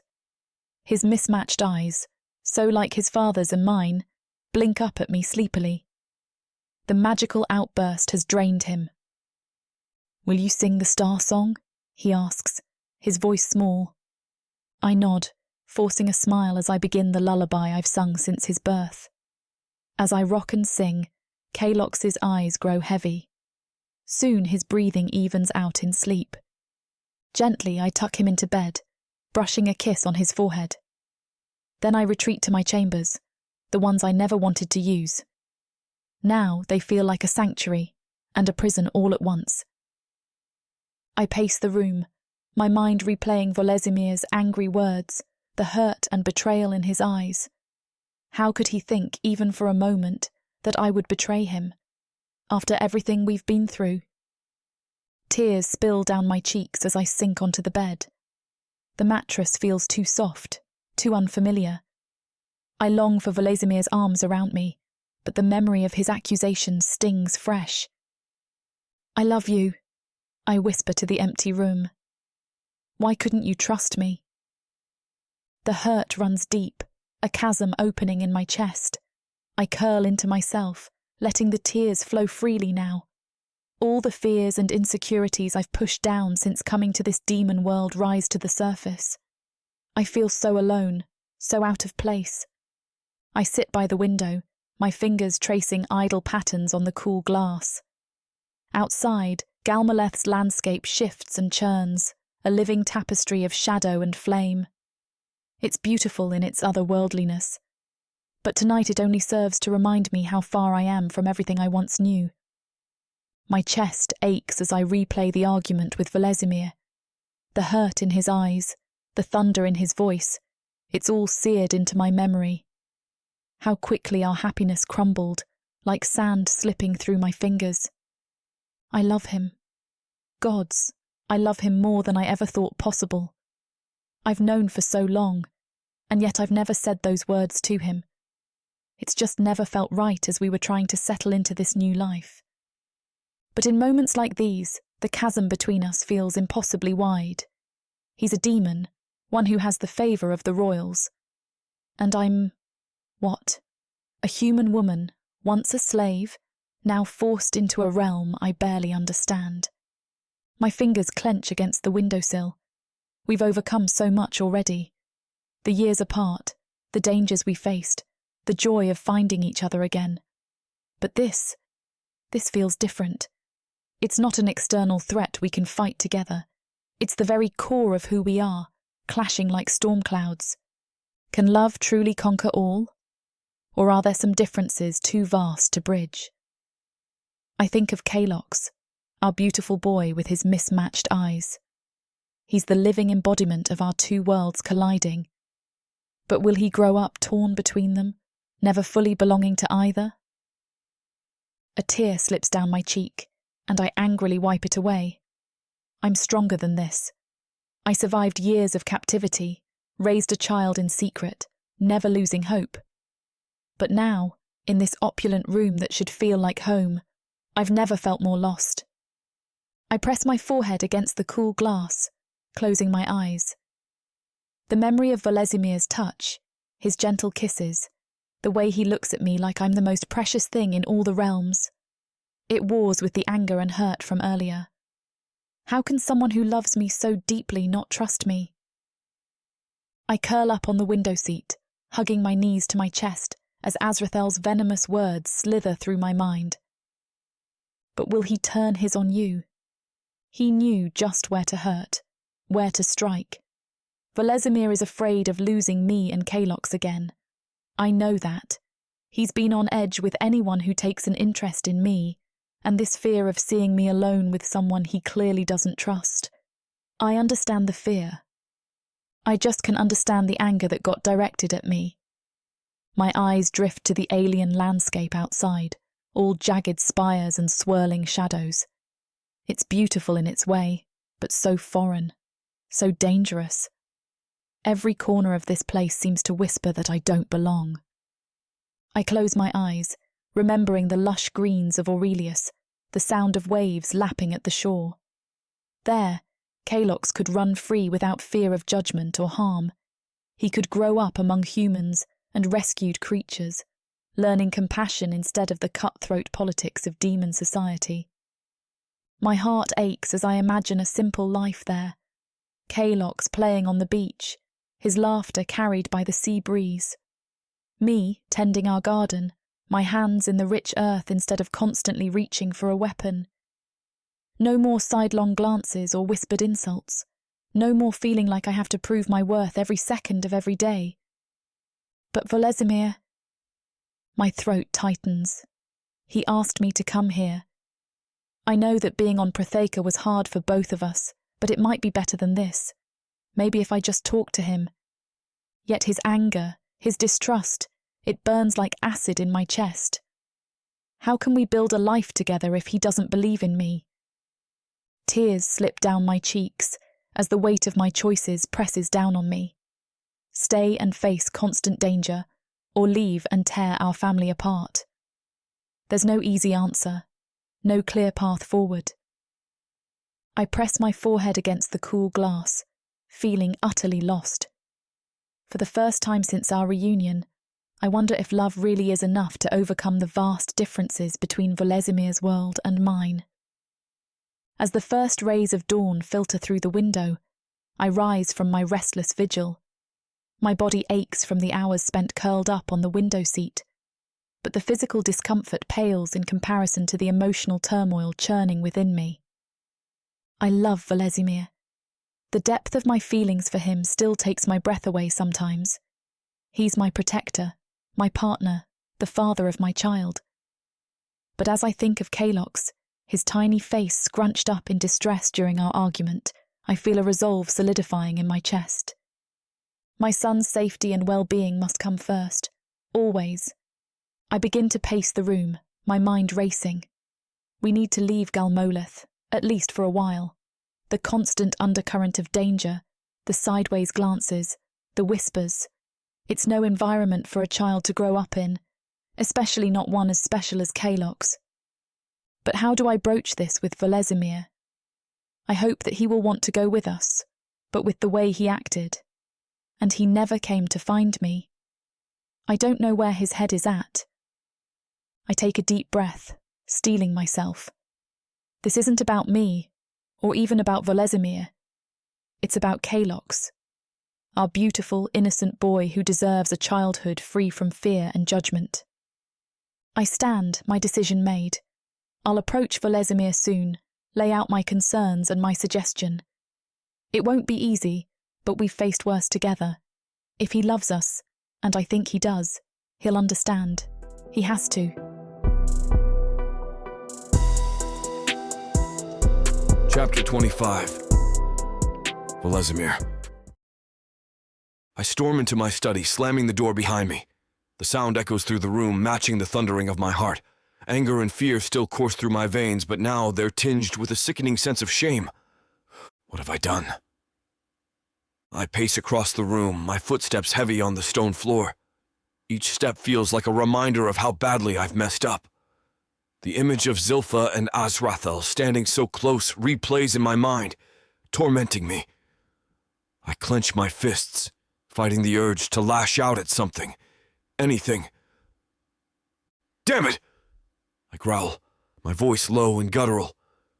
I shouldn't have jumped to conclusions. I shouldn't have let my anger take control. But the fear of losing them, it consumed me. After years of searching, of hoping against hope, I finally had my family back. The thought of it all slipping away again.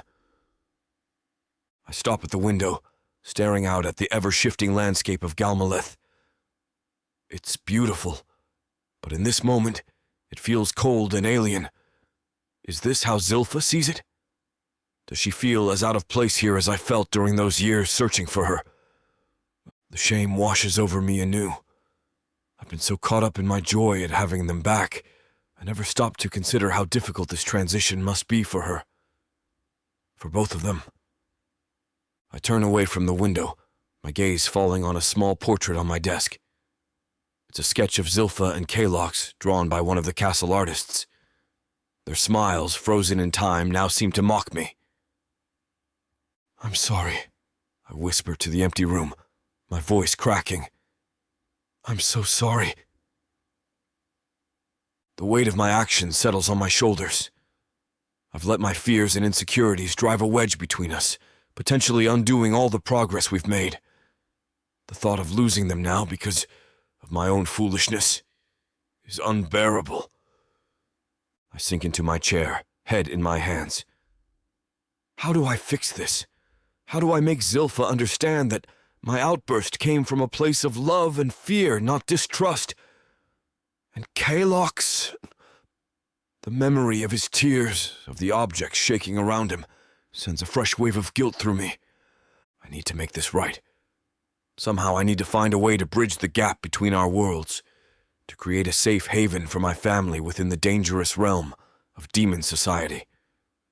But first, I need to apologize. I need to show Zilpha that I trust her, that I believe in us. I pace my study for what feels like hours, torn between the desire to seek out Zilpha and the fear of making things worse. My hands clench and unclench at my sides, restless energy coursing through me. The weight of my earlier outburst hangs heavy on my shoulders, each passing moment amplifying my regret. Finally, unable to bear the silence any longer, I make my way to our shared chambers. My heart races as I push open the door, hoping to find Zilpha there. But the room is empty, her scent lingering in the air like a bittersweet reminder of what I might have lost. Worry gnaws at my gut as I turn and head towards Kalox's room. I pause outside the door, taking a deep breath to compose myself before entering. The sight that greets me sends a pang through my chest. Mara sits by Kalox's bed, her expression weary but vigilant. My son lies still, his small chest rising and falling in the steady rhythm of deep sleep. And to my surprise, Zilpha isn't here either, though she must have laid him down to sleep. "How is he?" I ask, my voice barely above a whisper. Mara looks up, her eyes filled with a mixture of concern and understanding. "He is resting, sir. The magical outburst took a lot out of him." I nod, guilt washing over me anew. My son caught in the crossfire of my own insecurities and fears. I move closer, resisting the urge to touch him, afraid I might disturb his much-needed rest. As I re-enter the corridor, a sound catches my attention. It's faint but unmistakable. The sound of shuffling, the muffling of Zilpha's voice, coming from the rooms I had prepared for her. The rooms she said she didn't want. My heart clenches at the realization that she's retreated there, away from me. I stand frozen, one hand on the doorknob, torn between the desperate need to go to her and the knowledge that she might need space. The memory of her hurt expression, the pain in her eyes as I hurled accusations at her, makes me flinch. "I'm a fool," I whisper to myself, letting my hand fall from the door. Retreating, I summon a Zonak and instruct them to send food to both Zilpha's and Kalox's rooms. It's a small gesture, inadequate in the face of what I've done, but it's all I can think to do right now. Back in my own chambers, I sink into a chair, the weight of the day pressing down on me. I stare at the door, willing it to open, for Zilpha to walk through. But the hours tick by, and I'm left alone with my thoughts and the gnawing fear that I might have irreparably damaged the most precious thing in my life. By the time the sun rises, I can't stand it any longer. Zilpha never came back to their rooms, and I am at a complete loss for what to do. So I turn to the one person who has always helped me keep my head on straight. I step through the portal onto the sun-drenched beach of Aurelius, the familiar scent of salt and tropical flora hitting me like a punch to the gut. It's a stark contrast to the oppressive atmosphere I left behind in Galmaleth. My eyes scan the shoreline, quickly finding Lamon's tall figure silhouetted against the sparkling sea. As I approach, the sand shifting under my feet, Lamon turns. His brow furrows in surprise, concern etching itself across his features. "Volezimir, what brings you here so early?" I open my mouth to speak, but the words catch in my throat. The weight of everything, my argument with Zilpha, Kalox's distress, the lingering threat of Azrael, comes crashing down on me all at once. My knees buckle and I sink to the sand. "I've messed up, Lamane," I choke out, my voice raw with emotion. "I might lose them both." Lamon crouches beside me, his hand a comforting weight on my shoulder. "Tell me what happened." And so I do. The words pour out of me like a dam breaking, each confession bringing a fresh wave of pain and shame. I tell him about my confrontation with Zilpha, about the jealousy and fear that consumed me when I saw her with Azrael. I describe Kalox's tears, the objects shaking around him as our argument escalated. "I'm terrified, Lamon," I admit, my voice barely above a whisper. "I searched for them for so long, and now that I have them back, I can't shake this fear that they'll be taken from me again. But my actions, I'm pushing them away myself." I look up at Lamon, feeling more vulnerable than I have in centuries. "I don't know how to do this. I feel like I'm failing at everything. And Zilpha," my voice breaks, "she deserves so much better than what I'm giving her, than what I can give her." The admission of my deepest insecurity hangs in the air between us. What if I don't deserve them, Lamane? What if I'm not capable of being the partner and father they need? Lamane listens intently, his golden eyes fixed on me with unwavering focus. When I finish, he lets out a deep sigh, running a hand through his silver hair. "Volezimir," he begins, his voice gentle but firm. "You and Zilpha have already overcome so much. Think about it. You searched for her across this realm, never giving up hope. She survived years of captivity, protecting and raising your son in the most difficult circumstances imaginable. That kind of strength doesn't just disappear." His words hit me like a physical force, making me pause and truly consider what we've been through. "You're both adapting to an entirely new life," Lemaine continues. It's natural to have fears and doubts. But remember, the foundation of any strong relationship is trust and open communication. You need to talk to her, really talk to her about your fears and insecurities, and you need to listen to hers. I nod slowly, feeling a glimmer of hope starting to break through my despair. As for being a father, Lemaine adds, a small smile playing on his lips, none of us truly know what we're doing at first. It's a learning process. What matters is that you're there, that you love Kalox, and are committed to being the best father you can be. His words resonate deeply within me, cutting through the fog of self-doubt that's been clouding my mind. Thank you, Lemaine, I say, my voice thick with emotion. I needed to hear that. As our conversation draws to a close, I feel a sense of clarity washing over me. The weight on my shoulders hasn't disappeared entirely, but it feels more manageable now. I realize that my own insecurities led me to doubt Zilpha, despite everything we've been through together. The thought fills me with renewed determination. Standing up, I brush the sand from my clothes. I need to go back, I tell Lemaine. I need to make this right. He nods, clasping my shoulder. Go. And remember, Volezimir, love isn't about being perfect. It's about being there, through the good and the bad. With those words echoing in my mind, I activate the portal back to Galmaleth. As soon as my feet touch the familiar stone floor of my study, I'm moving, driven by a singular purpose. I stride through the halls of the castle, my heart pounding with each step.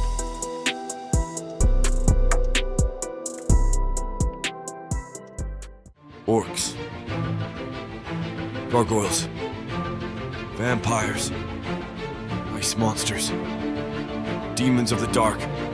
These beasts seek war, destruction, and power. And there's only one thing that can tame them. Love. This is your chance to get the uncut and unabridged audiobook bundle. No detail is spared. Use discount code YouTube30 for an additional 30% off of the already discounted price. Go to worldsofprathika.com. Get access to countless audiobooks and discounted bundles where I talk you through every last scene. Prothika's magic is eternal. Audio bundles will make it immersive. Chapter 26. Zilpha. I stand by the window, gazing out at the ever-shifting landscape of Galmaleth. The room feels too big, too empty without Volezimir's presence.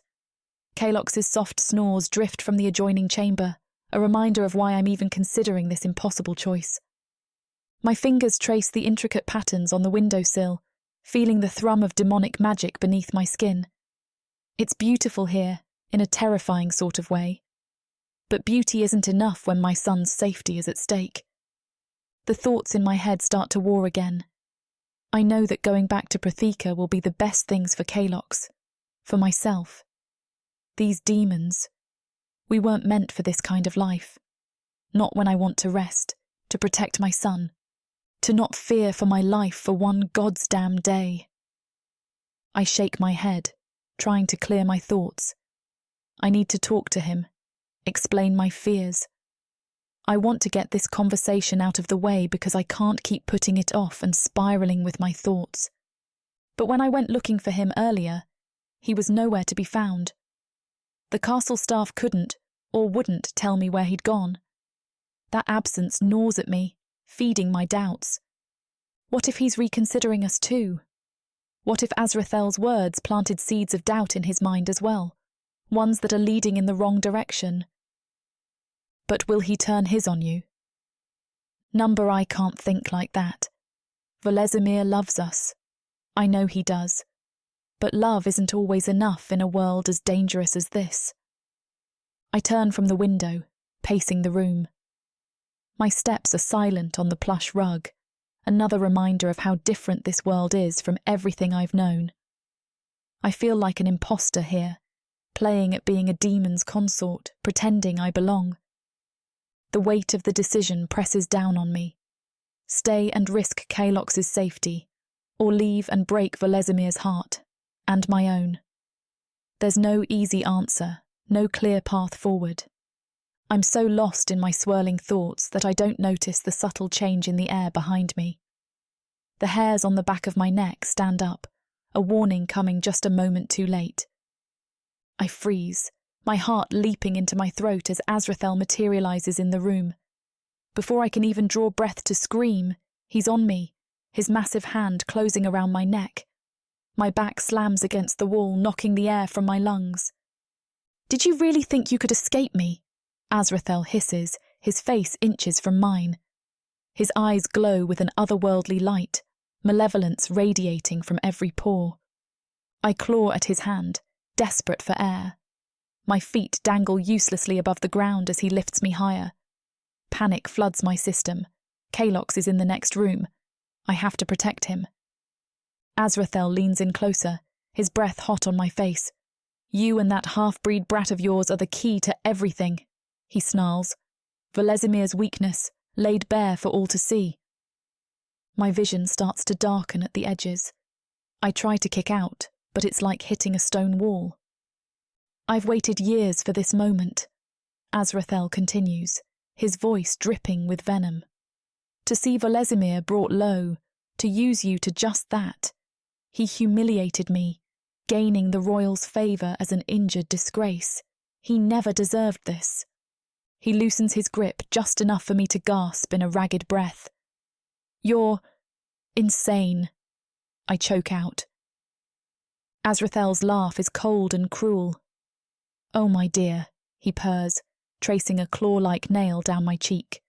"I'm the only sane one in this entire wretched place, and you're going to help me set things right." I hear a small sound from the adjoining room, Kalox stirring in his sleep. Azrael's eyes flick towards the noise, a predatory grin spreading across his face. "Ah, yes," he says, turning back to me. "Let's not forget the main attraction, your precious little abomination." Terror unlike anything I've ever known grips me. I renew my struggles, thrashing wildly against Azrael's iron grip. I feel Azrael's grip tighten, cutting off my air completely.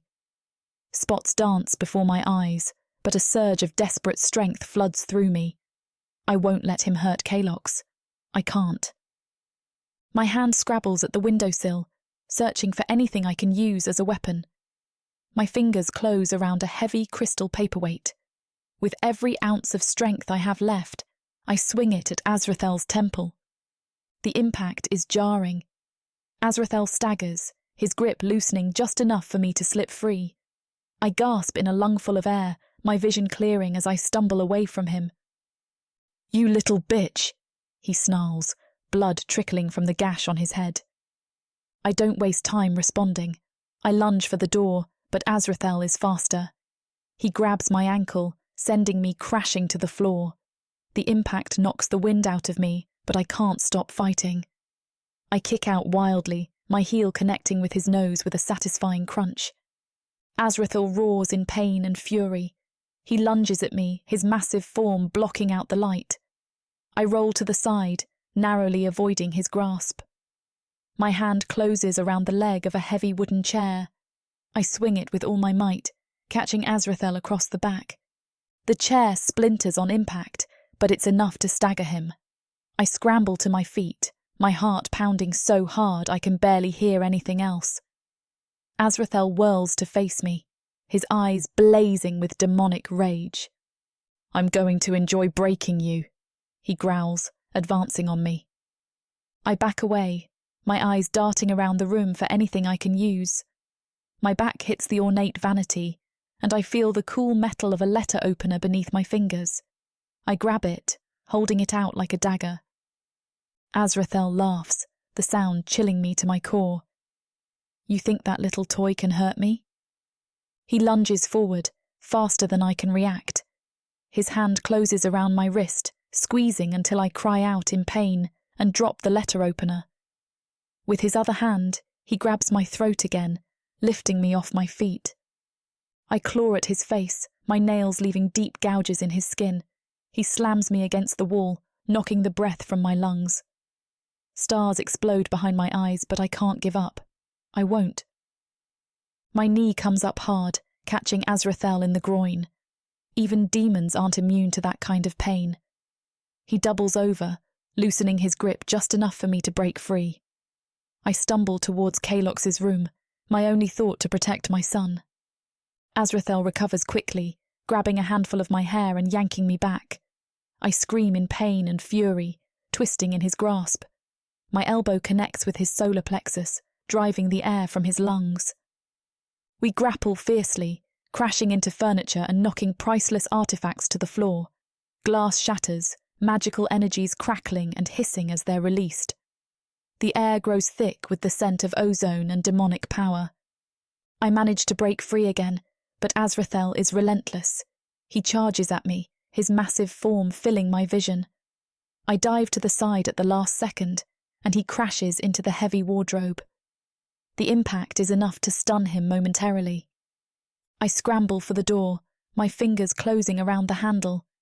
Just as I'm about to wrench it open, Azrael's hand slams against it, keeping it shut.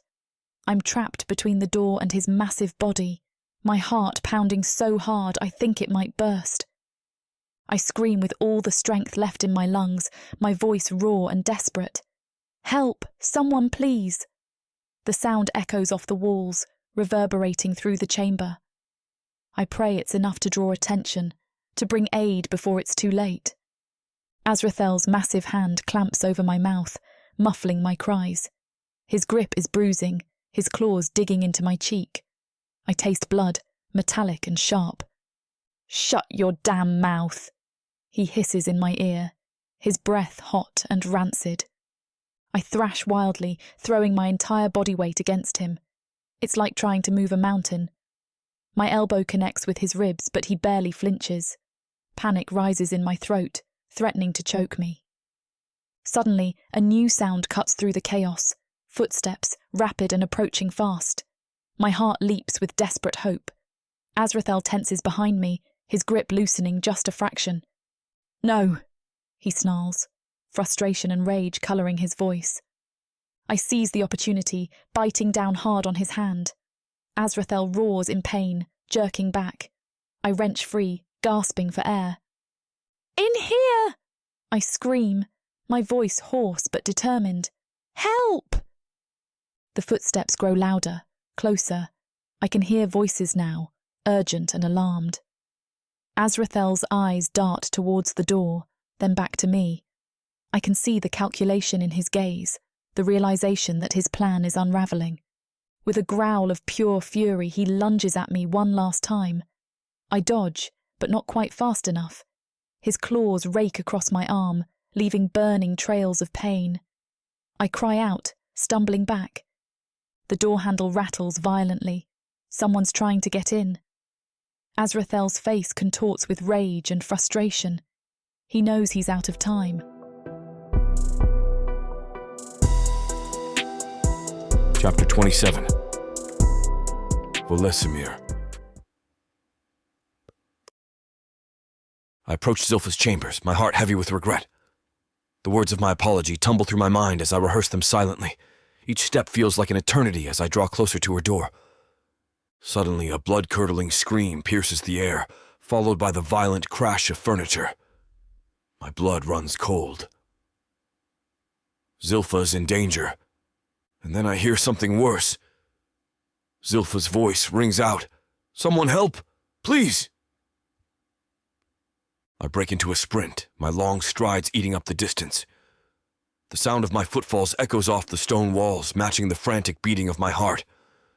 Another scream, this one choked and desperate, spurs me on faster. As I round the corner, I hear the shattering of glass and a deep, masculine growl that doesn't belong to any of my staff. Panic claws at my throat. Who's in there with her? "In here! Help!" I move faster, reaching for the door handle, my hand trembling with a mix of fear and rage. The sounds of struggle continue from within. Grunts, the thud of bodies against walls, Zilpha's labored breathing. "Zilpha!" I roar, yanking at the door. It's locked. Crap. I slam my shoulder against it, once, twice. The wood splinters but holds. Inside, I hear Zilpha gasp, "Vol!" before her voice is cut off abruptly.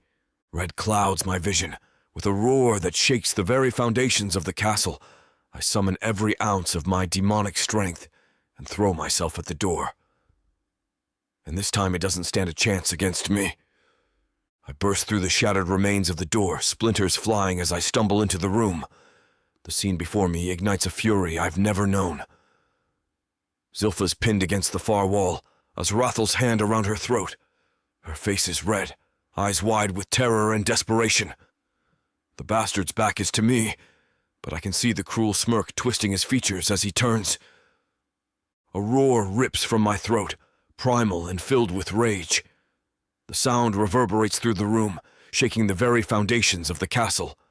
Paintings crash to the floor, and a vase shatters, but I barely notice. My entire being is focused on one thing: destroying Azrael. I launch myself across the room, my body a blur of motion. My fingers elongate into razor-sharp claws, and I feel my horns growing, pushing through my skin. The transformation is painful, but the agony only fuels my anger. Azrael releases Zilpha, turning to face me. His eyes widen in shock at my approach, clearly not expecting such swift retaliation. I slam into him with the force of a battering ram, driving us both away from Zilpha. We crash into an ornate bookcase, wood splintering around us. My claws rake across his face, drawing first blood. He howls in pain and outrage, retaliating with a vicious uppercut that snaps my head back. The taste of copper floods my mouth, but I barely register it. All I can see is red. We grapple, rolling across the floor in a tangle of limbs and fury. Furniture shatters beneath us, magical artifacts exploding in showers of sparks as we collide with them. I hear Zilpha's ragged breathing, her coughs as she gulps in air, and it only spurs me on. Azrael manages to get a hand around my throat, squeezing with demonic strength. I feel my windpipe constricting, but I refuse to yield. With a snarl, I headbutt him, my newly grown horns gouging deep furrows in his forehead. He releases me with a cry of pain, and I seize the opportunity. I pin him to the ground, my weight crushing down on his chest. My hands wrap around his throat, squeezing with all my might.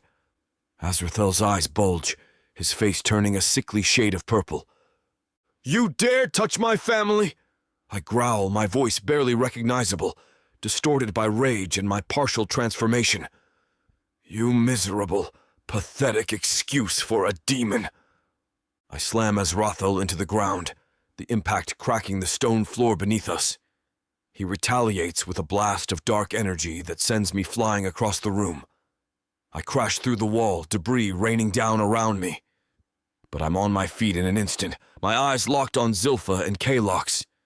With a thought, I summon a shimmering barrier of protective magic around them. It flares to life just as Azrael hurls a fireball in their direction.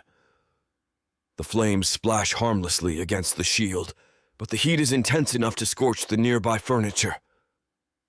"You'll have to do better than that," I snarl, charging at him. We collide with the force of two meteors, the shockwave shattering every window in the wing. Our fists connect simultaneously, the impact sending ripples of energy pulsing through the air. The floor beneath our feet cracks and splinters. Azrael's eyes glow with malevolent power as he summons a whirlwind of razor-sharp shadows. They slice into my skin, drawing rivulets of dark blood, but I push through the pain. I counter with a blast of pure demonic energy that catches him square in the chest, sending him crashing through several walls. The entire wing of the estate groans and shudders.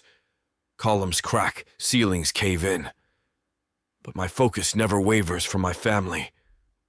I reinforce the protective barrier around them, pouring more of my power into it, even as I pursue Azrael. He rises from the rubble, his face twisted in a snarl. We trade blows that would shatter mountains, each impact sending shockwaves through the crumbling structure. I feel bones break and reform, my demonic healing barely keeping pace with the damage we're inflicting on each other. "Why?" I roar as I drive my fist into his jaw. "Why target them?" Azrael laughs, a sound filled with malice. "Because they're your weakness, Volezimir. and I'll destroy everything you love. His words ignite a new fury within me. I channel it, feeling my power surge. With a primal scream, I unleash a torrent of energy that lights up the night sky. Azrael attempts to block it, but the sheer force overwhelms him. He's blown backward, crashing through what remains of the estate's outer wall. I stand over Azrael, my chest heaving with exertion and rage. He's sprawled on the ground, battered and bloodied, but still conscious. His eyes meet mine, and I see the fear there, finally replacing the arrogance and malice. "Volezimir," he croaks, raising a hand in supplication.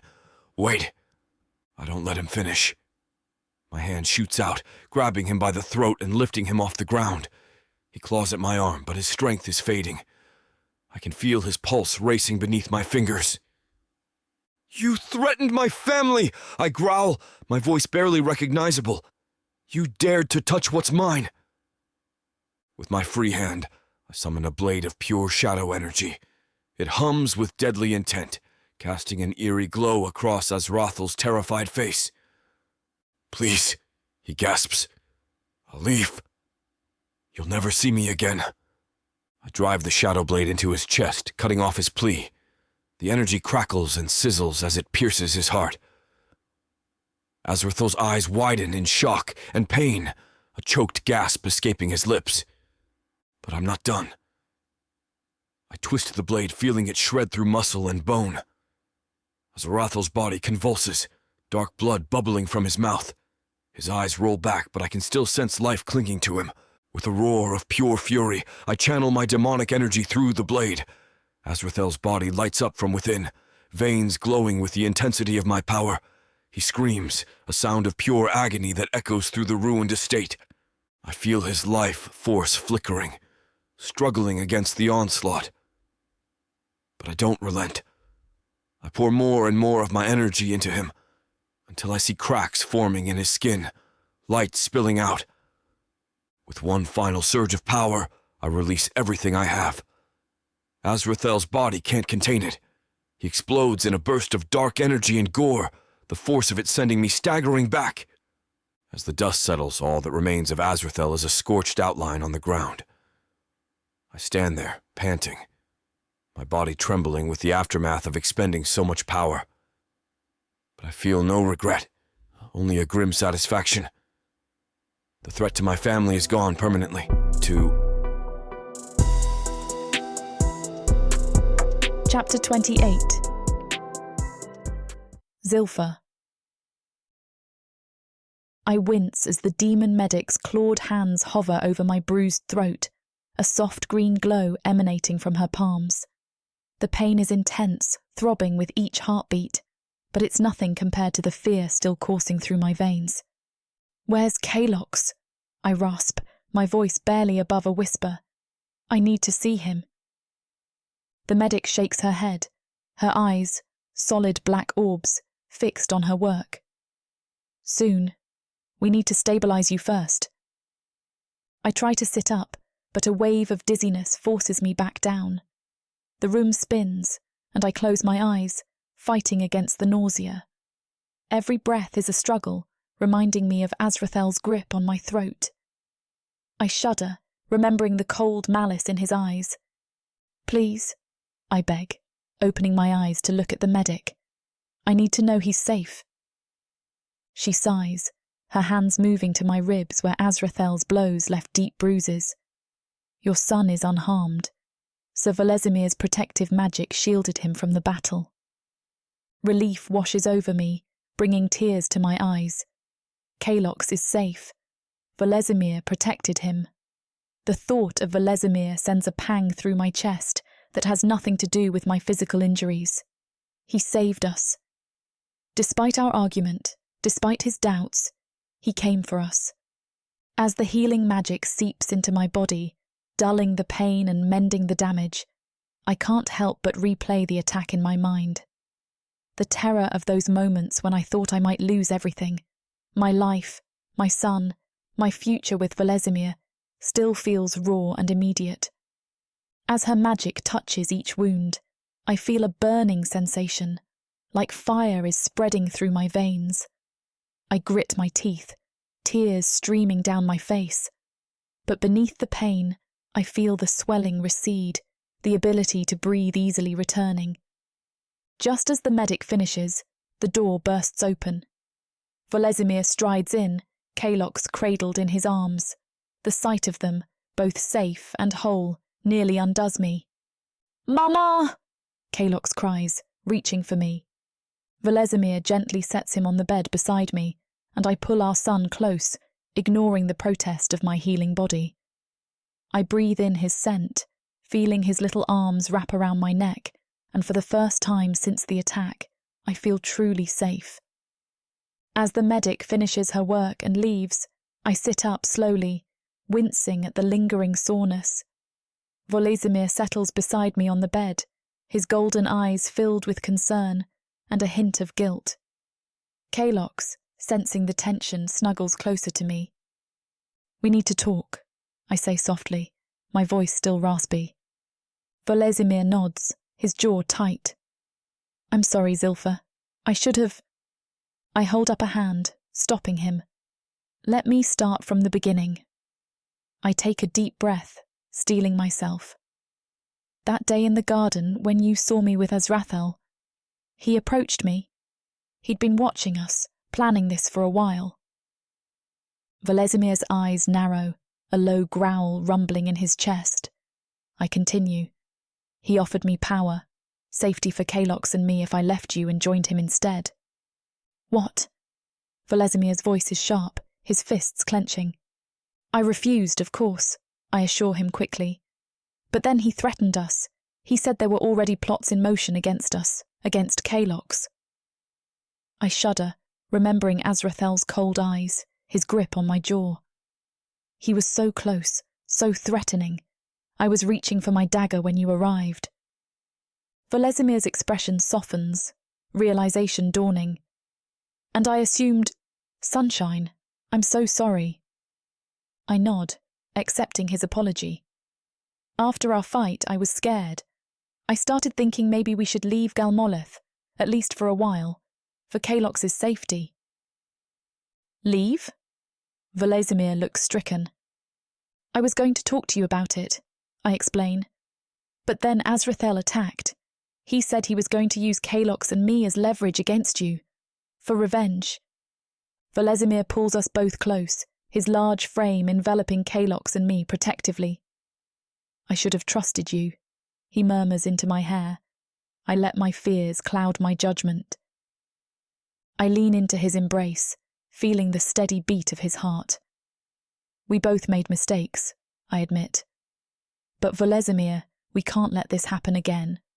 We need to be united, especially now." I look into Volezimir's golden eyes, seeing the depth of emotion swirling within them. His hand cups my cheek, his touch gentle despite the strength I know lies beneath his skin. "Zilfa," he says, his voice low and intense. "When I saw you with Azrael, when I thought, I can't handle the idea of anything happening to you, the mere thought of losing you, of something taking you away from me again." He shakes his head, his jaw clenching. It tears me apart inside. I lean into his touch, feeling the warmth of his palm against my skin.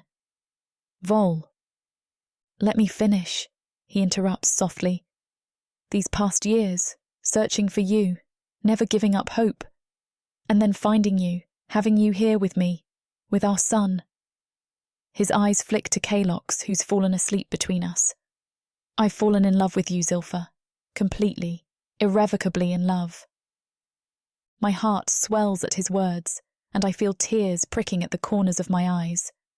"Oh, Volezimir," I whisper, my voice thick with emotion. "I love you too. So much." I reach up, covering his hand with mine. "Those years on that ship, Kalox, was my only light. But you, the memory of you, the hope of seeing you again, it kept me going. I don't ever want to be without you again." Volezimir pulls me closer, careful not to disturb Kalox. His forehead rests against mine, and I can feel his breath, warm against my lips. "You won't be." he assures me, his voice filled with fierce determination. I swear it, Zilpha. Nothing will ever separate us again. I'll move mountains, fight armies, challenge the gods themselves if I have to. You and Kalox are my world now, and I'll do anything to keep you safe, to keep us together. I tilt my chin up, pressing my lips to his in a soft, tender kiss. When we part, I look into his eyes, seeing all the love and devotion I feel mirrored back at me. Tears well up in my eyes as I look at Volezimir, the weight of everything we've been through pressing down on me. I don't want to lose you again, but I don't think I can stay here anymore. I don't think this is for us. I glance down at our sleeping son, gently stroking his hair. Every day I see the looks, hear the whispers. The other demons, they barely hide their contempt for my human blood. And Kalox ... My voice breaks. He's caught between two worlds, half demon, half human. He doesn't fully belong anywhere. Volezimir's arm tightens around me, but I continue, needing to get this off my chest. The political games here, the constant manoeuvring and scheming, it's exhausting. And now, after Azrael's attack, I can't help but wonder who else might be plotting against us. I take a shaky breath, forcing myself to meet Volezimir's gaze. I think we need to finally talk about leaving Galmoleth. It's something I've been thinking about. I admit, my heart clenching at the pain that flashes across his face. Not because I don't love you, but because I'm so scared for Kalox. What kind of life can he have here? Always looking over his shoulder, never knowing who to trust. Volezimir cups my face in his hands, his golden eyes intense. Zilpha, my love, he says softly. We'll do whatever you need, whatever our family needs. If you feel we need to leave Galmoleth, then we'll leave, together. I blink in surprise. You'd leave everything behind? Your position, your home? He nods without hesitation. You and Kalox are my home now, my family. Nothing else matters if you're not safe and happy.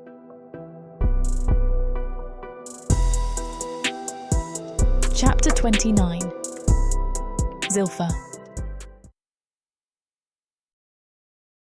Over the next few days, Volezimir and I spend hours discussing our potential move to Aurelius. We sit in our private garden, the twisted demon flora providing a stark contrast to the lush greenery we're considering as our new home. Are you sure about this?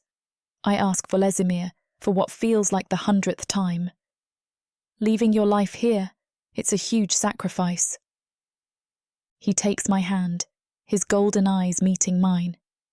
Zilpha, nothing is more important to me than you and Kalox. Everything means nothing if I can't keep you safe and happy. We weigh the pros and cons meticulously.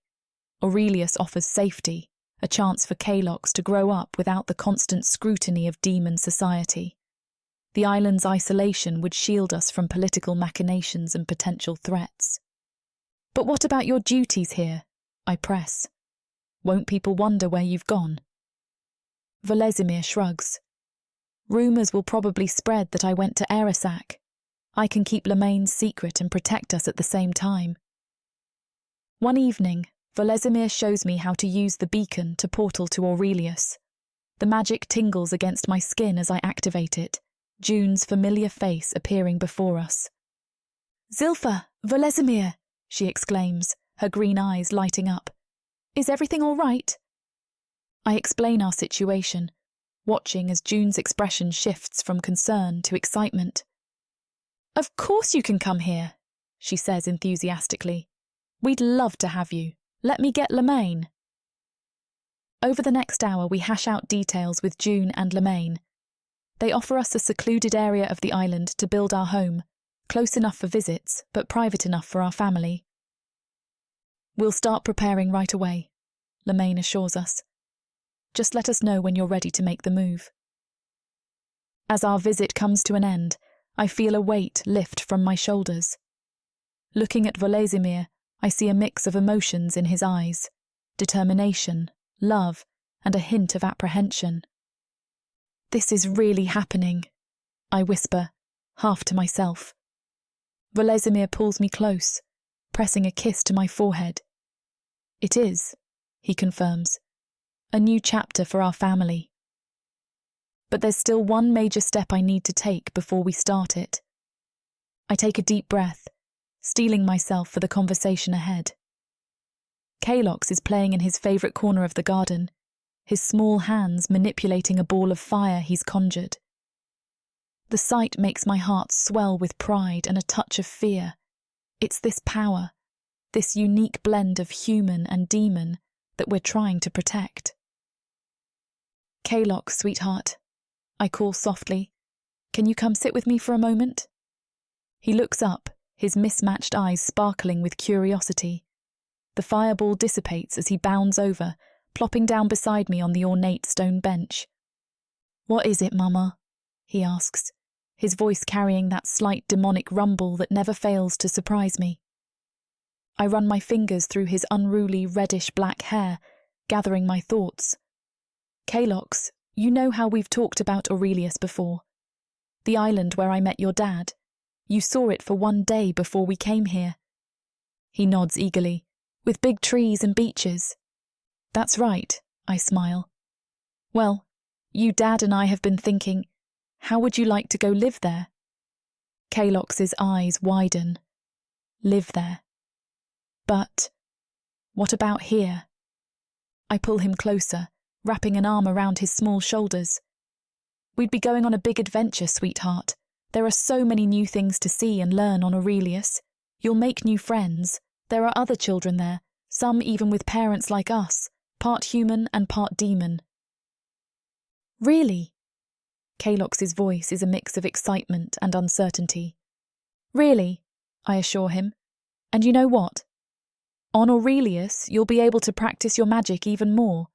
There's so much space and nature all around. Your dad can teach you demon magic, and we can learn about human traditions together. As the day of our departure approaches, I find myself moving through our chambers with a mixture of excitement and nostalgia. Every item I touch seems to hold a memory, making the simple act of packing an emotional journey. I carefully fold Kalox's first demon-style robe, remembering how proud Volezimir was when our son first wore it. Next to it, I place the small human-style outfit I'd managed to have made for him, a nod to my own heritage. These clothes represent the duality of our family, a visual reminder of the balance we're striving to achieve. In an ornate box, I place the magical artifacts Volezimir insists we bring, protective amulets, communication crystals, and a few books on demon history and magic. These items feel heavy with significance, bridging our past in Galmolith with our future on Aurelius. My fingers brush against a small, worn dagger, the one I'd kept hidden during my years of captivity. I hesitate for a moment before adding it to our belongings. It's a reminder of my strength, of everything I've overcome to be here. As I work, Kalox flits around the room, his excitement palpable. He chatters about the animals he hopes to see on Aurelius, the magic he wants to practice. His enthusiasm is infectious, easing some of the melancholy that settled in my chest. Volezimir enters, carrying a crate of his own. His eyes meet mine, understanding passing between us without words. This move is right for our family, but it's not without its challenges. I've got the last of the essentials, he says, setting down the crate. How are you doing in here? I gesture to the organised chaos around us. Almost done. Just trying to make sure we aren't forgetting anything. You seem nervous, Sunshine. He walks over and wraps an arm around my shoulders, squeezing and plants a kiss on top of my head. Don't be. There's just been a lot of changes, and we will keep making them, whatever we need to do for our family. I look up at him, feeling my nerves ease. As long as we have each other. I let out a long breath, feeling some of the tension leave my body at Volezimir's words. His golden eyes meet mine, filled with reassurance and love. You've really thought of everything, haven't you? I say, a small smile tugging at my lips. Volezimir nods, his hand finding mine and giving it a gentle squeeze. I have, sunshine. I want this transition to be as smooth as possible for all of us. I nod. What about the supplies? Who will bring things to Aurelius if we need it? I've arranged for a trusted friend to make regular deliveries, he explains. He's actually been doing it since I came looking for you. I consider this, feeling a wave of gratitude wash over me. Volezimir has truly considered every angle, working tirelessly to ensure our family's safety and comfort. Thank you, I whisper, leaning into him.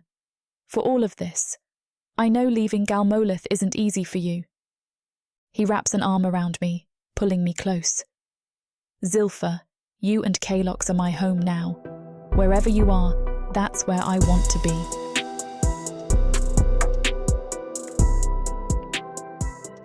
In a world of elves, demons, and liches. What would you choose? Power? Or passion? Would you stab the monster in the back? Or take him to bed? The Immersive Fantasy Audiobook bundle has it all. Go to worldsofprathika.com to get access. Use code YouTube30 to get an additional 30% off. Prathika's magic is eternal. Audio bundles will make it immersive.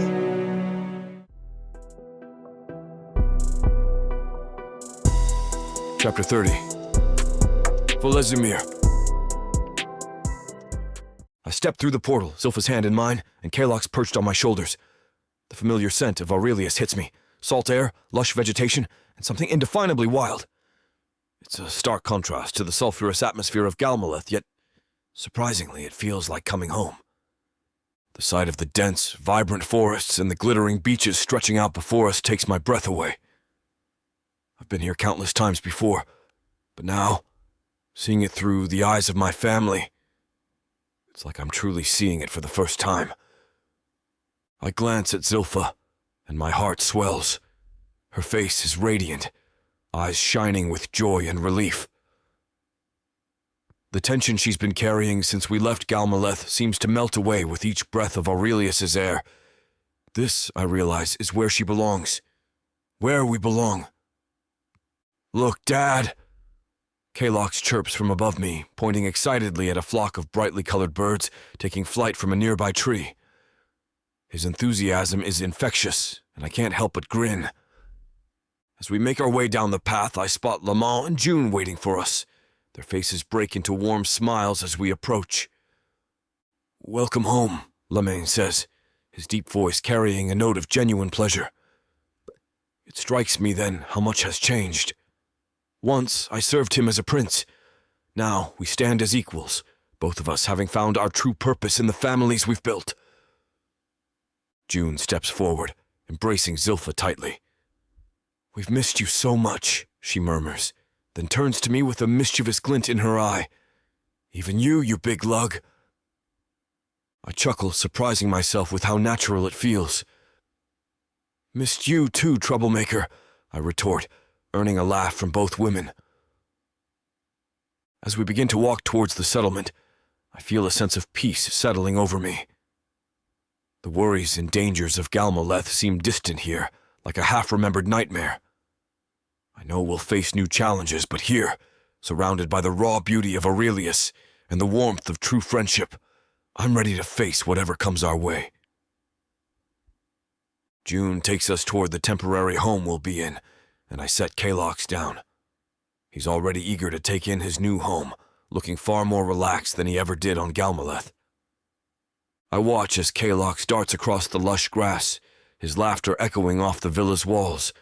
The sight of him so carefree, so unburdened, fills me with a warmth I never knew I could feel. "Dad, look at this!" he calls out, holding up a shimmering seashell he's found. His eyes, one gold like mine, one green like Zilpha's, sparkle with excitement. I crouch down beside him, marveling at the simple beauty of the shell. "It's beautiful, son," I say, ruffling his hair. The texture of it, a mix of my coarse demon hair and Zilpha's silky human strands, reminds me of the unique blend he is. Zilpha joins us, her arms full of linens for the bedrooms. "Having fun already?" she asks, her smile as radiant as the sun. I stand, taking the linens from her. "Let me help with that, sunshine," I say, glad that she finally looks like her moniker again. As we walk back to the villa, I'm struck by the peace that permeates this place. The air is clean and crisp, carrying the scent of salt and tropical flowers. It's so different from the sulphurous, chaotic energy of Galmaleth. I realize I never truly appreciated it during my previous visits. Inside, I help Zilpha make up the beds while Kylox continues his exploration. The villa is spacious and airy, with large windows that let in plenty of natural light. It's a far cry from the dark, oppressive architecture of demon dwellings. "It's perfect," Zilpha says, catching me lost in thought. "Isn't it?" I nod, pulling her close. "It is. I never realized how much I needed this peace." As the day progresses, I find myself constantly pausing to take in our surroundings. The way the sunlight dances on the ocean, the gentle rustling of leaves in the breeze, the distant calls of exotic birds. It's all so vivid, so alive. I wonder how I never noticed it before. As night falls, Zilpha and I tuck Kylox into his new bed. The room is cozy, with walls painted in soothing blues and greens that remind me of the ocean just beyond our windows. Kylox's eyes are heavy with sleep, but he still manages a drowsy smile. "Good night, little one," I murmur, my voice low and gentle. It still surprises me sometimes how soft I can be with him. Zilpha leans down, pressing a kiss to his forehead. "Sweet dreams, my love," she whispers. We stand there for a moment, watching as Kylox's breathing evens out and he drifts off to sleep. The sight of him so peaceful and safe fills me with a warmth I never knew I could feel. My son, half demon and half human, a perfect blend of Zilpha and me. As we quietly close his door, Zilpha slips her hand into mine. Her touch sends a familiar thrill through me, even after all this time. We make our way to our own quarters, the sound of the waves outside a soothing backdrop to our footsteps. Our room is larger than Kylox's, with a balcony that overlooks the beach. The moonlight streaming in casts everything in a soft, silvery glow. It's so different from the perpetual twilight of Galmaleth, and I find I prefer it.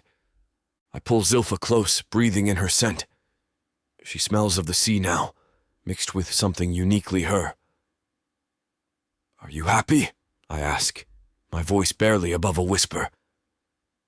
She looks up at me, her green eyes shining in the moonlight. "More than I ever thought possible," she replies. I pull Zilpha in for a kiss, my hands tangling in her hair. "I want to make you happy, sunshine," I murmur against her lips. "Even happier than this." I nip at her bottom lip. She responds eagerly, her body pressing against mine. I lift her, feeling her legs wrap around my waist. Our kiss deepens, tongues clashing, breaths mingling. "I love you, Zilpha," I whisper, my voice rough with desire.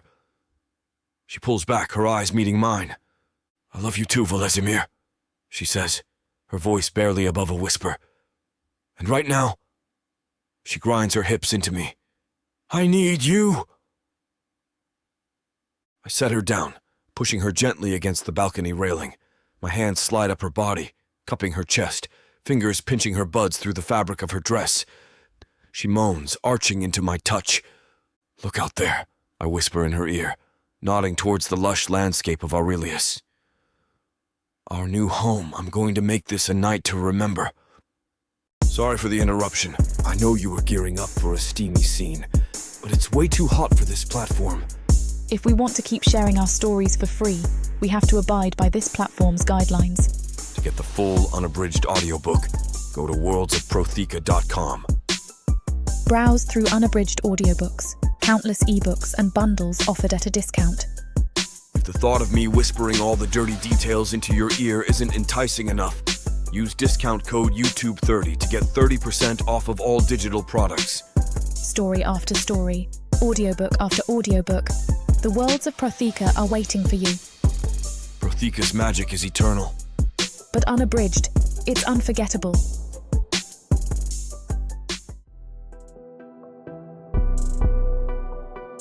31. Locksley. This was a bad idea. I step cautiously through the lush foliage, my heart racing with each unfamiliar sound. The jungle of Aurelius is unlike anything I've ever experienced. Massive trees tower above me, their canopies filtering sunlight into dappled patterns on the forest floor. The air is thick with humidity and the scent of exotic flowers. After a week of getting used to the area, learning about the island's history and its diverse inhabitants, I finally felt ready to venture out on my own. But now, surrounded by the wild beauty of Aurelius, I'm not so sure. A rustling in the undergrowth startles me, and I freeze. My eyes dart around, searching for the source. A colourful bird emerges, its plumage a riot of blues and greens.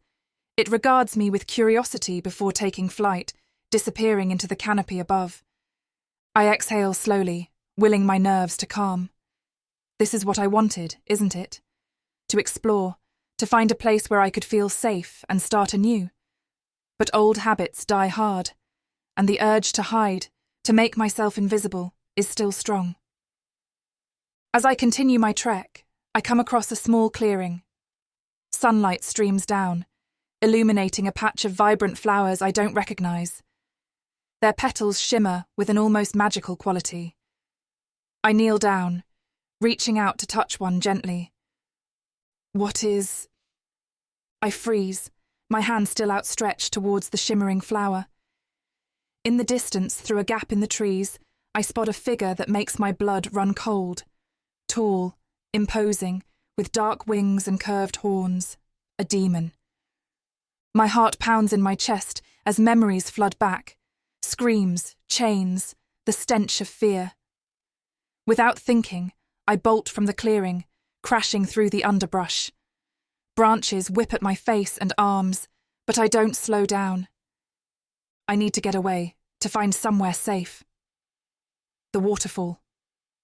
June mentioned it during our tour, a secluded spot, hidden behind dense foliage. My feet carry me instinctively in that direction, as panic clouds my thoughts. The sound of rushing water grows louder as I run.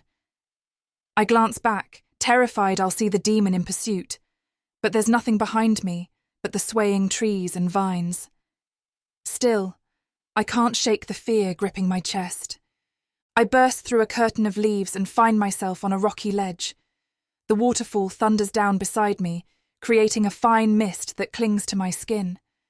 I press myself against the damp stone wall, trying to catch my breath and make sense of what I saw. Was it real? Or just a figment of my imagination? A ghost from my past? My torment was led by dark eaves, and though I want to trust Lemaine, he looks so much like them, though more sinister. Aurelius is supposed to be safe, free from the terrors I've escaped, but seeing that demon, even from afar, has shaken me to my core. I'm okay, I whisper to myself. I'm okay. I slide down to sit on the wet rocks, drawing my knees to my chest. The constant roar of the waterfall drowns out my ragged breathing. I close my eyes, trying to calm myself, to remember the breathing exercises June taught me. But all I can see is that dark, winged silhouette, and I wonder if I'll ever truly feel safe again. I huddle against the rocks, my heart still racing, when I notice movement out of the corner of my eye. My breath catches in my throat as I see the demon emerge from the tree line. He's followed me here. Panic surges through me, but I force myself to remain still, hoping against hope that he hasn't spotted me. To my surprise, he doesn't approach. Instead, he simply sits down on a nearby rock, his gaze turned towards the waterfall. I watch him warily, my muscles tense and ready to flee at the slightest provocation. But he makes no move towards me. He just sits there, seemingly content to enjoy the scenery. Minutes pass, and still he doesn't acknowledge me. The roar of the waterfall fills the silence between us. Slowly, very slowly, I begin to relax, though I keep my eyes fixed on him. From this distance, I can see him more clearly. His wings are folded neatly against his back, and his horns curve elegantly from his forehead. There's something almost peaceful about his demeanour as he watches the cascading water. I find myself torn between fear and curiosity. Why did he follow me? Why isn't he approaching? Is this some kind of trick? The demon shifts slightly, adjusting his position on the rock. I flinch instinctively, but he still doesn't look my way. He seems genuinely uninterested in my presence, content to simply exist in this moment. As the minutes stretch on, I begin to wonder if perhaps I overreacted. Aurelius is supposed to be a sanctuary after all. Maybe this demon means no harm, but years of trauma aren't easily overcome, and I can't bring myself to fully let my guard down.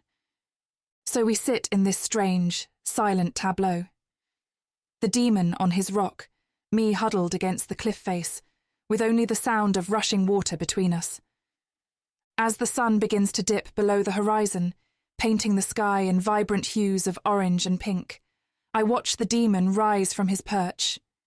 He stretches, his wings unfurling slightly, before turning to leave. To my surprise, he pauses, looking in my direction. For a moment, our eyes meet, and he gives me a small, silent nod before disappearing into the jungle. I remain frozen in place for several minutes after he's gone, my mind whirling with conflicting emotions.